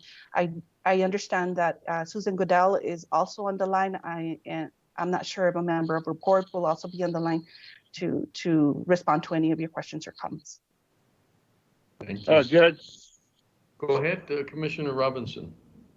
One thing we talked about, and I think it should be or is included in our agreement, where we talked about for the food bank to track as best possible for that $500,000 as far as disbursement of the food in the outlying areas as best they can. And that's one thing we discussed. Make sure that yes, sir. The primary focus is outside the city limits. That's correct, sir. And that is a condition within their agreement. They will be tracking very closely all food staples and food commodities that they will be distributing to county residents, to include all the mobile pantry sites, the mega site that will be establishing, and they will be tracking and providing a random sample to us of the number of county residents that are still accessing some of their city mega sites as well, just so we can track those residents as well. Okay, I'll defer to Commissioner Leon, but I move to approve. Thank you. Susan, any additional comments? I don't know if you're on the line. I don't want you to be holding on and not be able to comment if you're available. Judge, she is part of public comment. We do have 3 persons signed up. I'm going to go ahead and put her on. Oh, Stand great. by. Okay. Okay, Miguel, go ahead and start the process. Appreciate it. Okay, Susan. Good afternoon. Can you hear me? Go ahead. Yes, we can. Yes. Thank you, Susan. Go ahead. Wonderful. Good afternoon, Judge and Commissioners. I want to, this is Susan Goodell, the CEO of El Paso and Fighting Hunger Food Bank. And I want to thank you for making a strategic investment of $500,000 in El Paso and Fighting Hunger to ensure that we can continue to provide the emergency food to the Out County residents in the coming months of recovery from the negative impact of COVID-19 on our economy and on our most vulnerable people who have lost their jobs and struggle to put food on their tables for themselves and their loved ones. As you're aware, over the last 14 weeks, the food bank has been operating under pandemic conditions. And since March 17th, we've been utilizing a low-touch drive-through distribution model to ensure that we're able to still get healthy, nutritious foods to the people who need it most. 42,221 times residents of the Out County communities, meaning people who live within the county of El Paso, but outside the city limits, 42,221 times between mid-March and the end of May. Those folks have driven through our drive-through locations in those Out County communities, and we have sold their trunks with nutritious food to help them get through this pandemic. At the same time, these numbers do not include the reopening of our pantries. Currently, 60% of our pantries are now open, including the Out County pantries. We have continued to prioritize service to shelters, and we've started a new home delivery program that provides 800 to 1,000 people a week who are homebound due to being elderly, disabled, or COVID positive. We provide those families with nutritious food delivered to their doors.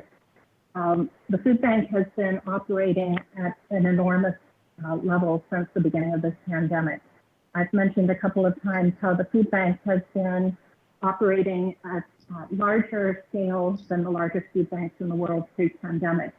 When we take that to the Texas level, looking at post-pandemic operations, we are operating as the second largest food bank in Texas, second only to Houston. So in other words, we're larger than Dallas, Austin, San Antonio in the level of service that we're providing to our communities.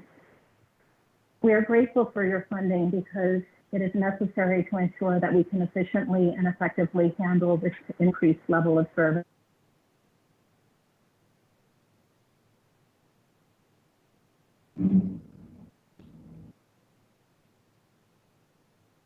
Are you still there, Susan? Susan?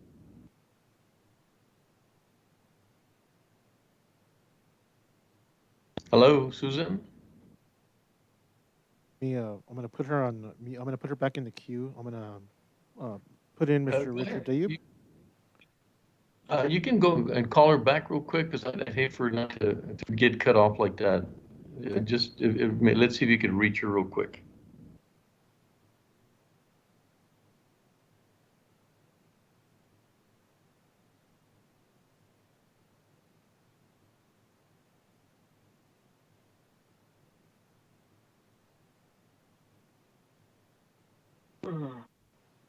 Placing the call. Hello? Hello, you got cut off, Susan. Susan, I'm sorry. Go ahead, Susan. I'm sorry. How much did you hear? I'm not sure where I got cut off. Mentioned the other food banks. Mostly, I think. Around the state, we're the second largest. Great, thank you. Yes, El Pasoans Fighting Hunger is currently operating as the second largest food bank in the state of Texas, next to only the food bank feeding Houston. In other words, we're larger than Dallas, larger than San Antonio, and larger than Austin in our service to the community. We are particularly grateful for your funding to help us continue to serve our community at this level. so that we can effectively and efficiently handle the increased level of service and the amount of food this community needs to get through this pandemic. We will continue to supply the thousands of families who need food on a daily basis, both today and in the foreseeable future. We cannot do this important work without your help, and we are so grateful to the county, to Irene Valenzuela and her team, and to the county attorney who worked through the weekend to make this possible. Thank you so much for your support. We will be here for this community during this pandemic and well into the future because of your help. Thank you.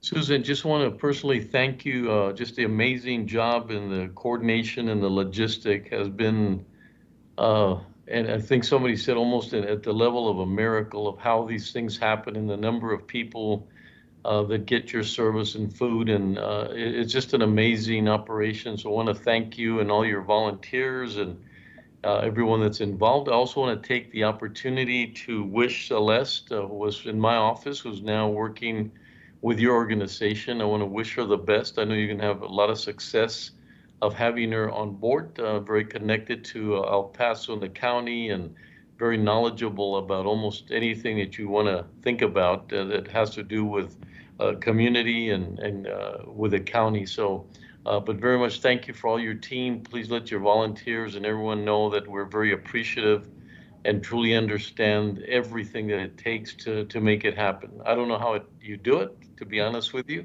I also want to thank you. I know we've had a conversation about Tom and his support and his work.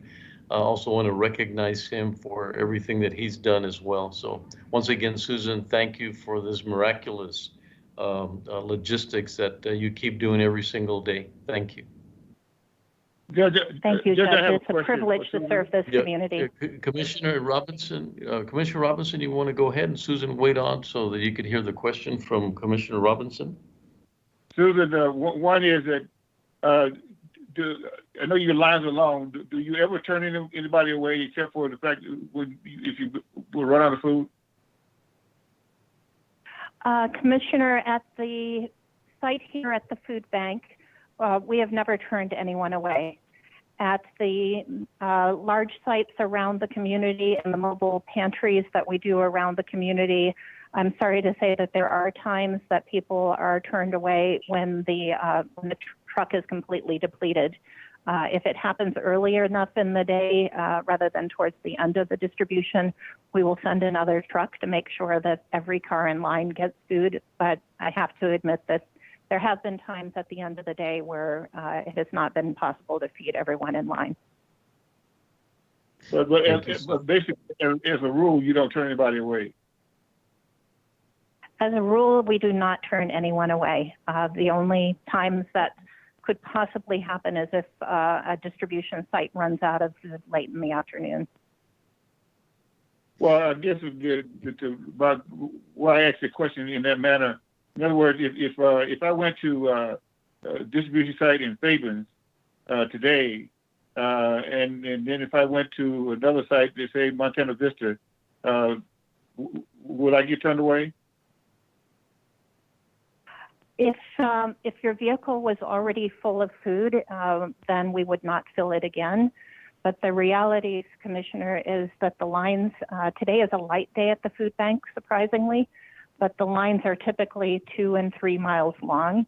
And it would be very difficult for anyone to wait in a line 2 to 3 miles long, then go home after receiving their food, go home and unpack that food into their refrigerator and freezer, and then go back out to another site to wait in another 2 to 3 mile long line to get a second distribution that day. I can't imagine that happening, but. Well, this was hypothetically, if I did, if I went to one site and then I went and unloaded somewhere and then went to another site, would you turn me away? Or would there any mechanism to determine that I was at the other site?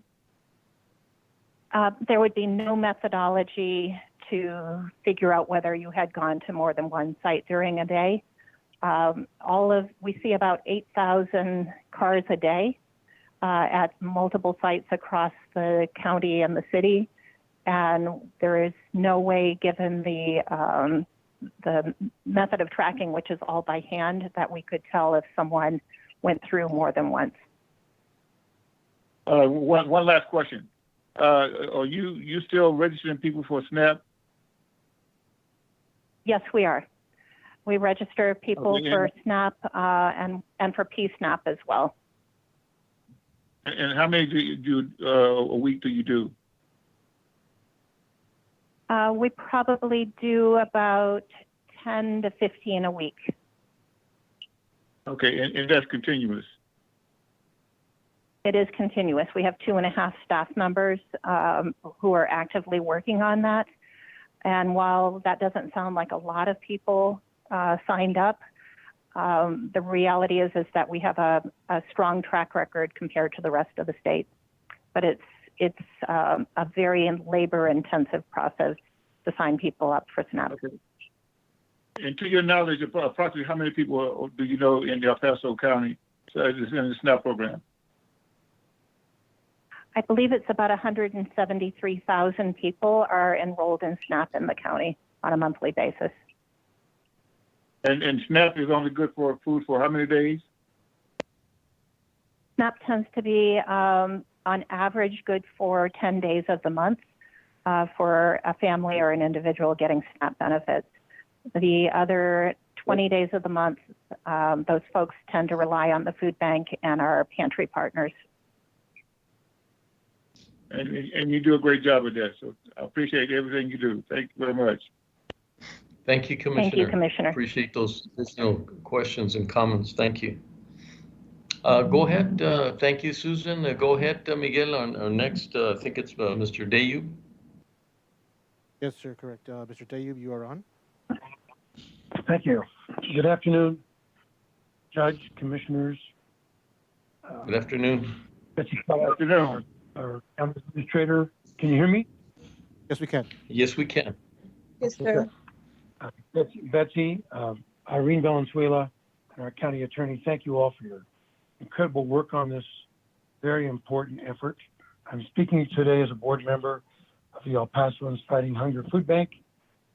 I'm here to thank you for your decision to provide El Pasoans Fighting Hunger with $500,000 in funding to support our work to provide emergency food boxes in the out-county areas of El Paso. We've talked about this quite a bit, and all of us have borne witness to the miles-long lines that we see day in and day out for those in the greatest need to be provided with supplemental food. In the first 2.5 months from March, mid-March to the end of May, the food bank distributed an astounding 2.6, almost 2.7 million pounds of nutritious food in the out-county communities.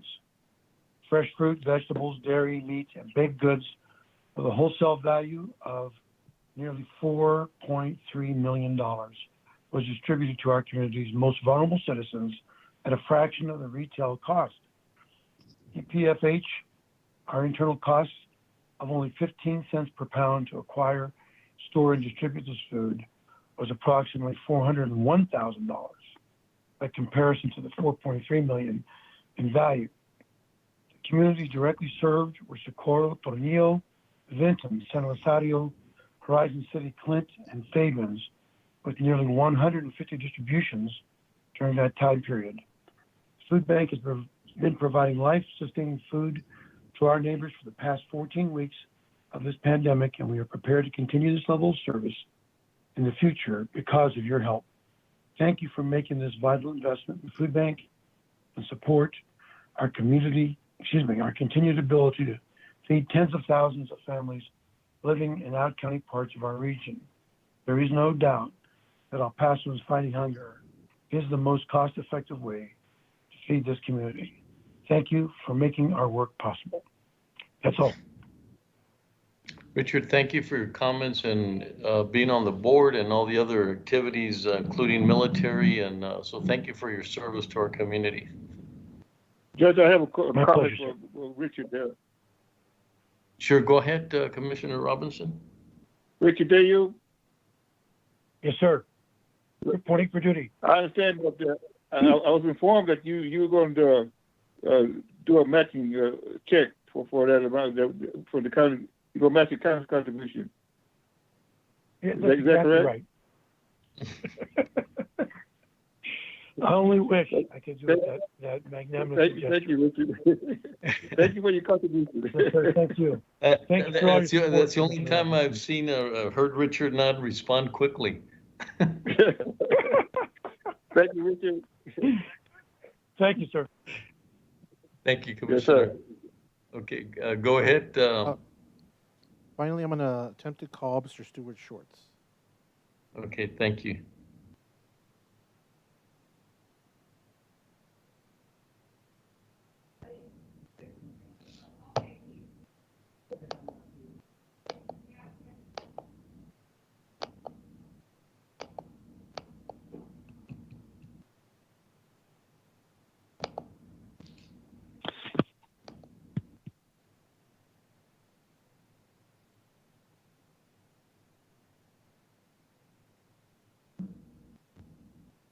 Hi, this is Stuart. It appears they're not available, Judge. That's all the callers we had. Okay, thank you. Appreciate that. Okay, Jessica, go ahead. We had a motion by Commissioner Robinson. Is there a second? Second. Okay, Commissioner Leon. Aye. Commissioner Stout? Before I vote, I just wanted to make a couple of comments, Judge. Sure, go ahead.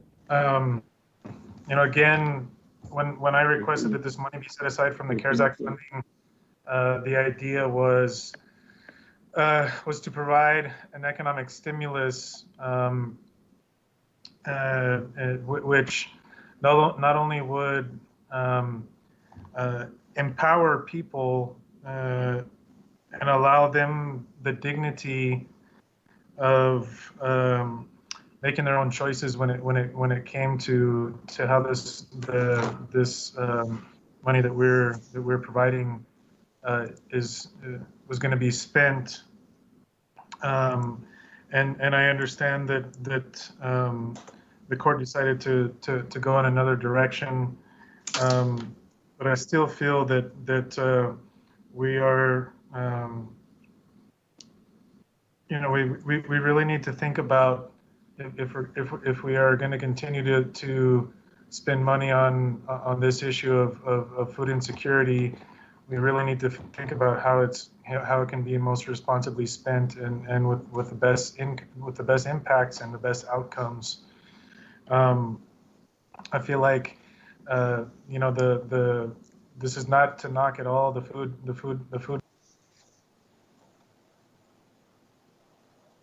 fighting, and I understand the great work that's being done at the food bank, but I feel like our community would be served much better if we were to spend funding like this, since we decided not to allow folks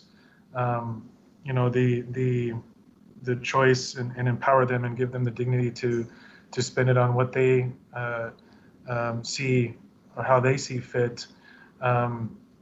If we were going to take that away from them, then we do. I feel like funding like this would be much better used if we were to invest more in the SNAP program and actually bring money into our community, and money that would be spent at our local grocers. I'm not sure what percentage of the food that El Pasoans Fighting Hunger sources actually comes from El Paso, but I feel like the economic impact of having more people signed up to SNAP and really attacking this root at its base and at its root, this problem at its root, and I understand that we hear Ms. Goodell say, well, SNAP only allows families 10 days of food, and then the rest of the time they come to us. Well, I think that's a good thing to relieve, and even if it's 10 days, relieve 10 days of that burden that the food bank does not have to help. I think it's that SNAP is being that we're diminishing the importance of SNAP here, and trying to tap against the food bank, and you know, I feel like you know, we have to look for sustainable solutions, and you know, we're going to give $500,000 to the food bank, and they're going to go out and they're going to spend it on you know, and they're going to get a great deal and a huge amount of food, but at some point that food's going to be gone, and then they're going to come back and they're going to be asking us for more, you know, as a spending this on something like SNAP, where you know, these people that are in this situation can continue to receive these benefits without having to come back and ask for more. And so, you know, this is a difficult decision, because we definitely, again, are trying to do our best to help the community. I know that everybody in the Commissioners Court is making their decision, you know, according to the criteria that they feel is the most important and what matters the most. But you know, I really hope that in the future we can continue to have the conversation about food security and looking at more sustainable ways to spend our money when it comes to food security. So with that said, you know, I don't feel like I can support this with what we're doing. I understand that we are going to be helping people, and it's going to be immediate help, and that's important. But we also need to be we need to be a little more looking into the future, and not so short-sighted, in my opinion. So I'm going to vote no. Thank you, Commissioner. Go ahead.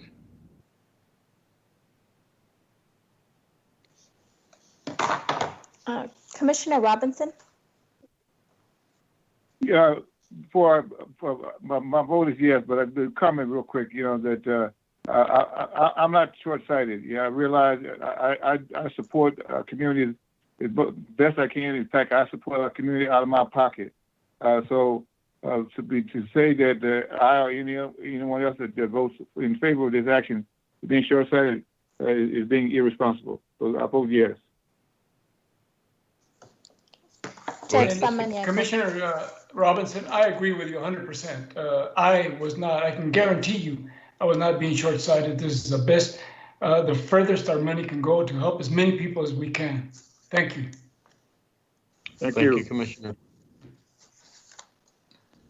Jessica? Judge Samaniego? Aye. Motion carries. Thank you. Item number 20, Public Works. Approve variance request from El Paso County Subdivision Regulations for Ironwood Subdivision. Good afternoon, Judge and Commissioners. Jose Landeros with the Planning and Development Department. If IT would bring up the presentation, the court took action on the Ironwood Subdivision variance requests back in November of 2018.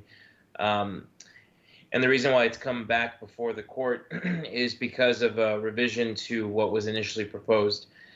So just for some background, this subdivision is located in precinct number 4 outside of the Canoteo community.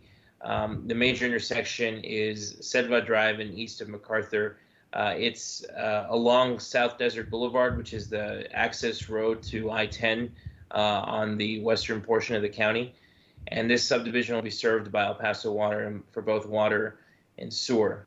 The variance request is to allow for certain lots to go beyond the 3-to-1 depth to width ratio, and that creates narrower, longer lots. The reason why this is occurring is because of the grading and the elevations in the area. Some lots have significant drop-offs. And so so it's not really developable land, but it is included in the lot. And so it doesn't affect the livable area for the residents, but it does require a variance request. And the second component is to reduce the minimum lot width from 50 to 49. So our staff has reviewed this, and we're in agreement in concurrence with with what's being proposed. Next slide, please. Next slide. This is an aerial location of that. You can see that there's a subdivision to the south of here, a new subdivision. And so this is following a trend of development that we're seeing in this part of the county for new residential type of development. Next slide. This is the proposed layout. The reason, again, why this is coming before the Commissioners Court is that initially the developer had requested the county agree to maintain a park in this subdivision. Over the past year, the developer has been working with our staff and also with the City of El Paso staff on the park amenities and the layout, and also purchasing the land from El Paso Water. And at this point, the developer has indicated that they no longer have an interest in voluntarily putting the park in. It's important to note that the variance request as presented does not require a park, but the developer wanted to provide that park after coordinating with the City of El Paso. But at this point, the City of El Paso and the developer have agreed that the park is not necessary, and so this is coming before the court as an informational presentation as well, to notify you that this subdivision, while initially including a park, will no longer have that park. But again, it was based on what they are requesting a variance on. It is not required at this time. Next slide. And so with that, our staff recommends approval because the variance request that is being presented does meet the design standards that are identified in our county subdivision order. Happy to take the court's questions at this time. Jose, is there any opportunity to revisit the park? It's unfortunate. I think it's so important, right, for these divisions, and we get excited when they, they include other things that are going to be helpful to the community.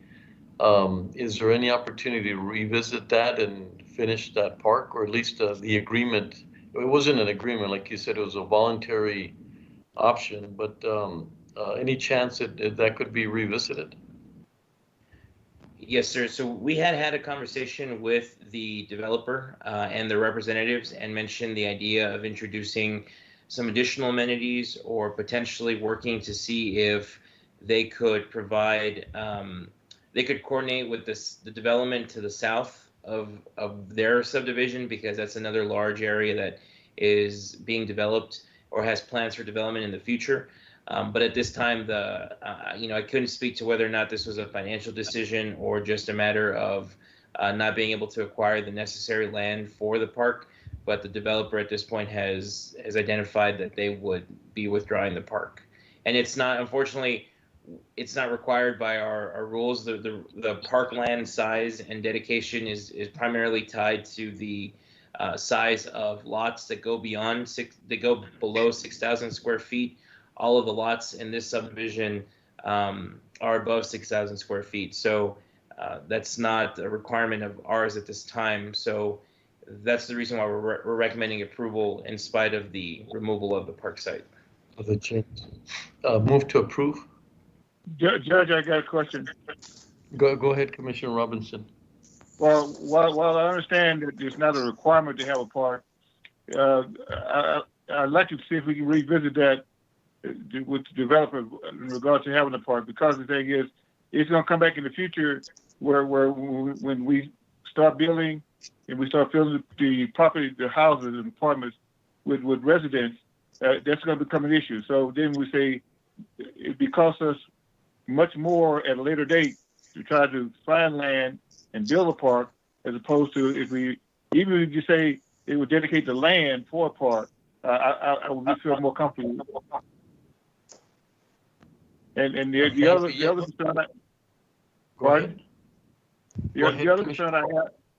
other concern I have is had to do with the drainage. Are we okay with the drainage?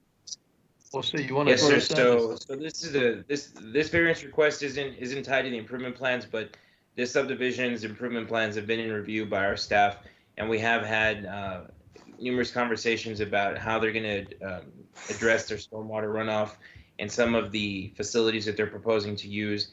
And so at this point, this is really one of the only outstanding items was the omission of the park. And then because of the way they're proposing to handle their stormwater, that's actually one of the reasons why there's a second variance request that's coming before the court today.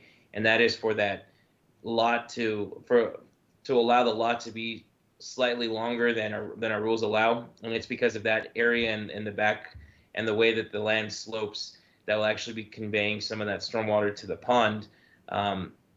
So we feel comfortable with the stormwater, and we've been working with the design consultant on this.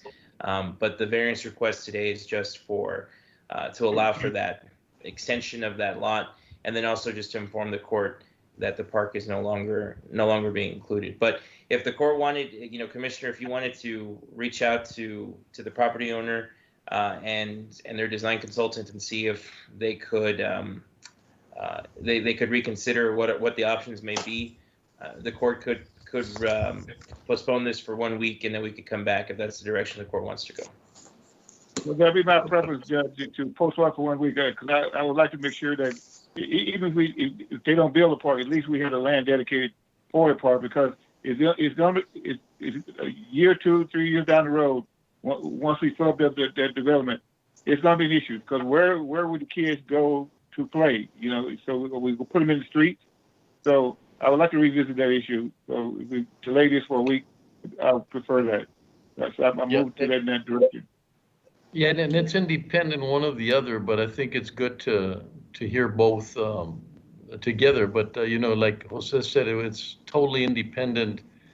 He's asking for a change in variance, but has nothing to do with the park. So I don't know if maybe we could, you and I or yourself, that we would address the developer directly to see if there's any opportunities. But Commissioner Leon, you want to comment?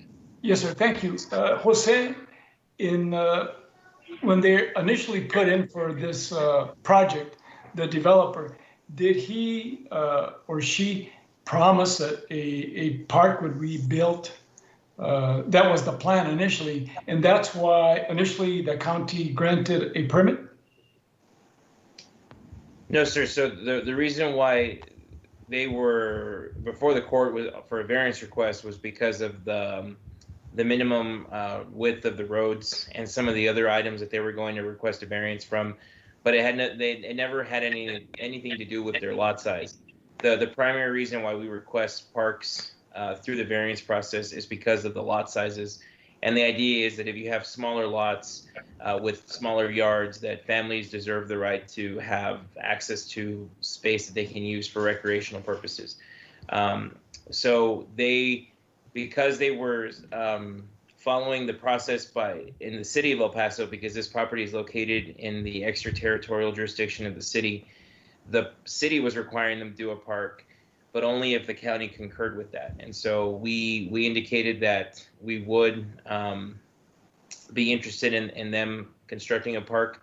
The park was actually to be located outside of the subdivision on land that, if I'm not mistaken, is owned by El Paso Water, by the PSB.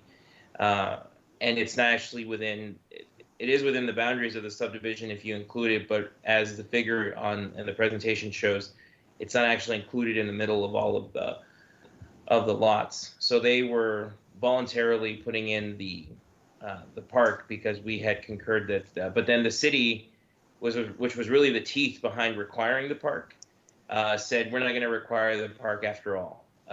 So now the county, we were put in a position where we couldn't require the park ourselves either. So that's the position that we're in today. Okay, but the bottom line is initially he had said yes, then now he's saying no. And I agree with Commissioner Robinson. We need to wait on this. I'm not comfortable with that at all. Okay, thank you, Commissioner. So we go ahead and postpone this for next Monday? Yes. Is that enough time, Jose? Yes, sir. So I'll reach out to the design engineer for the subdivision, for the owner, the consultant, and let them know that Commissioner Robinson and the judge would like to schedule a meeting to discuss the park, and then we'll bring this back to the court next week. Thank you. Can we have a motion to postpone 1 week? Yes. Second. Commissioner Leon, Aye. Commissioner Stout, Aye. Commissioner Robinson, Aye. Judge Samaniego. Aye. Motion carries. Thank you, Judge, Commissioners. Thank you. Thank you. Thank you, Jose. So you'll coordinate that, right, with us, or Commissioner Robinson and myself? Yes, we'll be in touch with more information on that and go from there. Oh, thank you. Appreciate it. Thank you, Judge. Thank you, Jose. Thank you. Thank you. Item number 21, grant applications. Approve the submission of county grant applications as listed and described. If awarded, all grant award agreements will be brought back to the Commissioners Court for final acceptance and approval. And we do have a correction from the county attorneys for item number 21. Approve and authorize the Economic Development Department in collaboration with the Public Works Department to apply for the Economic Development Administration FY 2020 Public Works and Economic Adjustment Assistance Grant in the amount of $5,500,000 to conduct Fabens Airport construction projects within a 5-year period or less. No county match is required. Further, authorize the county judge to sign the applicant certification clause and attached documents pending review and approval by the County Public Works Department and the County Attorney's Office. Contract number 2020-0509.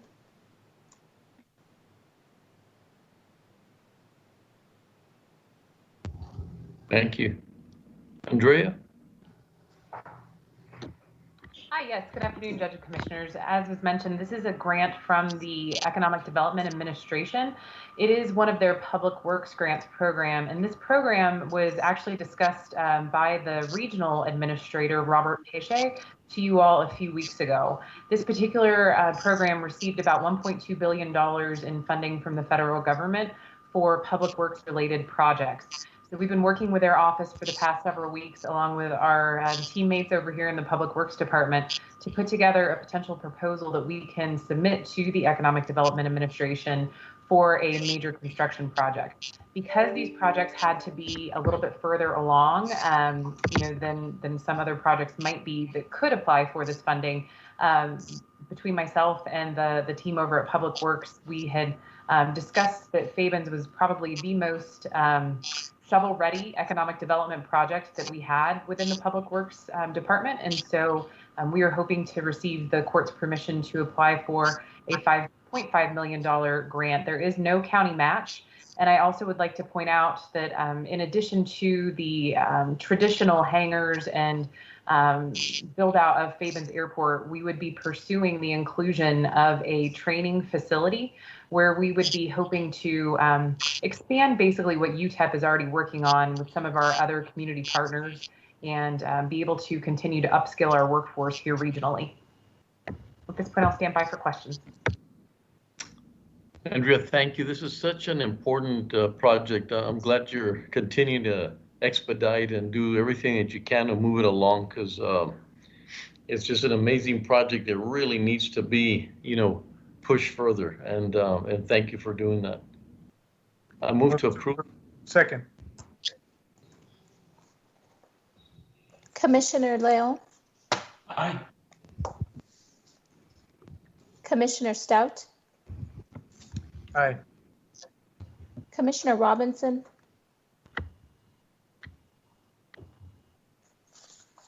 Aye.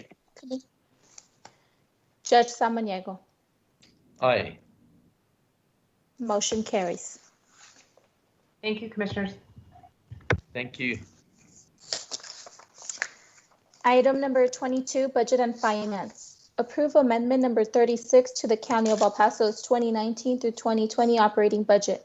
This budgetary amendment will increase grants by $4,370,021.50, thus increasing the overall budget of $512,462,094.67 to $516,832,116.17.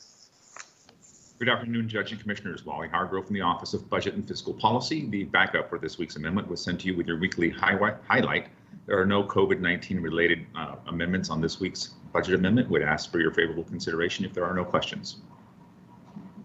Thank you, Wally. Move to approve. Second. Commissioner Leon, Aye.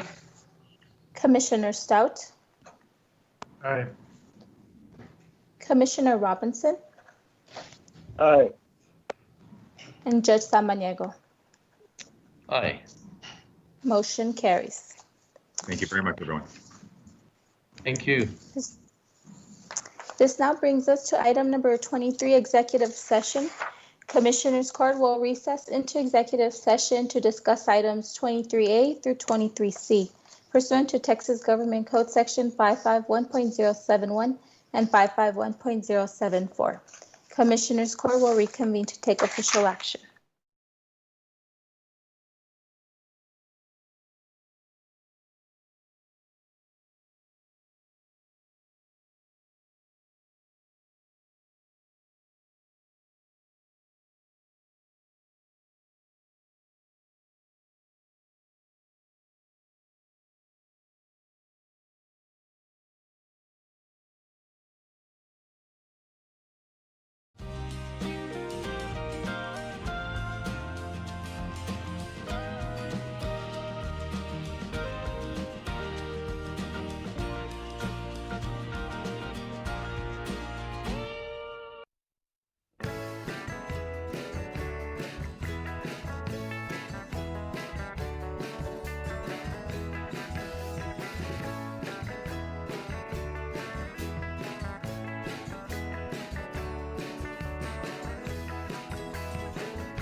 Hi, this is County Judge Samaniego. The 2020 census count is incredibly important for El Paso.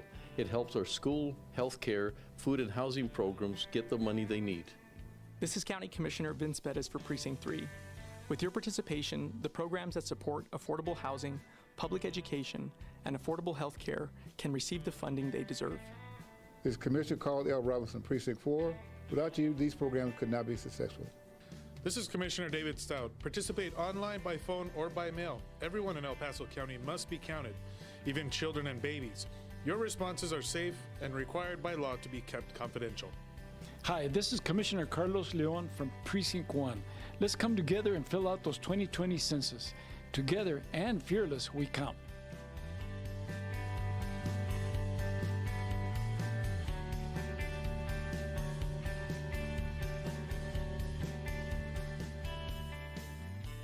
The County of El Paso Public Works Department is offering sandbags at no cost or requirements to the public. The sandbags are outside of the facilities and are available 24 hours a day. The location of the county facilities are the following: the Road and Bridge Fabens Warehouse, located at 1331 North Fabens Street in Fabens, Texas, 79838.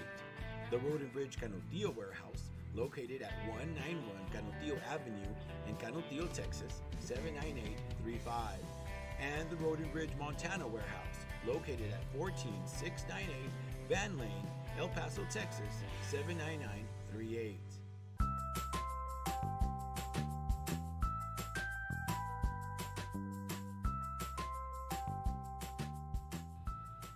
Don't wait in line, pay online. Visit the Financial Recovery Division website at http://www.epcounty.com/budget/financialrecovery.htm to make your payments online or find out more about our kiosk locations. We now accept payments on misdemeanor, felony, and justice of the peace cases.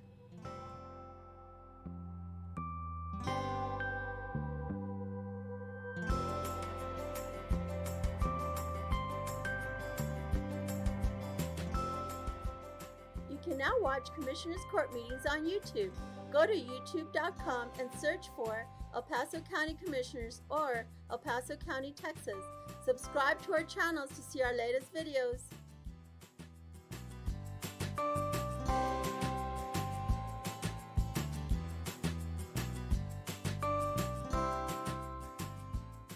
Did you know the County of El Paso's Purchasing Department is responsible for ensuring that all items and services needed by various county departments are purchased in the manner required by the state of Texas? Whether through formal sealed bids or smaller dollar quotations, the county purchasing team is dedicated to finding the best contracting return on your taxpayer dollars. Additionally, the Purchasing Department is responsible for the tracking of inventory within the county and properly disposing surplus through public auctions.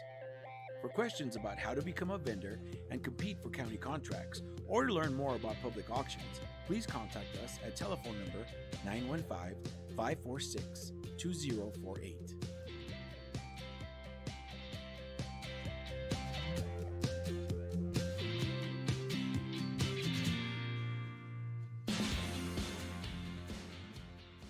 The 346 District Court Judge Angie Juarez Barril started the El Paso Veterans Treatment Court program in 2012 for veterans and active service members that have been arrested and charged with a felony or misdemeanor criminal offense. To be considered for the specialty court, the statutory criteria includes be a veteran or current member of the United States Armed Forces, including a member of the Reserves, National Guard, or State Guard, and suffer from a brain injury, mental illness, or mental disorder, including PTSD, or be a victim of military sexual trauma, all occurring or resulting from military service. Call Sylvia Serna, Veterans Program Director, at 915-546-2119, or email her at sserna@epcounty.com for any information.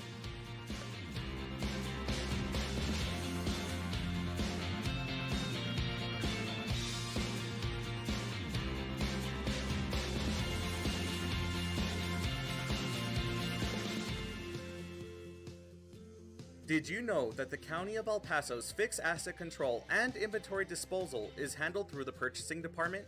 Throughout the course of each business year, the county holds live public auctions to dispose of aged equipment, vehicles, furniture, and other items that are no longer needed. To find out about upcoming auctions or to learn more about the county's inventory disposal process, contact the purchasing department at telephone number 915-546-2048.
Okay, and go ahead.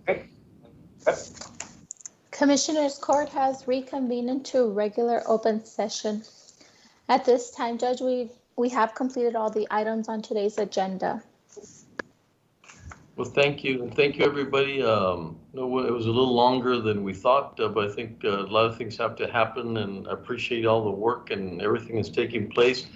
Jessica, you're doing an excellent job. You helped us move things along, and Miguel, thank you as well for being able to keep us going forward and connecting people and stuff. But both of you, thank you so much for today, and hope you have a great week, very productive, and look forward to our next meeting, I believe either Thursday or Friday. Thank you. Thank you. Thank you. Thank you, Judge. Thank you. This concludes today's meeting at 4:13 Thank you all. p.m.